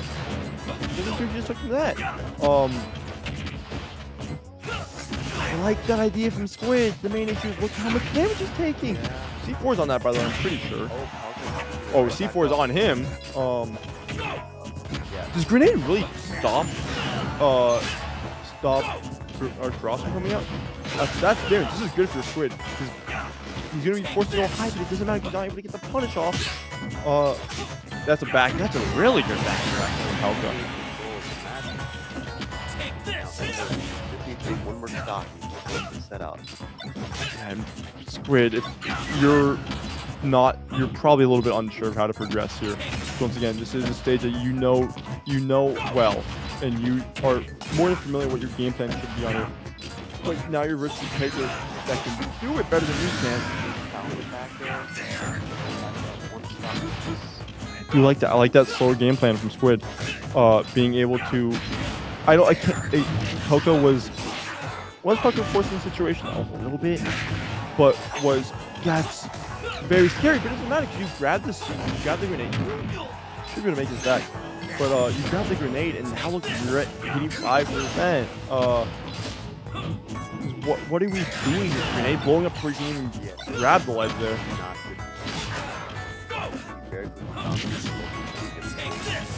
That's what happens when you lose control of the match just a little bit against Snake. The momentum starts building up, and then you take so much damage as you get yourself back. That's the game. And I think we really did see Pelka figure out the game plan of I'm Snake. Yeah. I stand in my shield and I hold grenade, and what does the other player do? Die.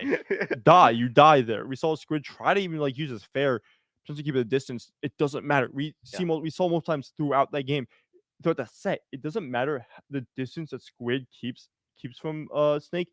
If he's able to activate grenade, it means that his hurt box is close enough to get blown up by it. Just due to Belmont, when he throws that whip, that arm is forward. Yeah. It is an active hurt box. Yeah. And then we also saw Squid Plumber just having a very tough time finding kills when he needed to. Pelka was both better at using his tools to just establish damage throughout the game, even at distance, and then was able to find kills with things like back air, and then just the other edge guards, and things like up smash, up tilt. Squid was not able to really close out the stocks unless he found a hard punish. Yeah. Or occasionally, you know, he would do the squid plumber thing just off the top with the up B, but it just wasn't enough. Even in games where Squid Plumber was ahead, Falco was just able to find his way back. You were talking about the back airs too. Back air from Snake is active move, but like you see it like a lot of like the sex kick type moves. What they'll do is like against Belmont is you'll simply jump off and wait. Like you'll jump off and hit them while they try to like recover. And it doesn't matter if they're strong or weak. It sends them outwards. Either way, you get the job done. I like this a lot. I like this a lot actually. But like we're seeing, we're seeing a lot of those bears, raw bears from the top of the. It felt like the top rope, for lack of a better word, hit Squidnears on the side. On the side. Speaking of the side, this is if you're Trout. That's where most of your kills are gonna come out this game. Is you're going to try to force bad recovery route from that stock too. You're going to try to force bad recovery routes from save. There aren't many times where you're actually going to be able to play the game and not be forced into a disadvantaged state, or at least being forced not to having your back to save. Because most time, Pittsburgh will try to land behind you. I don't. Obviously, I'm not. I don't think it's good that he missed his. That he missed his EWGF, but I think that of any position, you might as well get it out of the way now, right? That could be it. Oh no, not gonna get the follow-up here. But this is not the worst situation if you're stuck. This is not. That wasn't the worst situation if you're Trout. You're at the point where rage is building up. That's actually not. No real follow-up, but you're able to get the fair because Trout missed the tech on the uppie missing, but it still isn't great. You're pretty much in the same position you were in the last stock, right? Dude, Quick work of Foul right now. grab, no, missing EWGF. Yeah, Way back to come out another electric. I'm not even able to get the. This should be up. Oh no, you got stuck on the. You got stuck on the platform which you mixed up your landing. But on top of that, you also got the grounding hitbox. You can't control. You actually are. You don't have to worry about getting hit by like a ton of damage from the multi hits because you're not getting rapid jet. You do have a form of tough guy where you're going to be getting out of that, and clearly Save is aware of that good stock. But one thing I want to note. Absolutely. Like 5 hits. Oh, it's Rage. Live. Rage is going to be the big factor here because not only is an increased amount of damage you deal, it does give you access to a new great move that can kill most characters at 6 off a grab. That's a poor. You don't have no jump here, by the way. Yeah, and there's the fair gonna just linger out for a while. You could be at 50, you can be at 150. It doesn't matter. It is Pirate Fair out in the blast zone. Let's see if from save. Let's see if trial switches over. I don't think it was even like a bad game. Yeah, if we're seeing FD, we're most likely seeing the Kazuya run back. Not that like FD isn't like a bad like stage for the Shotos. It's just Shotos wouldn't take a. Shotos wouldn't go there themselves if they can run them over as fast as Pipper can. But it didn't feel like it was a bad game for trial. It just felt like the first stock, was pretty much like, I'm winning this game, no matter what. Trial could have played his absolute ass off. It wouldn't have mattered.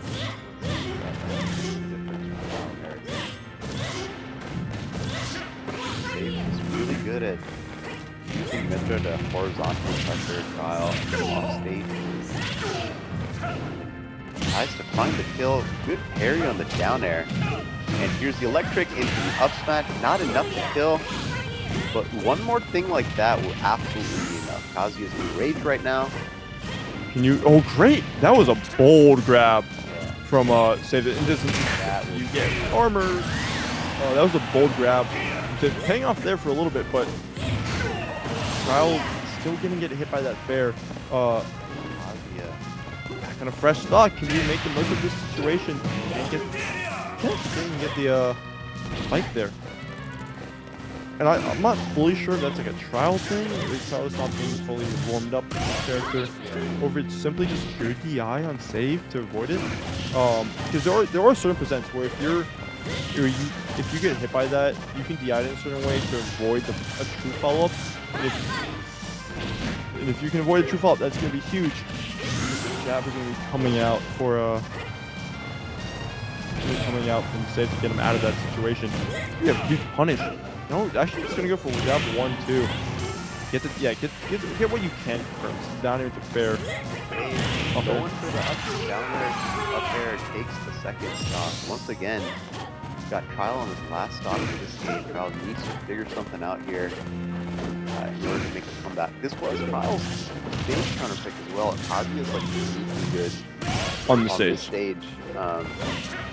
We saw the gates of help being pulled out there from Trout, but getting it punished for it. But yeah, you're right. This is definitely a uniquely good stage. The most technical stage on this on the legal list. Yeah, you're right. No nonsense on it. But yeah, if Sage can close this game out, we got Trial in a pretty rough spot percent-wise. Rage is live. This could be bad. What are you gonna do to get back? You have no jump actually, so that's scary. You're right. even if you don't get like if Trout doesn't get a come off it, if he get the grab, that's a 40% minimum. Being honest, but that's the issue. Is he's off stage now versus you ever jump? You do, but use it there. You have to get back on the stage to get the grab, and you're not gonna get it. Not gonna be enough, but Sage looking for that forward air. Oh no! Wait, great shield there. Okay, electric. You have too much rage. Wait, this could be big. You're gonna get 40. You're gonna get 30% off this. Yeah. And we're gonna see Save being not being forced, but what a down B! What a down B! Right. More from Trial That should have been EW. I know Trial knows that should have been EWPF. Can't let it. Should have been a mock punch, but Laser, can you go out for a fair? No, you can't. You're choosing to play back there. Great in there, gonna get the sour spot. This should be it. Because he's gonna have to switch to but he actually no. God. Yeah. He has to watch out for Able to save himself from that situation. I don't know how he did that. The second game. I don't know how Save did that. The momentum of Kazi was just building up over and over, but Save was able to get the game at the last second. Yeah. That was so close. But we were seeing definitely the one time Shaw got sent upwards in that whole disadvantage state, instant up here because how are you landing on FD? Which can be the same said for Save. If you're against Kazuya, how are you landing? Well, we've learned it's just by naring him back. Yep. But you don't have that. You don't have that. You don't have that going for you if you're Kazuya. Dude, this is what you have. This is what you have going for you. You missed the follow, but you got grabbed out of it. And we're gonna see a big view of the players here. This is a nice little player reaction of we see Trout getting grabbed one time, pushing his head. But if you can keep Save your legs, are you able to get the most of it? And you double the speed of the trajectory there and there. But this also is so big for Trout because this is like the first league he's had to play with, right? Not even like it is the first league he has to play with. Now we're gonna get the spike. I'm kind of surprised. We see a lot of time. A lot of players go for the gates. Go for the gates to get the send them off stage. Just no punish actually here. What? Trying to find the kill. That is massive damage. I'm not surprised that we didn't see a that's not gonna be a stock. It shouldn't have been a stock. But coming up the gate swinging against yeah, I'm not like super surprised that we saw like the dash attack. Suppose the dash attack missed the or down to the dash attack. That's a good move. We're that's a stock. But we really are seeing a lot of like the unique interactions with a character like Kazuya with his invincibility versus a character like Pitha who has a lot of fast moves, but a lot of moves that are just a little bit from their body, so it's kind of weird to actually actively hit them. Oh, that's you're not going to get. You're not going to take a stock to even reverse every time, but Smash is actually going to go through the... Yeah, spare him out. He should be dead. Does he have a jump? No. Yeah, so he's dead, and we're going to see Trial play for another day. Yep. Board saves one more in order to take the set. Yeah, and it's going to be... So once it Trial is going to be on his back for the rest of the set. Was already down 2-0 when it started. Well, not when it started, but 2-0 before he got his first win. But it also means that Save's going to have counter pick advantage for the rest of the game, which is set, which isn't great because there actually are a lot of good stages for Pyra and Mithra against Kazuya. Going back to... We're not going to see FD again. Yeah, we're not going to see FD anymore. I wouldn't be surprised if we see PS2 for the rest of the set. PS2 is... Fun fact, actually, though. Kazuya Obsession doesn't hit that platform. Yeah. So you're actually going to be able to mix up quite a bit of how you land because... Great punish there from you. You're going to take the damage before you take the percent. This could be a... There we go. You're taking the percent before you can take the stock because... Really establishing the stock. Yeah. Yeah, if you lose against, Kazuya's sequence of very, very, very high damage strength, I mean, you'll quickly find yourself losing stuff. But how are you going to punish great downbeat to actually mix up? Not going to avoid the great 1-2. Fair. No, I shouldn't miss it, but you still did the damage. So you are going to be able to take a stock off. You're not actually. But that's big. That's a lot of damage. This means that your next strong hit should take it, right? And that's huge because even if you lose your stock right now, you're still gonna have such a big lead going into your last. You're fine here, yeah. You're gonna have such a big lead going into your going into your next stock. For a kill here, Trials Should be you're dead. Yeah. You try to tech off the stage itself, but you just bounced off. You're weird onto the leg tech for it. Yeah. Oh. Not able to find that though. They started once again. Actually missing the rising crouch points there. And I feel like the big switch we've seen from Trial in this oh, you're not getting that yet. In the last two games that we've seen is his refusal to get baited into not that he get baited by Save's landing options, right? He's waiting a bit.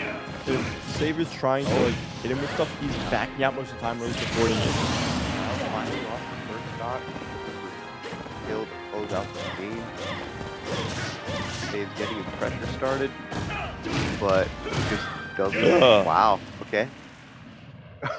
Yeah. Game 4 from Trial and Error. Got that with first game 5 top 8. Okay, so they're obviously talking about bans. So there's definitely potential to see a stage that's not PS2. Yeah. I don't disagree with going back to PS2. That really did feel like more of a Kazuya versus Pithra thing. Yeah. It did feel like it was a stage thing. But Save, definitely a player who's been around the block. Is at the point of their Smash career where they're able to trust themselves more than it's but the notes say I should go to this stage, blah, blah, blah. So if they feel like it's not a PS2 thing, then it's not a PS2 thing for them. Or if it is a PS2 thing, then we're going to see a different stage.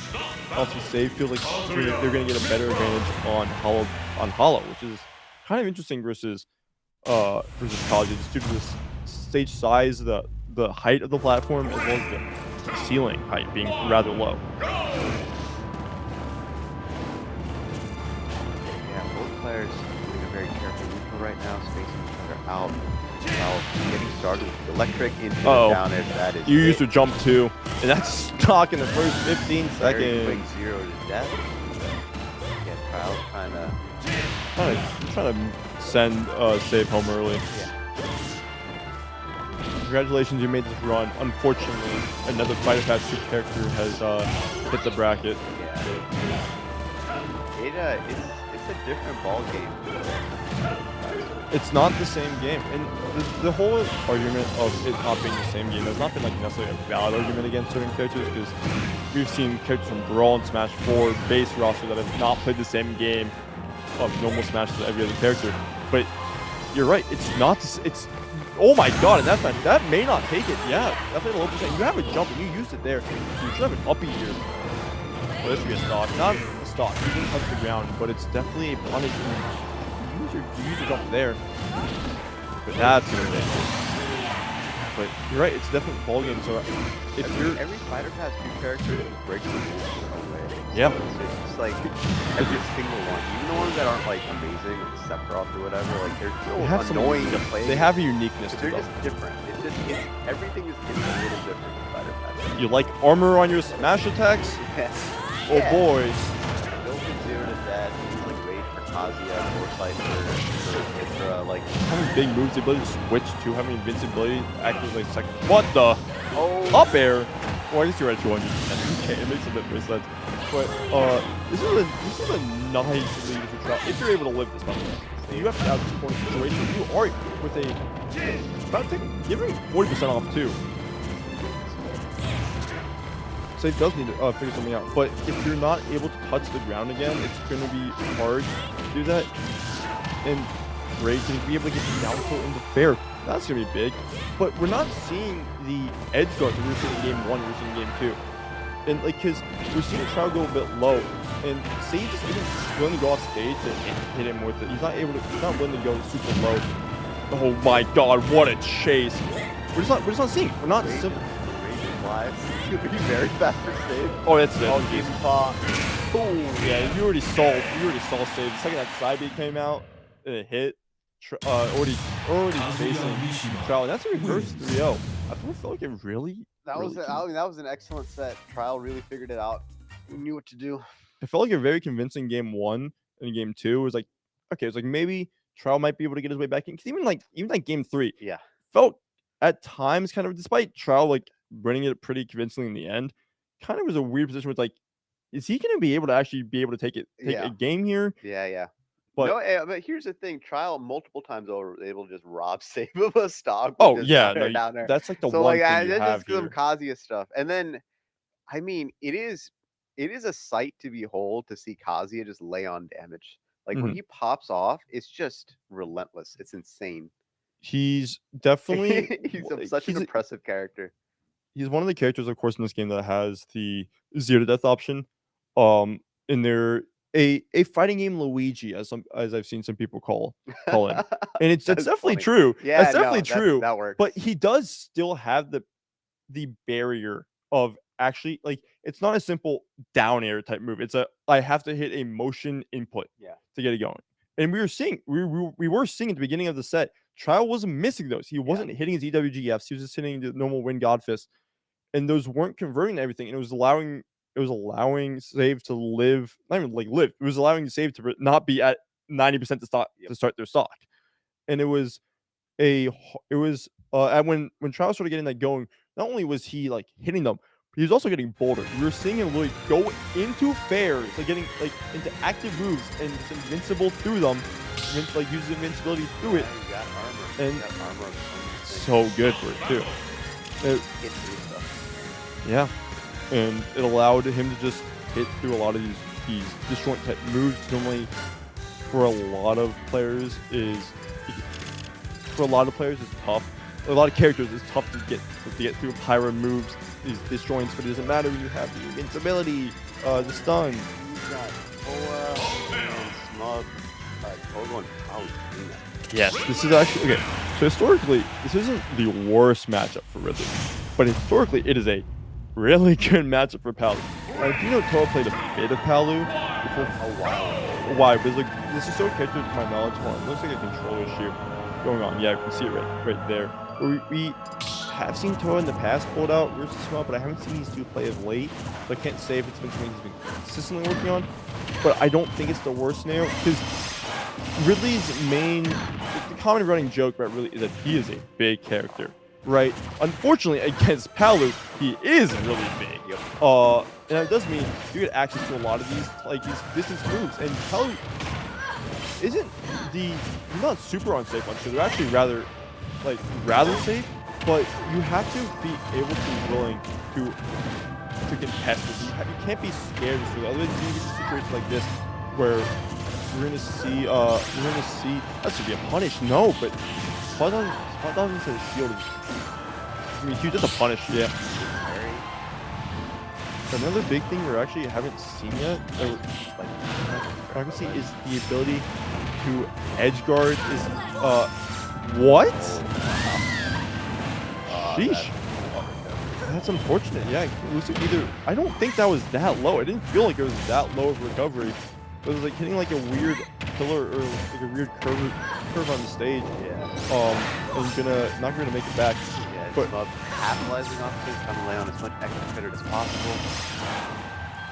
punish, yeah. That side B is safe on shield because it's only like a -2 on shield. The main issue is if you use it, and the back air. Wow. Smub was just in his head. So another thing about this matchup, but is actually doesn't make this like the worst matchup. Really, is the fact that Palu. Oh, you also probably have access down to a bear still. But is that Palu doesn't snap the ledge because he has more than teleport recoveries have more than 2 frames. When they try to snap the ledge. There's a lot of time for Ridley to do a move that will hit Palutena, like off the ledge. And that back air is a good example of it. Just how long back air lasts and how long the recoveries from how long you're vulnerable as Palutena if you're not coming from above the ledge. I like that idea from Victor there. You can counter this. Ooh, excellent. Excellent counter. Yep, that's the main thing that Palutena really has going for them beyond is they're one of the few characters.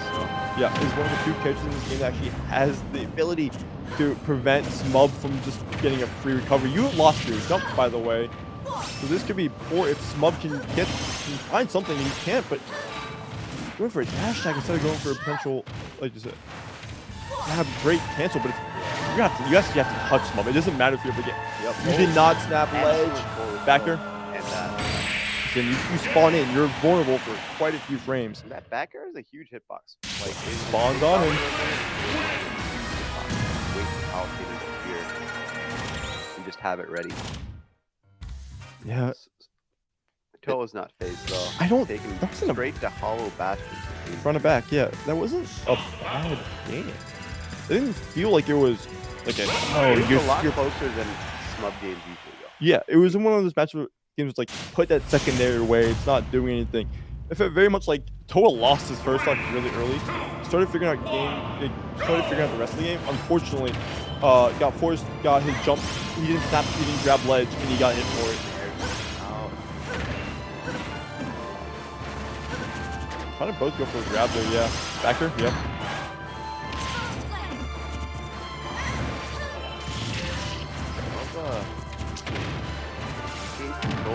Usually the aggressor, but I grab. Open mashing out of it before you hit off, but that could be scary if you're not able to get grab ledge because that's a back each and every time. Yeah, because we're seeing that if Toa isn't able to instantly grab that ledge, we're seeing situations where he's trading with Smub, or like he's simply getting hit by the F tilt.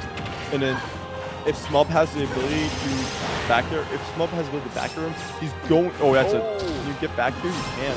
But if Smub has the ability to back there a character with help recovery, he's going to hit it 9 out of 10 times. And unfortunately, it doesn't seem like Toa is in that 1 out of 10. Up there is going to be huge if he can take stock and grab. That shouldn't take it. Yeah, it really still has some weight to them. Smub trying to find his way back. Dash attack should take it. But Smub regain stage control. Yeah, that was There's a dash attack. But he has to live this invincibility from Smub. Because if he gets hit at this ledge here, it's going to lead to a huge conversion, or at least a potential stock loss itself from Smub. It'd be big if you're able to get some stuff off it. And you are. What was that? What was that? That's what up there at ledge. So smart getting off. 30%. It's not going to kill, but that's so much damage. It comes from like 105 to 136. Neutral air. Good dash attack. Going for it again. Backer kind of a little bit too early. We're actually going to miss the invincibility. That's not meant to be a decided. They didn't even kill, putting their hand up. Obviously not what they were going for. Great grab from Smub there off the late hit in there. Capitalize off the mistake. Okay, I don't think that would have taken it, but definitely nice if you're smub to be in a position where you're feeling yourself to go for an F smash. Yeah. Uh-oh. Man, look, Would have done a lot of damage. it just felt like it felt like when Toa loses, that's Oh, and icky. Yeah, when Toa loses the lead, they're not forced to play smub's game, but it's. Oh, you're at 100 for now. the thing about Ridley is when you get your opponent to a certain percent, and then everything Ridley does himself. Yeah. So you really gotta watch out when Ridley has you at 100, 110, 120, because it's very easy for Ridley to turn anything in his kit into a kill move. It's made worse because not only is it, half of what he has can kill you. Oh my god, it's in the Ridley video. Not only is it already obnoxious to like anything that he has to kill you. Yeah. He also has access to side B. He has access to a command grab to mix you up. But Trying to go out in style. might as well, if you're gonna go for the king, you can't get it going the first time. Oh, you lost the jump, by the way. Let's see how smug. So a few years ago, this was a while ago. He's dead, by the way. God. A few years ago, there was, you know who Jaden Animations is? Yeah. So Jaden Animations hosted a Ridley only bracket. Yeah, I remember. Yeah. And when I was talking with Smub about it, the main thing that Ridley has, it's pretty much just whoever edge guards better. He's really one of the few characters that can actually edge guard himself. Great up. And we were so there. If you're able to catch the jumps out from it really doesn't really have many options at certain points. Yeah, and that's. Can you get back to ledge without getting hit by an F tilt? Oh, can you get back? What's that nair hit? Yeah, remarkably close. Toa's actually got the advantage right now. It's going for that down tilt back with there. Not gonna. What was that up smash aiming at? What was it? This is scary because you have to watch out. Yeah, because Love could potentially have the edge guard there. Surprisingly enough, this is not even like one of these situations where it's like, how much time does Smub have in this matchup, right? we had another Ridley in the region for a while too. We actually had an active one for Kuba. So it's not even like and that's the worst part. Our region is so mid-tier stacked. We're in a situation where it's like, yeah, you know, the mid-tier like mains and best characters aren't even like inexperienced in their own ditto. Yeah. They're We've done them to be before. in other multiplayer. Oh, trying to, I don't just like. I actually like it a lot. Oh, you're going for the fair, but not able to get anything off it. He needs to stock up a little bit. He needs to regain control of the stage. He's really on his back foot. Toa's been making the Ridley pick work. Toa just has to avoid being like. I know it sounds really silly, but Toa has to avoid being off stage. Because if they like edge guarding Smub, not the worst idea. But if you mess up your edge guard once, and you let Smub, you're dead. If you let Smub get back to the stage, having a great time. I know both these two players are laughing it off a bit. Smub, a player who will laugh off when he's up, will laugh off you see right now, a funny situation despite being down will laugh it off. We're not down, but despite losing the game, will laugh it off. Because that should not have happened by every measure of our by everything that we know, every stat, every algorithm going here, everything tells us that Smub should not have lost the game. It's silly that he did, but Smub is aware of this. Yeah, but we'll see how he responds. Definitely some adjustments to be made, but he can definitely do it. Yeah. This is gonna be very silly. Pull it off again, but we saw earlier, like Toa got that. What was that? Earlier. Yeah, I think that's at the pace was the big thing. Not only did he get the early stock, which is as big as in Smash as a whole, is get an early stock, great grab from Smub.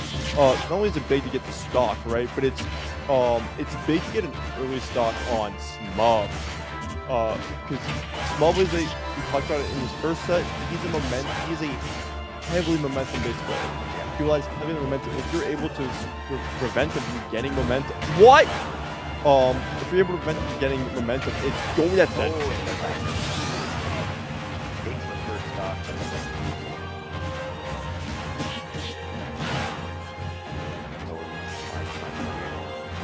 Going for the forward tilt, not able to.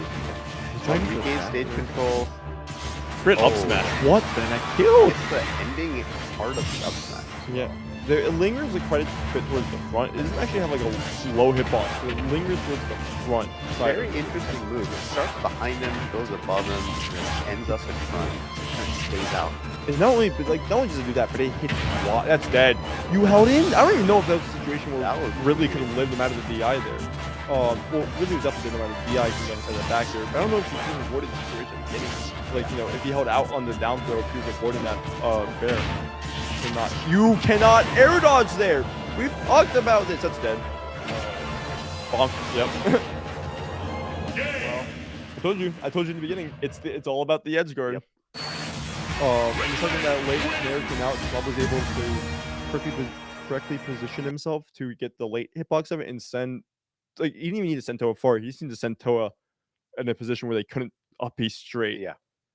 And as we know, well, actually, I don't even know if like kids like Fox would have been able to make it back. It really does not benefit. That's the thing. Is like even though Hollow Bastion has like sort of the curves on the side, you can still get trapped underneath. Yeah, it's like it's just you push a character under there, and if they have a recovery that's so inflexible as Ridley's up B, then like you can't count on you riding up the side. So yeah, that's all you really had to do. As you said, it's the edge guard that matters the most in that matchup. Oh baby, it's all about the edge guard. And Smub, right? Who's like and just a Smub, master who knows his positioning as well. He knows those situations. He's been in those countless times. I don't know. I've never actually even talked to him about if he's labbed it before, but it wouldn't surprise me how many times he's like been in those situations where he's been in practice mode. Yeah. And done it. And it's very easy, I'd argue for when I talked about how you can't air dodge into Ridley. Because Smub, a lot of time, you can't risk that air dodge because he will F smash you. And we saw it there. Despite being like, oh, he air dodged early. And Smub actually may have pulled the F smash out late. It doesn't matter because the F smash slow, but it also lasts a while. Yeah, it stays out. It's a couple of blasts that just like in very quick succession just come out, and they cover a lot of space. So even if you try to like space around the F smash, just understand that moves the size of Oklahoma. Like it's huge and such a good punish. It's the one thing that like I think more than anything else in Ridley's kit, you just do not want to get caught slipping against that. Oh, definitely. Here we go. Trial versus Pelka. Trial sticking with the Kazuya here. I like sticking with Kazuya, but this matchup is raw for any FGC character because most time, like with what you have with Kazuya is your moves aren't like your moves are sort of true, but they're not framed perfect true. Yeah. So most time Snake, if he's mashing that neutral, I don't know how he avoided the laser, by the way. If Snake is mashing, he should be able to where's that C4 gonna come out into play? Yeah. So you can feel like, it transferred on him, so you can't even pull it there, yeah. The one thing that will work to Kazuya's favor is he's one of the heaviest characters in the game, and then he also hits so hard. That's a good call. Oh yeah. But the thing is, Kazuya needs to find his way in. I mean, he's got to use his like power crush for armor to really punch through things and close the distance. Got to use the wave dash to get in as well.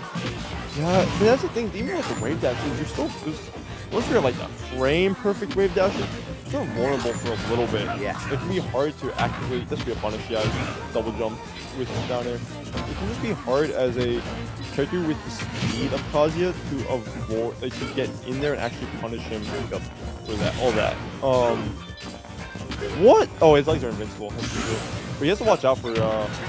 Upset here, and yeah, we're gonna see Poker run away quite a bit because he does not want to deal with a rage Kazuya. Yeah, that's the thing. Is like, what Snake is heavy. He's got things like Cypher. Kazuya can just lay on the damage and the knockback. Yeah. So easy for him, especially with rage. But you got situations where you're doing 40. That's upbeat. No, but you actually weren't able to get the combo off it. It's a good DI from Poker being able to mix up where he was going off of that EWGF. I do. Okay. That's nothing. What I noticed in Trial is he has the tendency to land with down B, which isn't the worst option because it is a. I'm surprised we didn't see a Gates of Hell. Wait, this could be a lot of damage. I doubt it's a stock, but it's a lot of damage. And just like that, we're back at even. But that doesn't really mean much if you're constantly dealing with the barrage of because if you run into that C4, yeah, that's going to kill you. That dash is going to take it 100%. That didn't look like it should have happened. I know. Kazuya can just make the comeback. Like we were talking about it like in the trial versus save set, that Fight Pass 2 characters play their own rules. They can say they are their own rules. Their own rules. And it's true. And like once again, historically, characters against Snake aren't supposed to do that. They aren't supposed to be able to rack up like a true 80% on them, true 104% to even up like in a blink of an eye. Like yeah, it's that was like legitimately 5 seconds. But Kazuya can. He has that ability, and despite like honestly seeing that first like being like maybe like Kazuya, like Trials like Ken and Ryu are like too much. Like, those are his too much comfortable characters. That's there's no argument to be made. Those are the two characters he's best. At least historically. But it's not like he has been putting in work with Kazuya, but it's definitely the weaker of his two characters. And he goes, maybe the Kazuya isn't the option here. Maybe he has to go with the character that he's best with. But it showed that like as long as Kazuya can keep a foot in the door has a chance to be open. Yeah, absolutely. Or he doesn't have a jump either. You can't count him out as long as you go high. You just can't count him out. Yeah. Especially if he's in range, you really have to understand the stakes of the race. Because like, even though he's close to dying, he is also in a spot where his damage is going to be optimal for that character. The ability to kill is going to be the scariest. Like, this is definitely much more what I expected when the set started and I saw the Kazuya and the Snake. As you're dead. Yeah, you missed Polka, you're dead there. This is definitely more what I expected. Polka being able to constantly ram on this damage. Polka doing a major job just not letting trial and error. Yeah, and we really are seeing how useful these grenades are. Because if it doesn't matter. Wow, the up air. That not enough to kill, but he's going for it. Up in, yeah. We're seeing Polka. It doesn't matter, like, it doesn't matter what like Trial is able to get. If he's able to get a grenade out in time, he's hitting Trial for trying to play against him. And it's big because Trial's taking so much damage. That's a stock, by the way. Yep. The second Trial uses that neutral. If Pelka uses side B, and Trial uses neutral B, the second Trial misses Pelka with that, he's dead each and every time. There's too much end lag, and there's too much speed. Yeah, you're just locked in. On Nikita there for you to miss that.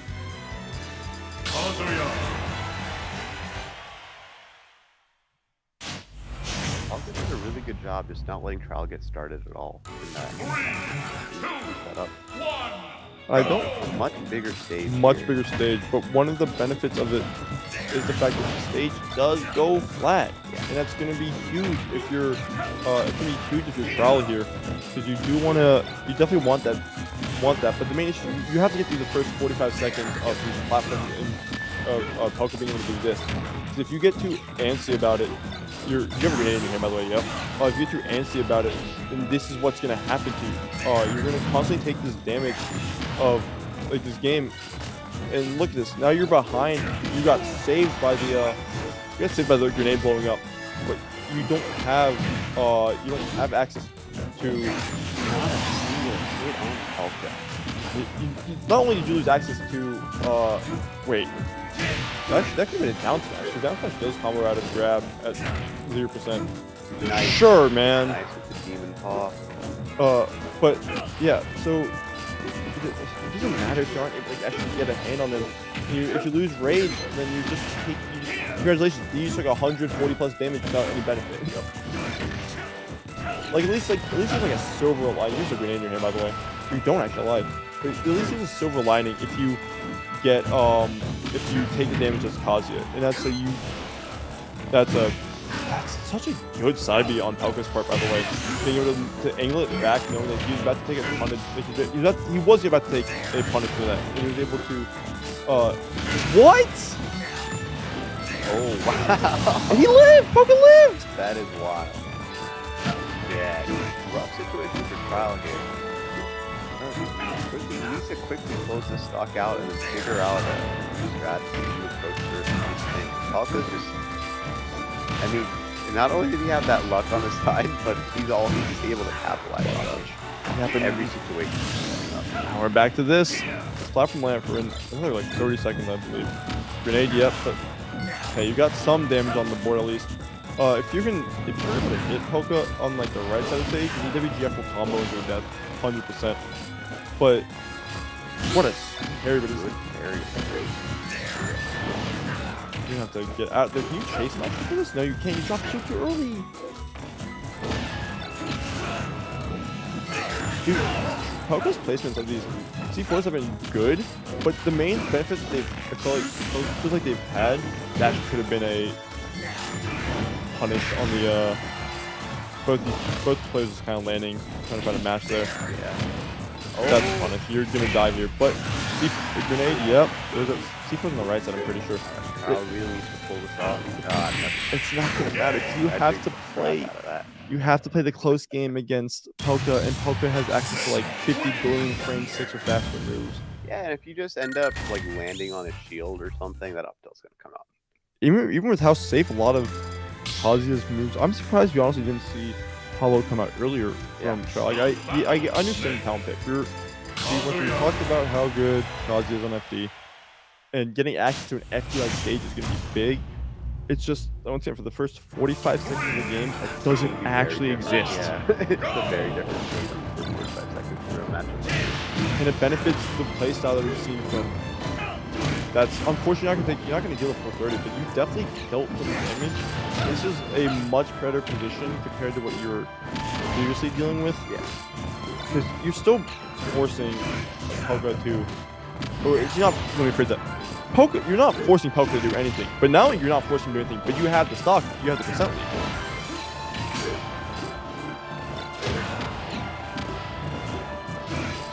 See how Trial makes the Yeah, and He's able keep to your actually. distance, but yeah, there's a grenade. Yep. That F smasher bolt, and I can't tell if that was actually meant to be an F smasher or that was a messed up EWGF. This might be. I mean, this seems to be how Trial keeps the pressure up. He's able to compete in distance too with lasers. Yeah, but when he can, he just finds a way in and lands a couple quick hits. That's a stock. Yep. Trial getting a little bit too antsy. That smash will do it. Palka's just been able to find the kills. He's been able to find kills where Trial can't. Yeah. Oh, that's a stock. You messed up the WGF! That's one of the few situations we're gonna see Poka air dodge in there that allows Trial to set up for a kill there. There's the electric and Yep. But this is, despite how bad it may have seemed, this is honestly one of the better situations you could have been in. You missed your grab. What's that? C4 is still in the middle of the stage right now. Yeah. Good parry. Grab and you don't have a grenade. You're gonna be able to make it back because it is a snake. But hey, you have a good relative. You have a really relatively good percentage right now. You didn't, if you lose stock here, you didn't go out. You didn't go out on 0, right? yeah, no, they're keeping it even. Palka's trying to establish an advantage here. C4.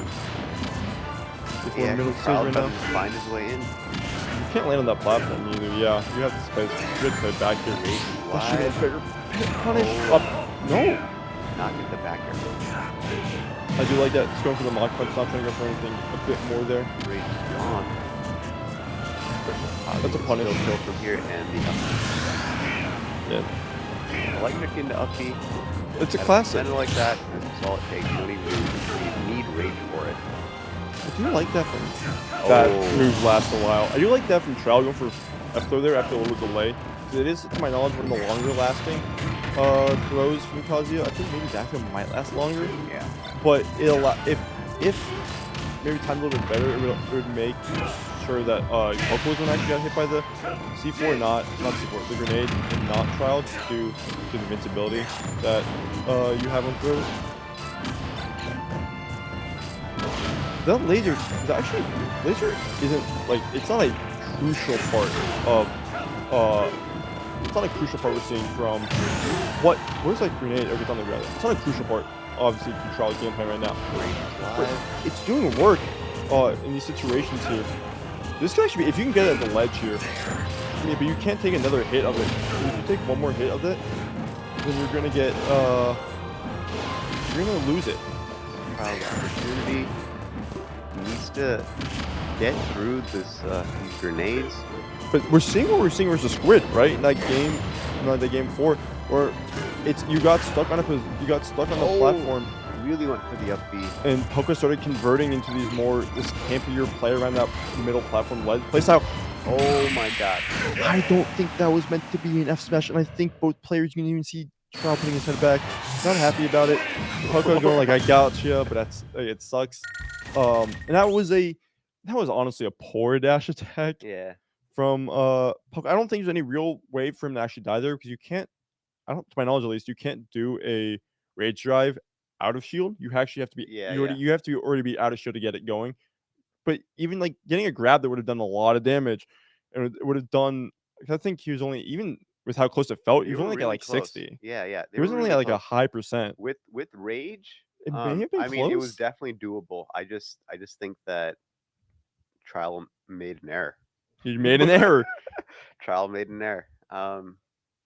And that, I mean, look, up tilt by Snake is just such a good close range punish. It just is. Yeah. Like, you're anywhere around that character, he's facing the right way. It starts fast. It lasts a while. You can hit him on the ground. You can hit him up high. Like, there were, I mean, literally the stock before Pelka got it by just kind of like sussing out where Trial's going to be in the air and boom.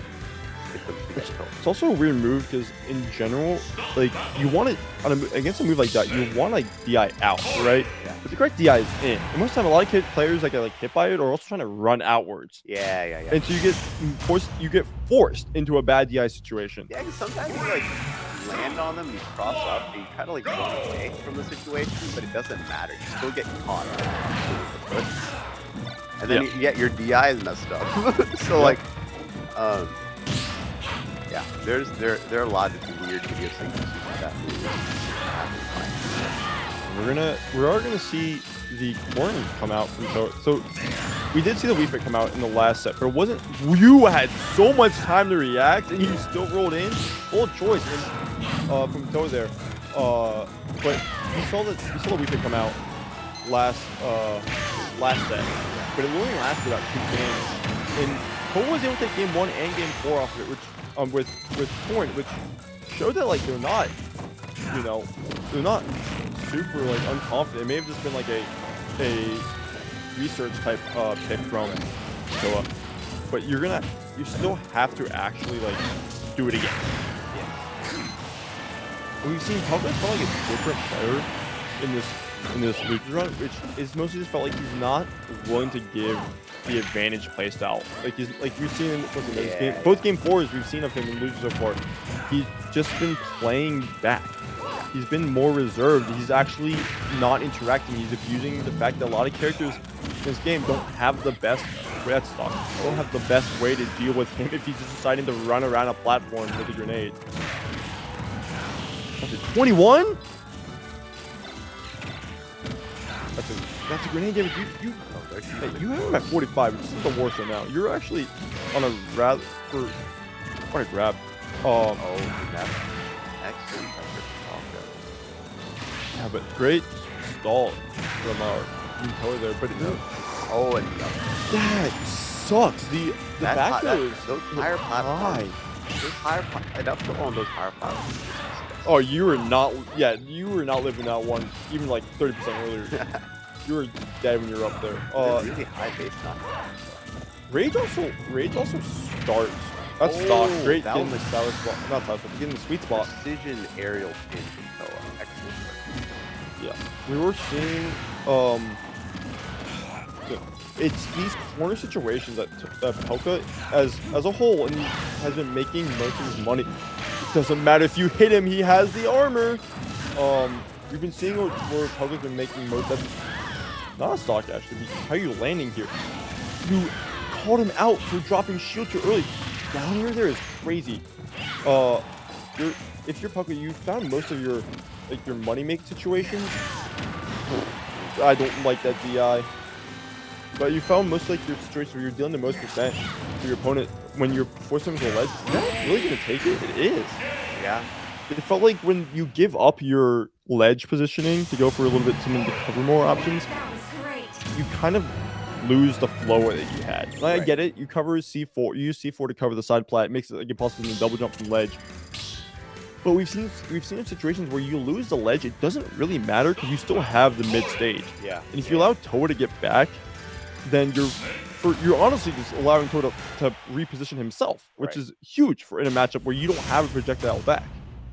And we're not seeing the Wii Fit switch after winning game 1. Nope.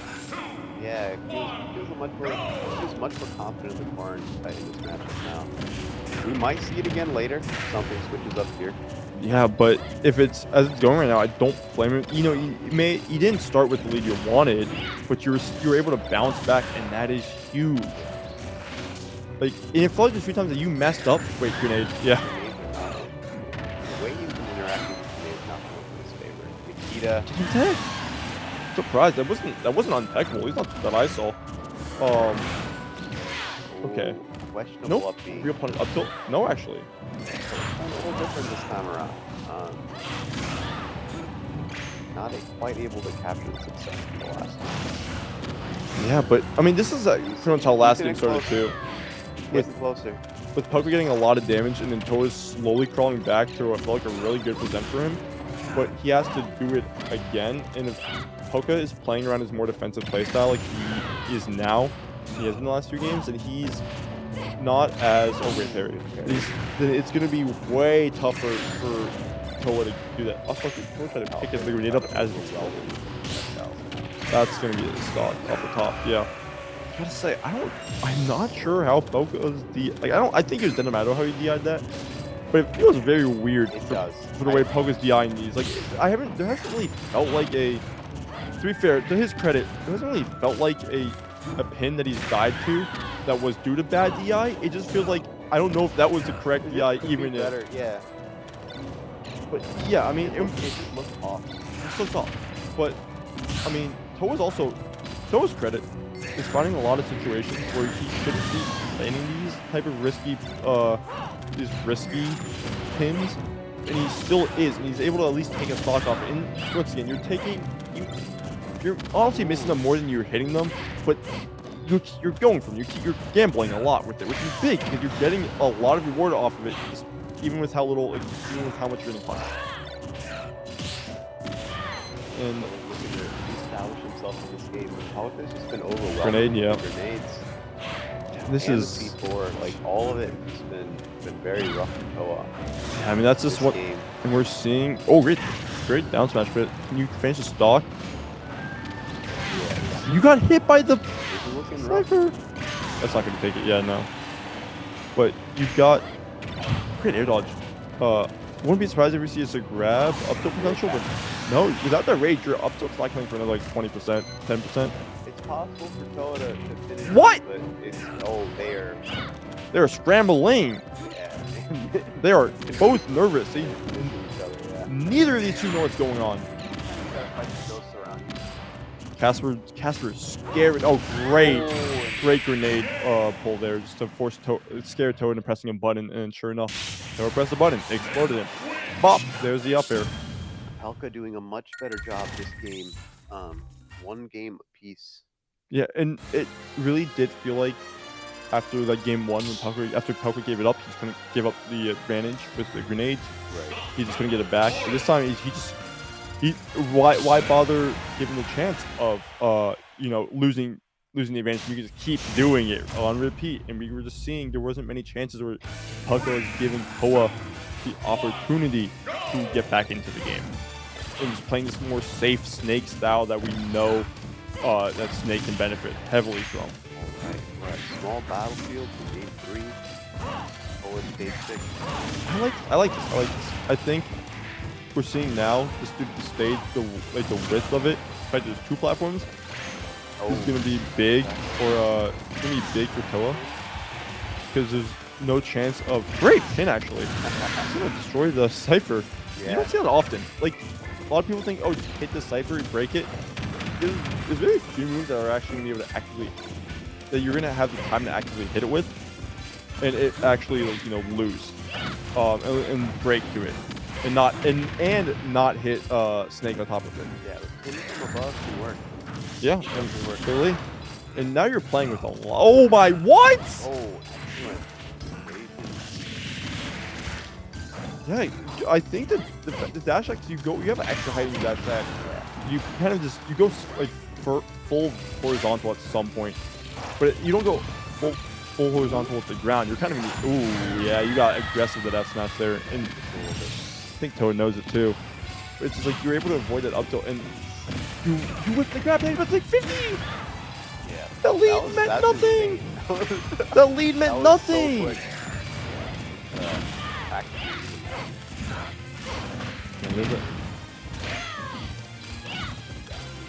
Yeah, we're back to this side B. Back on the stage, regain stage control, make it really scary in this position. Yeah, Toa's got Snake in the air, but he's not been able to land those up airs yet. Oh, up tilt into grenade explosion. That back, I don't know if you're done. You should be able to at least side B back, but you're still gonna get hit by that each and every time the side B comes out. You can't nuke it up. You have to at least stall a little bit or find some way to avoid it. One stock left for Toa. Let's see if let's see how this ends up for him. He's looking like he's playing on his back foot. Yeah, it wasn't even like this. It wasn't like this game started terribly for him too, and he's trying to catch up. He was an advantage. Like he was up by like 80%. Like when he was on his first stock and Puck was on his second. Palka got so much momentum at the beginning of that stock. That up air was going to take, and you got out of there with very minimal damage. All right. Very minimal bleeding, only taking 21%. And you should be able to at least deal a little bit back. What? Yeah, it's practically even, but Toa's got to make sure he doesn't. A grenade. Yep. Doesn't lose this positioning he's got. Finally, he's climbed back into the game. I do like that. I like that threat from Toa, even if Puck was able to get out of it. Yeah. I like the ability to just get in there and threaten what space he's going to cover and what space he chooses not to cover.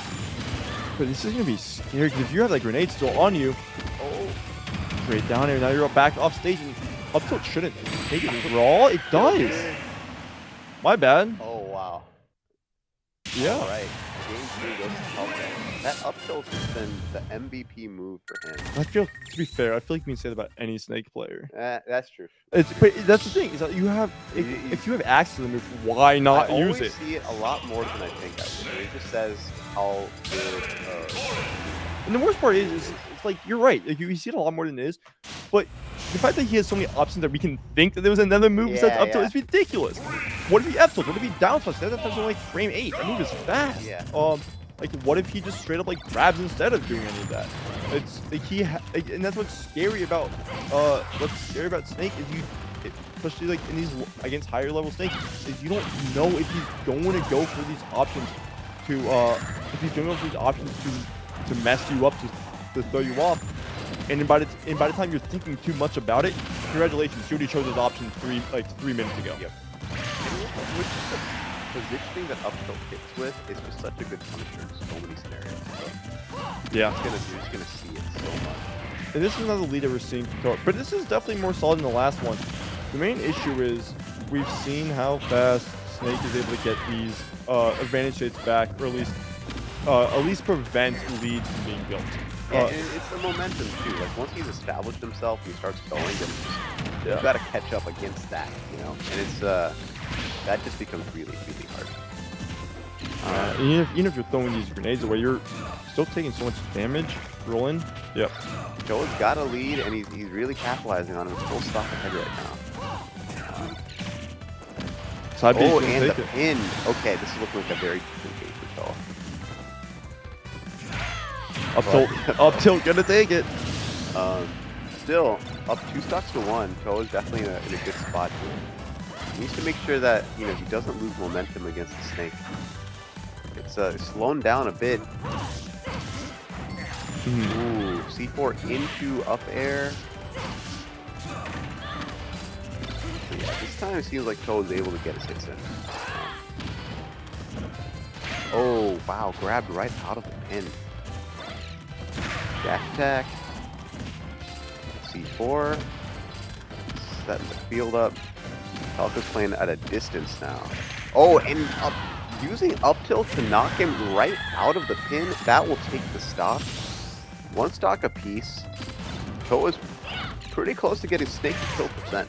He just needs to put a little more. There it is. Oh, wow. Catching the grenade throw. You're still stuck in lag after Knifed that. him with the pin right off stage.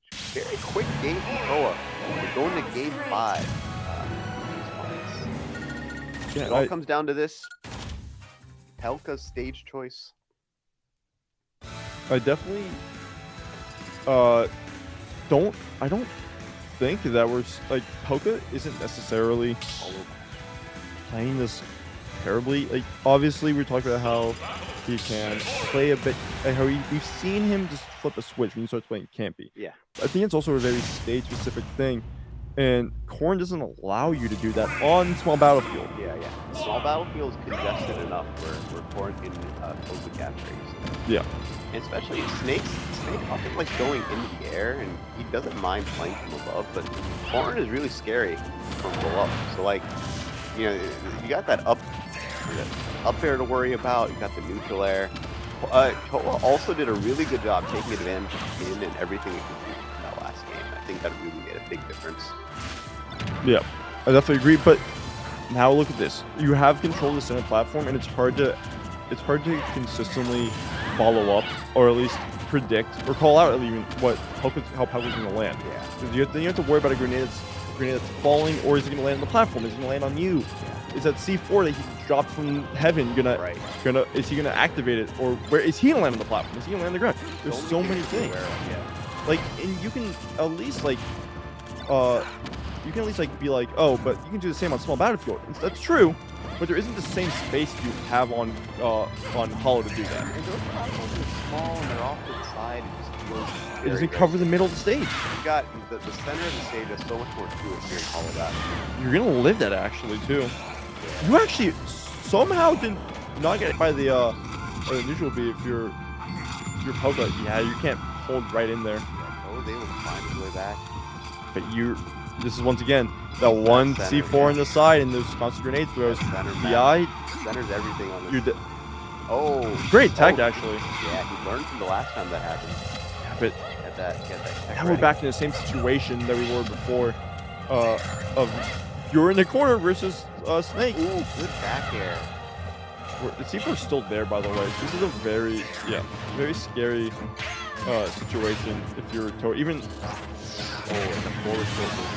full reach. Like the one Second hit. The one thing you have going for you, Victoria, is that he did get hit by the grenade, so you're actually at 100%. Like you got to 100%, which is going to be huge. Grenade, yep. Because you can. This probably opens up a few more combo trees to actually kill here. That's messed up. Look how he just. You have to find a way to land here against these grenades. Kicking the wrong way.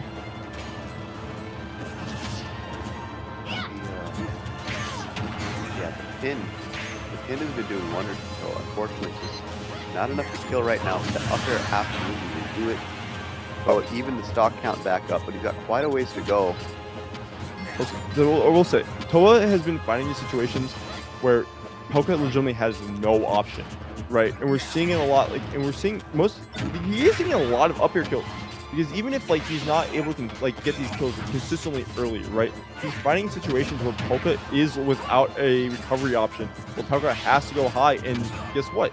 In that situation, you're kind of restricted to up air. Up air is fast enough.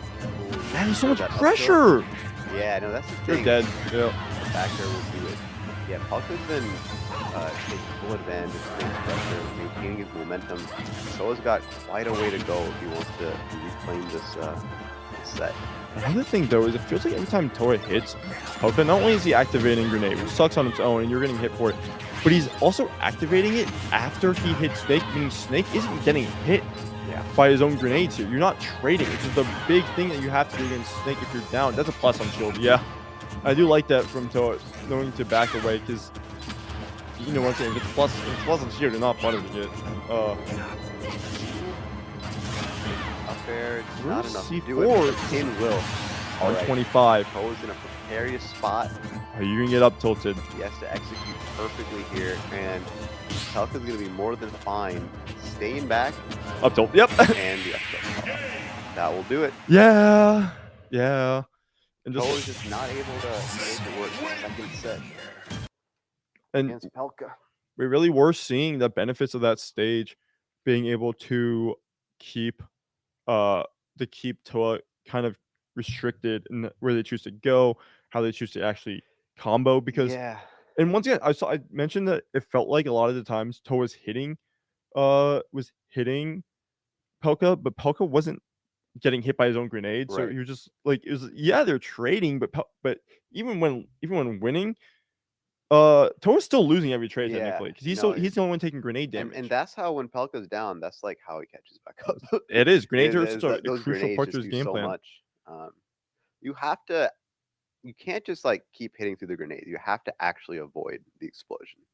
And as you said, like Corrin has a lot of moves where they extend their arm, they like shift their hurt box a bit, and it just exposes them to grenades so much more.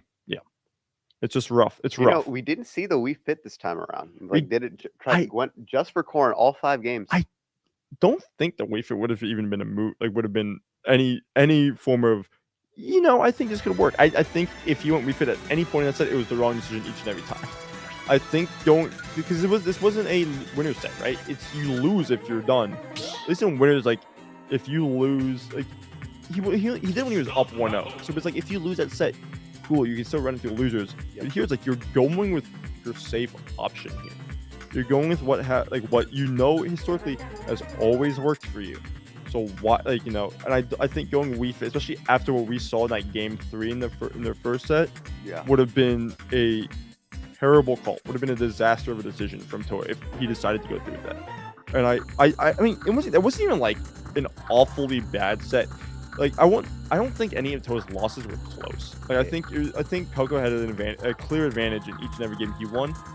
But that's the thing, is it was only like a stock, Right. and it wasn't terrible. It's if one thing goes here, and Pelka was down like half the time in that set. If a thing goes here, a thing goes there, Toa's winning that set. But unfortunately, things did not go here, things did not go there, and Toa lost the set. Yeah. Yeah. Took it to game 5 though. Yeah, not at all even like a bad effort too. No, it was valiant. Took it to game 5. Last stock situation as well. But Pelka just had the momentum. So this is a weird matchup. Theoretically, Snake should never be able to make it back to stage. Yeah, you got the. I mean, Ridley can just have edge guard you, hit you out of C4. We've seen it so many times just this tournament from Snub or some Smub. At the same time, I mean, if Snake is doing his job right, Ridley should never hit you. It's just because you got to have immaculate timing and setup with the grenades, but you got so many options to keep Ridley away. Such a big character that, getting hit by grenades is It's kind of an inevitability in this matchup. So Smub really has to make sure that Pelka is not able to get his game plan started. Well, another thing I also want to take note of is the fact that we know Ridley for having huge hitboxes, right? But it's obviously the same thing with a lot of the sword characters, where his hitboxes follow, like his hitboxes are so big, but he's also just a giant hurtbox the entire time. And except this time it's worse because he legitimately has no disjoint. If you hit it's his like a Mewtwo tail situation, like yeah, he's constantly he's able to get hit. His hitbox is his hurtbox. Like, it's just how it is. He's got that sort of range, but not his benefit.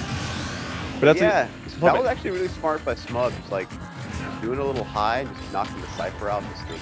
If you're forced to go low as Snake, there's no real situation where you should be able to make it back. Right, grenade. C4, by the way, yeah. If your only solution is to go high. If you go low, Smub should 9 out of 10 times be killing you with a bear, and if he's not, in that 1 out of 10 times, congratulations, you died in there instead, right? Or you died to the F tilt and you try to get back.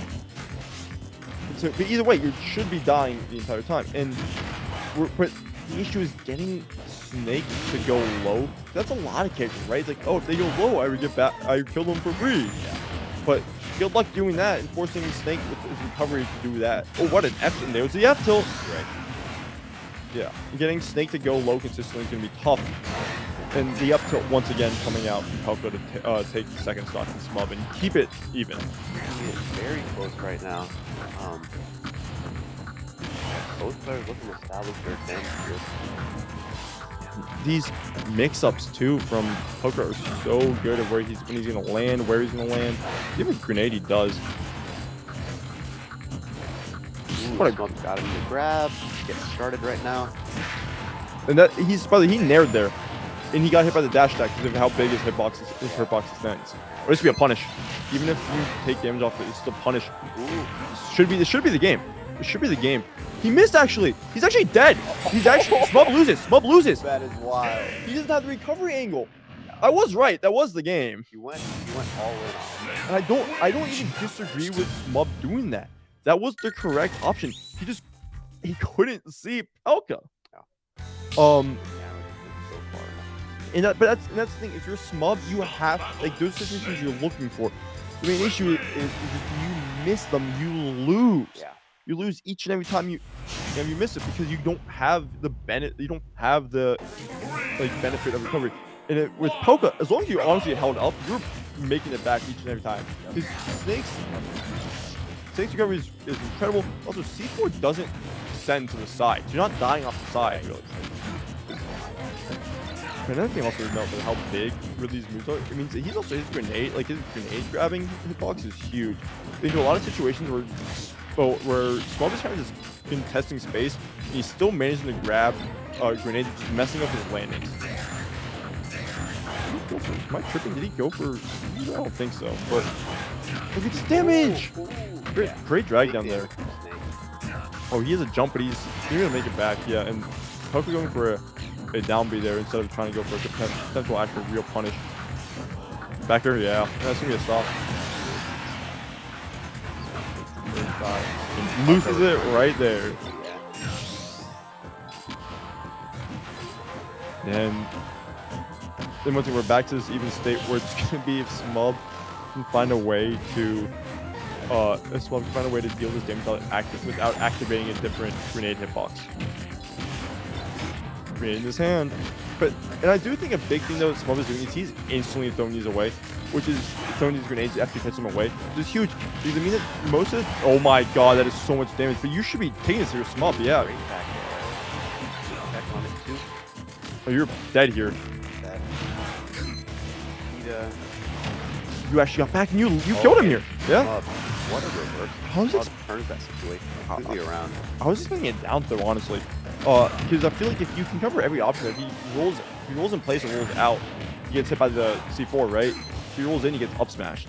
But it doesn't matter because as long as the stock's being taken, I feel like these two are not going to have anything but an even match.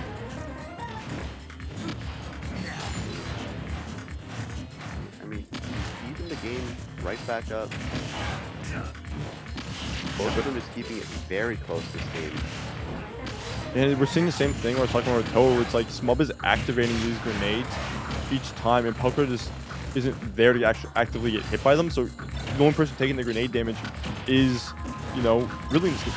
He got out of it because the grenade sends them inwards, and it's weird knockback. Great dash attack too. What are you doing? What are both of you? You're dead here, by the way. Yeah. Back air. Wasn't even a footstool. He just straight up jumped it. Like, he just straight up just killed him. Cypher out, and that's what you need to do. If the second one's in second, you also, if you're Pelka, you're scared to go high. If you start from the mid position and super close, because there's also potential to get hit by the back here, but now it's above you instead of back here below you. And you don't want to deal with that, so you want to go low, but Smub's not missing that most of the time. Going to Smashville for game 3. But also, I do think it was crazy that Smub upbeat directly into an F smash.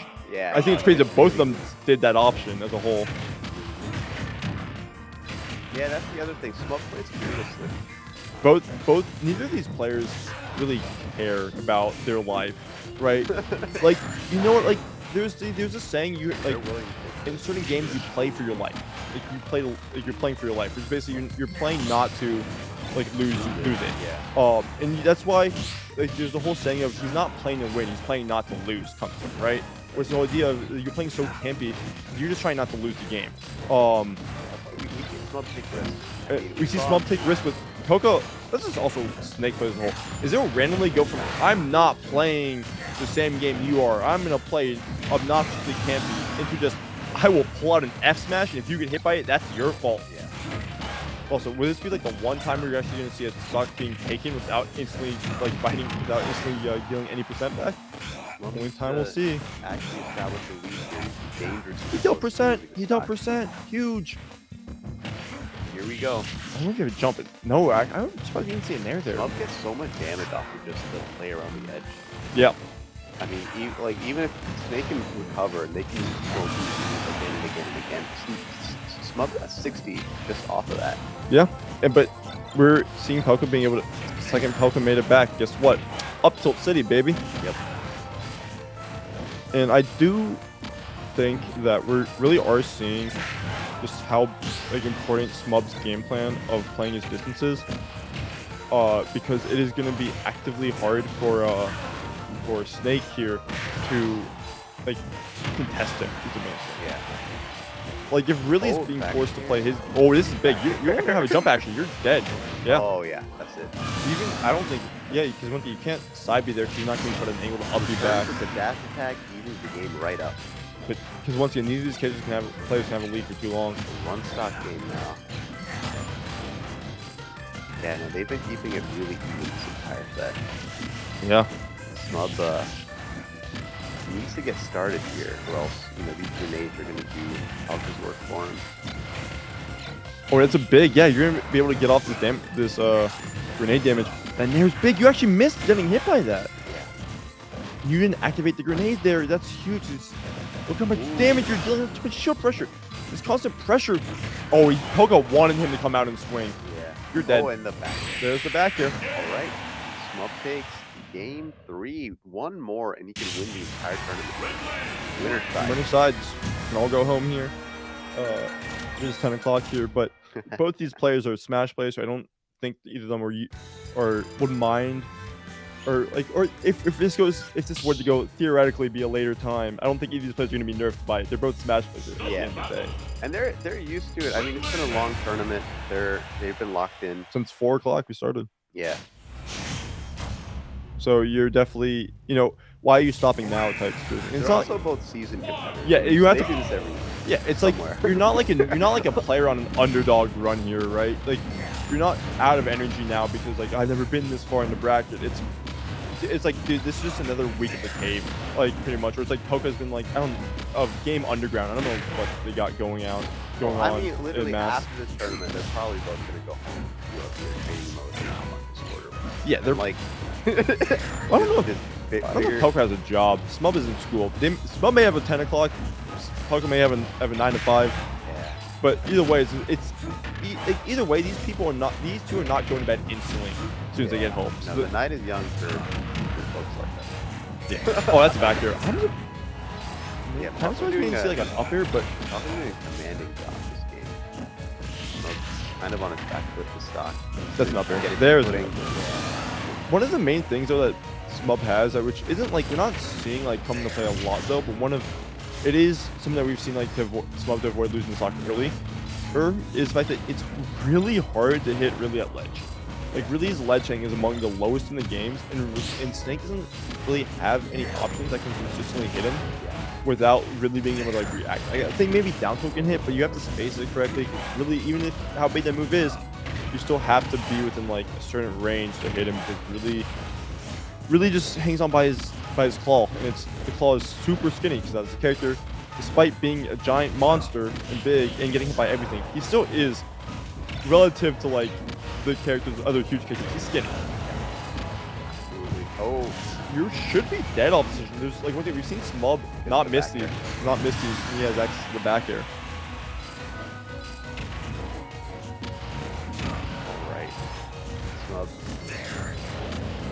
to even it up here. Yeah, but we're seeing, this is what we see from Smub. This is what we know Smub for, is these damage at these low percents that end up being damage at the mid-high percents.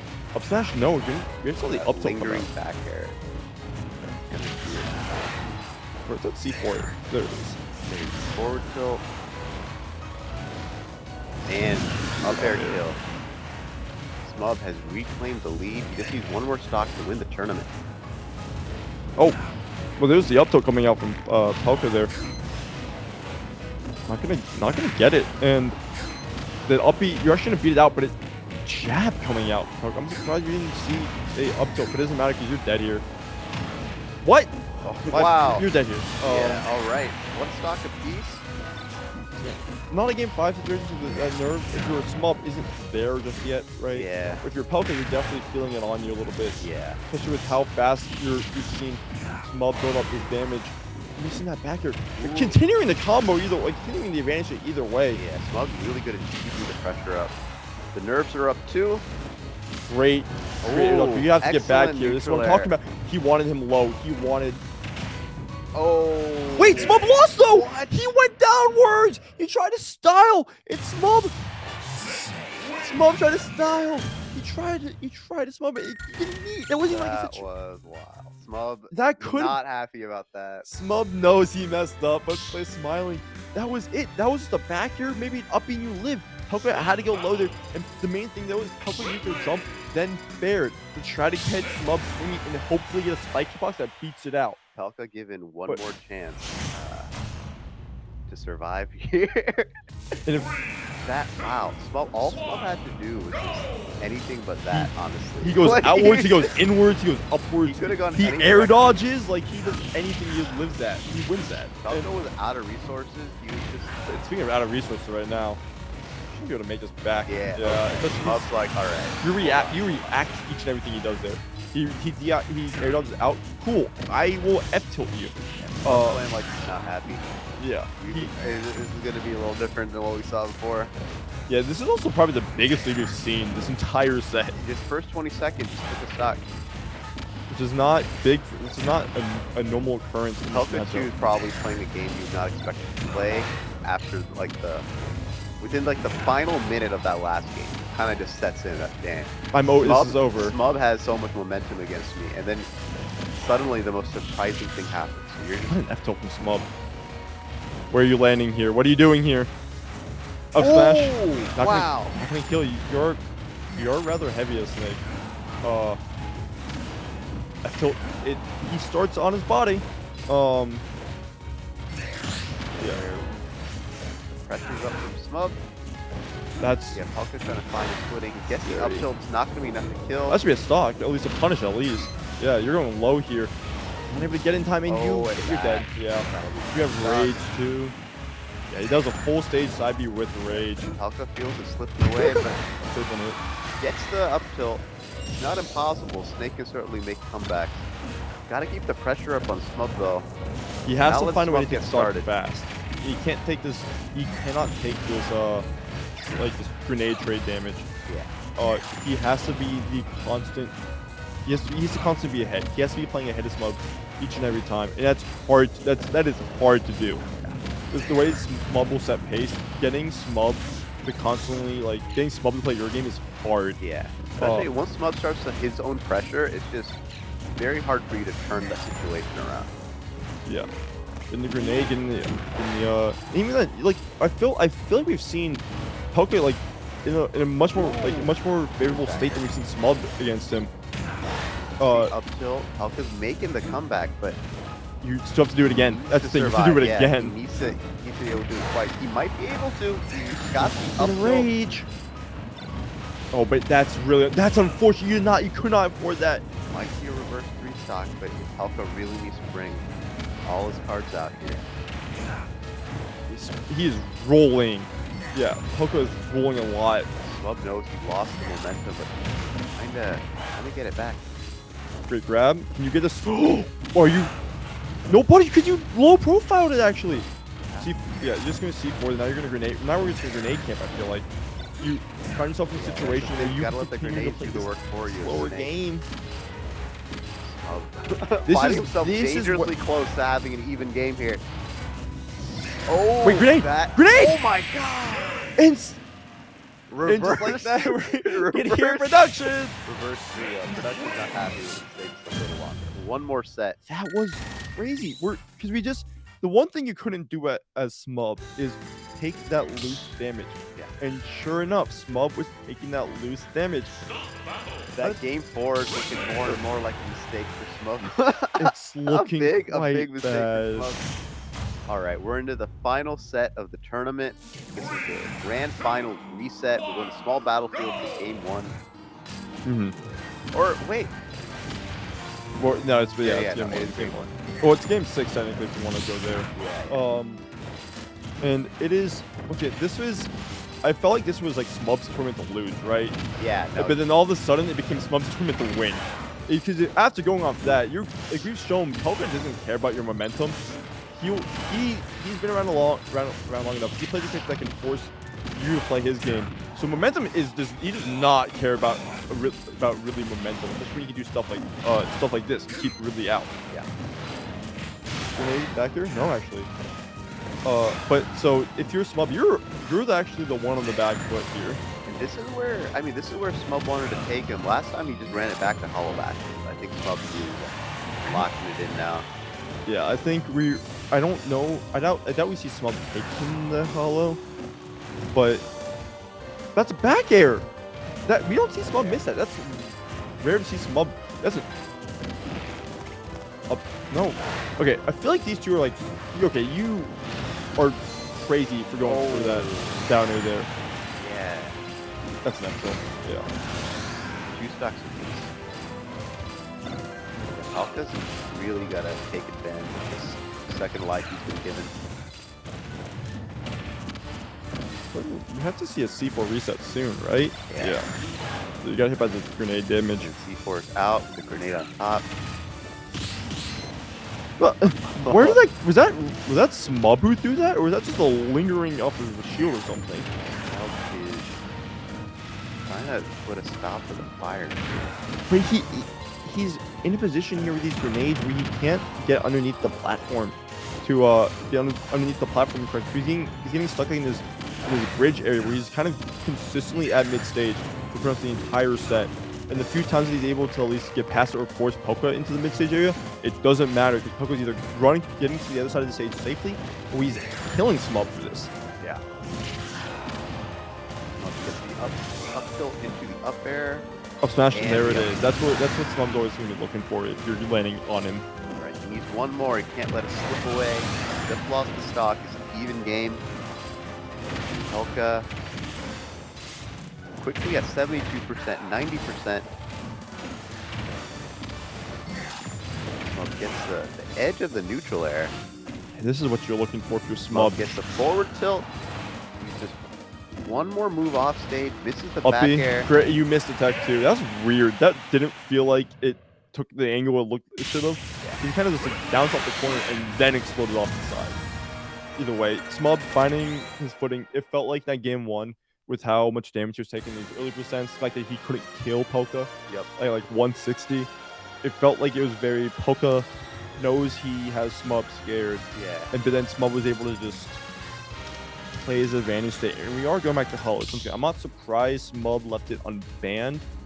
So I'm not surprised to see Pelka take him there. I'd just be really surprised to see Smub if in a game 2 situation or game 3 if Smub loses, if we see him run it back.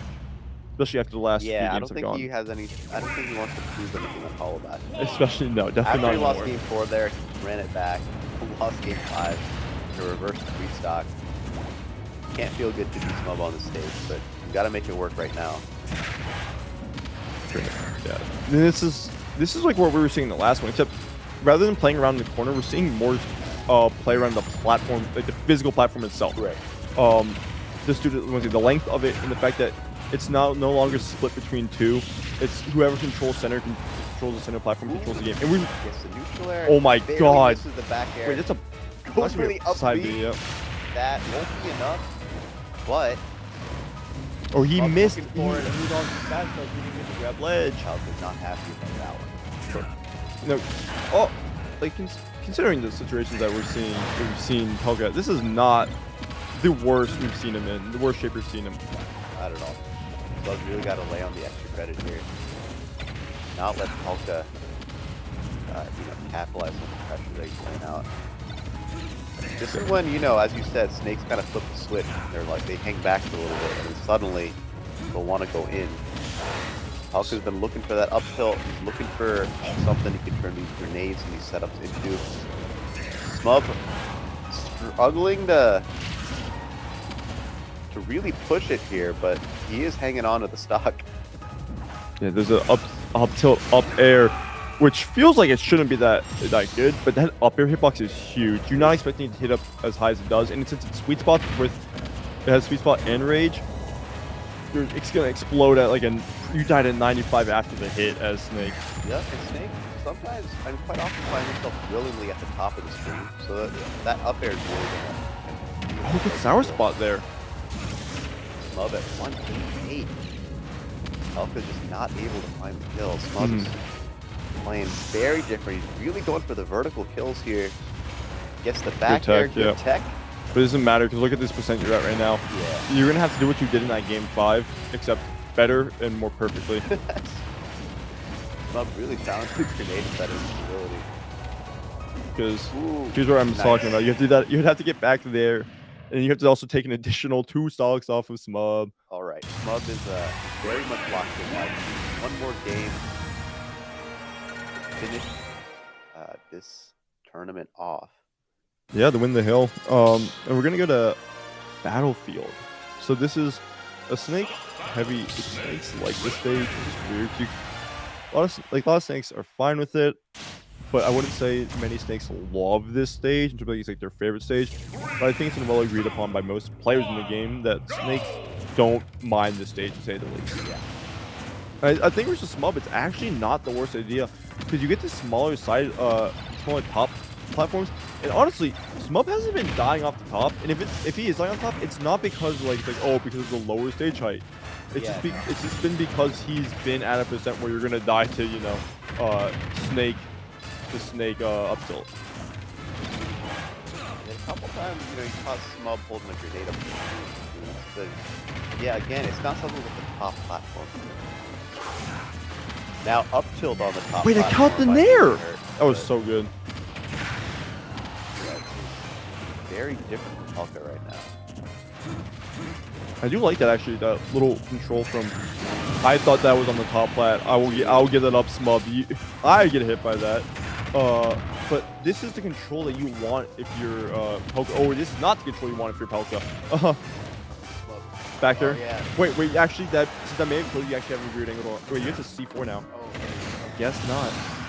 Smub was able to get those back airs right when it mattered the most. Well, actually kind of perfect positioning. Yes. Back air. But look at this now. Being able to get the being able to get the grenade off in time. That actually didn't. It back up. Dodge in there. This is the up air. Or you have to air dodge there. You have to be careful because you can't just freshly land on him. Brutal stop for Pelka. I think he's playing a little tired now too. I think you're definitely feeling it now too, because you may have used all your energy in set 1. Yeah. It's one of those situations like I'm in game 5 or I lost. I had to. 4 and 5 were thrilling, right? So yes. that's a lot of awareness. A lot of energy spent. Pelka's not too far behind though. Just needs to find a kill here and then. Ooh! Yeah, that was such a good C4. Just good just memory of where he placed it. One right. Stock apiece. Trying to get the back throw and the dash attack. Not gonna get it, but this is giving me a lot of damage. I thought we may be able to take a dash attack with potential down tilt come out. What are we going for here with the F smash? Oh, what a good catch from Smub here. Are you gonna be able to get back? But you don't have a jump either, so this is just gonna be a back air from Smub too. Wow, okay, this time around he went for the back air down there. At least he didn't up beat down. He's doing miss up beat down there. And that's gonna be Smub taking it 3-0. Everyone was expecting to be able to leave after the Yeah. last set. Like, oh, Smub's up 3-1. We can go home. Nothing to worry about. Yeah. And then he did that. But Wonderful, wonderful, wonderful play. First place to Smub, second to Pelka, third to Toa. definitely an interesting bracket. It felt like a lot of the favorites we expected to be here Yeah. were here, but like there was a few upsets along the way. We had a lot of snakes. It was cool seeing Trial play Kazuya. Kazuya and Ken. And then Smub is always a delight to watch. Mhm. It's always fun watching Ridley win. Not always fun playing against Smub. And we Ne- definitely saw that. It's with never fun playing at Smub, but will we always cheer him on out of region? Yes. Yeah. Is it- Ow, that's our that's our homie. boy. And then Pelka too, fantastic snake play, and really had to. I mean, he was in the hot seat for a minute.